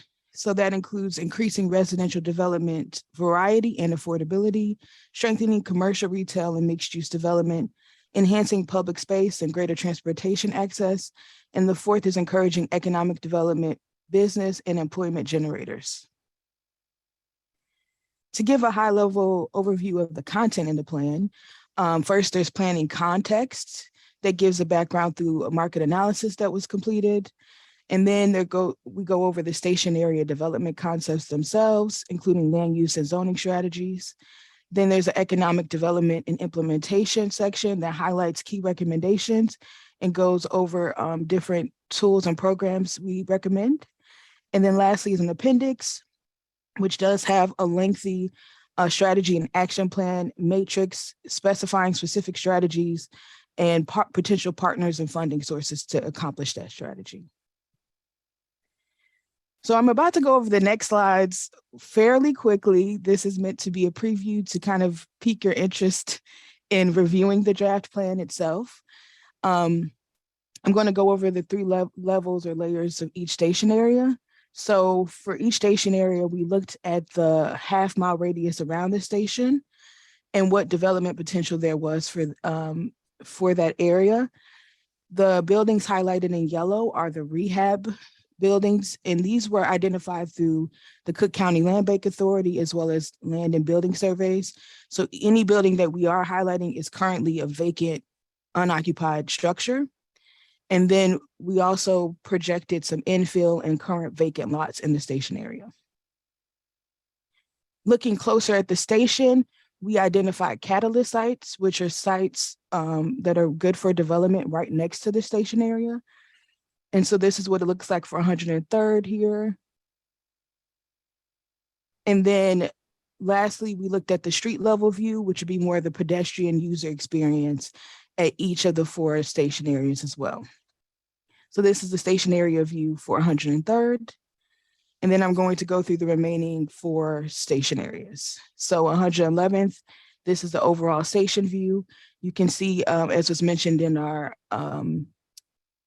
community, and mentioned in the public comment, the medical district is in this 111th Street station area, and we do coordinate with that medical district planning effort very closely as well.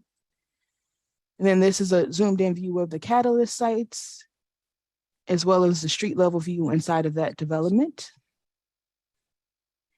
Then for Michigan station area, this is probably the largest projected number of units, and it's along the commercial corridor. And a lot of this is actually city-owned land. And then this is a view of what the development site could look like,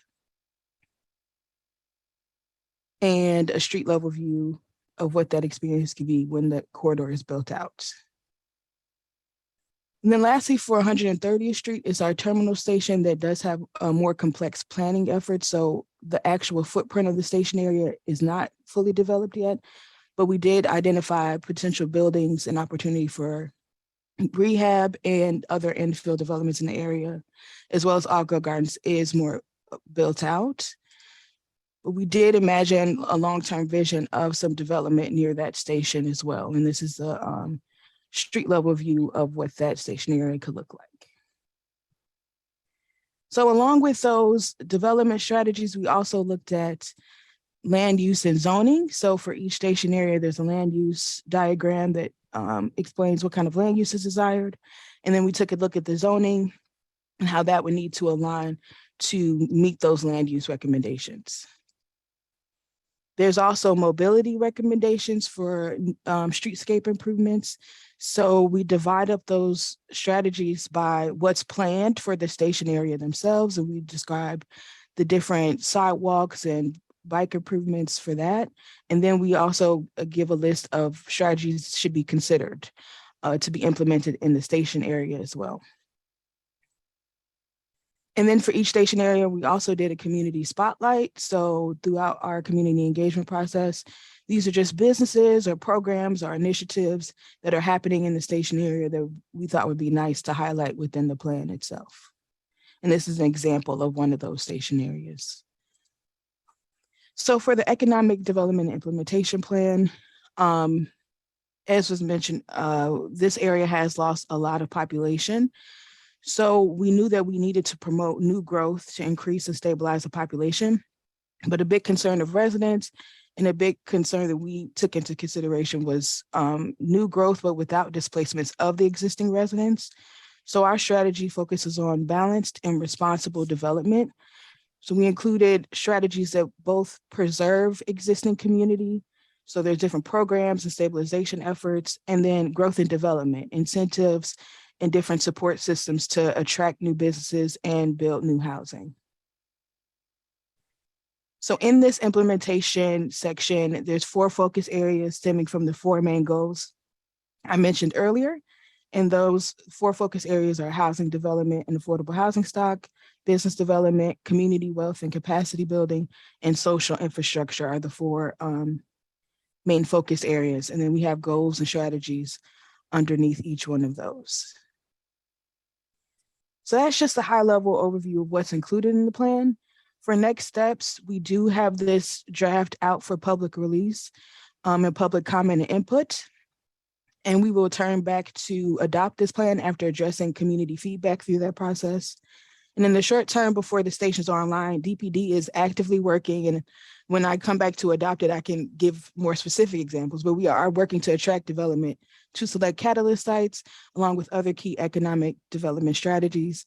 And then lastly, moving forward, as mentioned, this plan will be used as a framework for development and revitalization as we continue to work with CTA as this plan comes online. And with that, I'll open it up for any questions.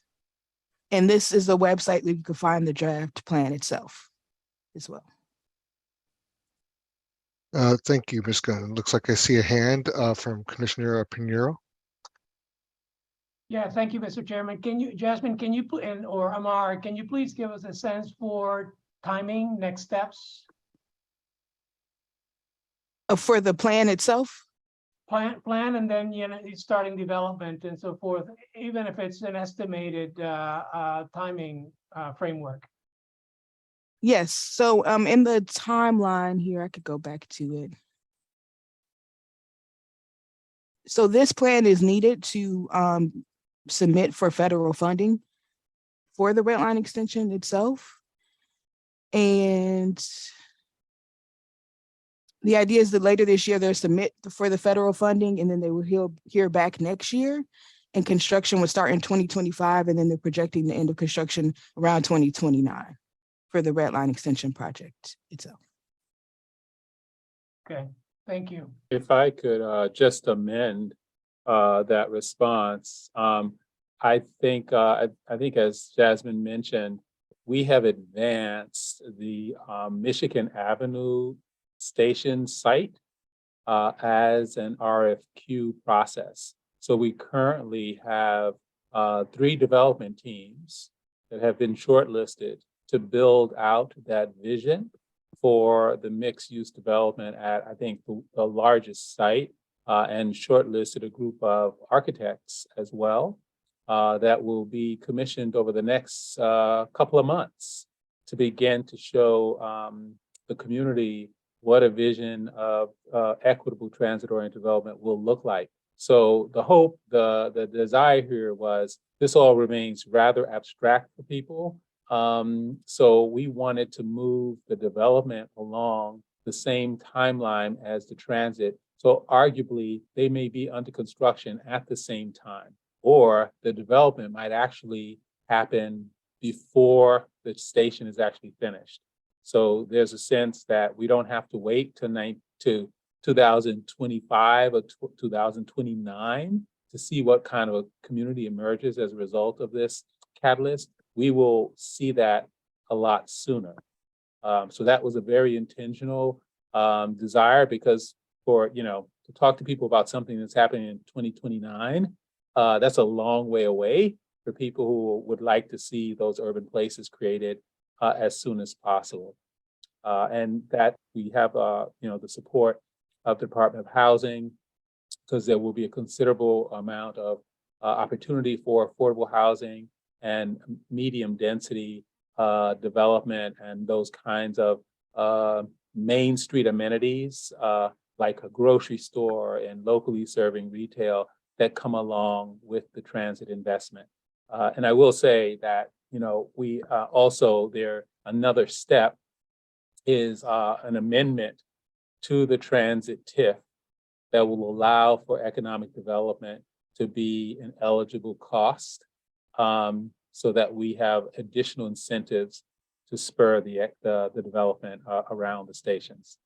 And so that is, I think we have to go back to the legislature to amend the TIF, and that is on the legislative priorities of Mayor Lightfoot for this spring. Thank you, Commissioner Cox. Commissioner Barclay is followed by Commissioner Navarro. Thank you, commissioners. I apologize. I had a commitment that ran on today, so I've been a little behind. But I wanted to speak to this issue because I think it's so important. As we know, the Red Line extension has been long awaited by the residents of the far south side, not only for equitable access to the CTA system, but also for economic and community development opportunities that other neighborhoods in the city of Chicago have experienced as a result of investment in accessible public transportation. This transit supportive development plan is a very important step in making those opportunities a reality. I appreciate the collaborative interagency effort of the CTA, DPD, and the Cook County Land Bank in developing this plan. And we at CTA look forward to the continuation of that collective effort with the community to ensure that appropriate attention and public resources are committed to its implementation. At CTA, we're very excited about this because we know there are many citizens that have waited a long time for this, and the economic development that is going to come to basically change this community. We're excited about that as well. So we welcome further visitation of this plan, and we're looking forward to coming back at an appropriate time to have further discussions about this. Thank you, Commissioner Barclay. Commissioner Navarro.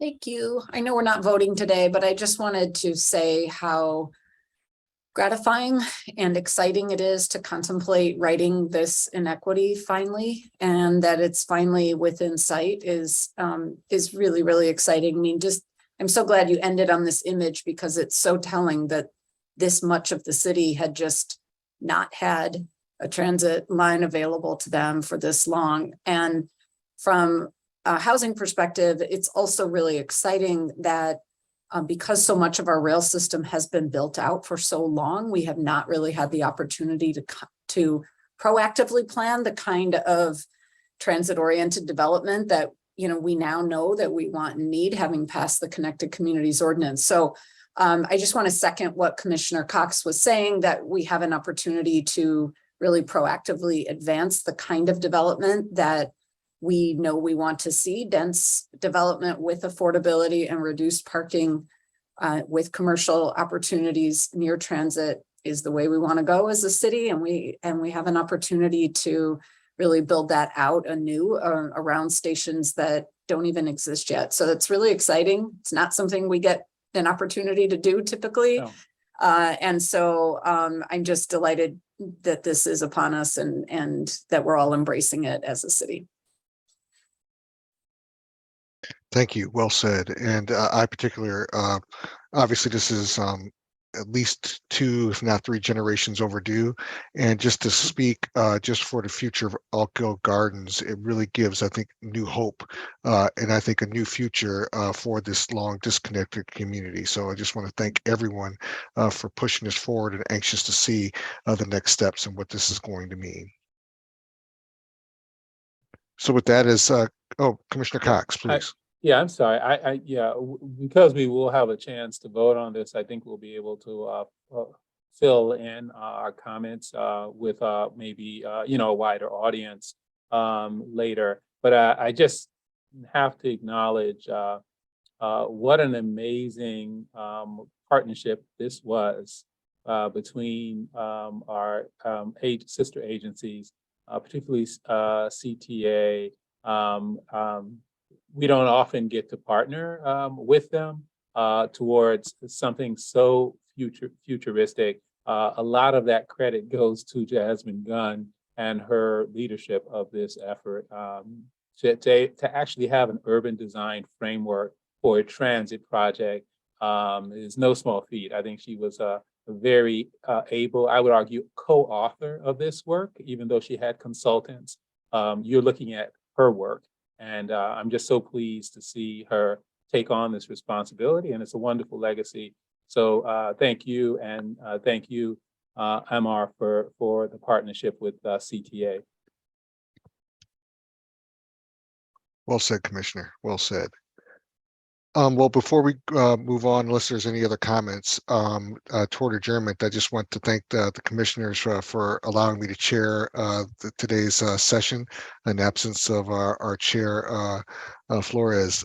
It's been an honor, and also want to give a special thanks to Noah for giving me the support and making sure that I'm not stumbling too many times through this session. And I have to call out Noah for also calling this to almost the minute of how long he thought this plan commission would go. We are literally 1 minute short of his prediction. So we can stay within that time frame. This does conclude this month's meeting of the Chicago Plan Commission. Do I have a motion to adjourn? So moved, Biagi. So moved by Commissioner Biagi, seconded by, I heard a number of people. I think I'm going to call on Everybody wants to Commissioner get out of here. Navarra. Yes, so we can stay within that time frame. Commissioner Biagi, Yes. Commissioner Brumfield is a yes. Commissioner Burnett, Commissioner Cox, Yes. Commissioner Escarino, Yes. Commissioner Lyons, Yes. Commissioner Navarra, Yes. Commissioner Pinheiro, Yes. Commissioner Reyes, Yes. Commissioner Soto, Yes. Commissioner Tillman, Yes. Commissioner Tony, Commissioner Wagasbach. Yes. This does conclude this month's meeting of the Chicago Plan Commission. It is now adjourned at time of 2:30 p.m. Thank you very much. Enjoy the rest of your Thursday, your Friday, and your weekend as well. Well, Thank well you. done. Bye-bye. Thank you.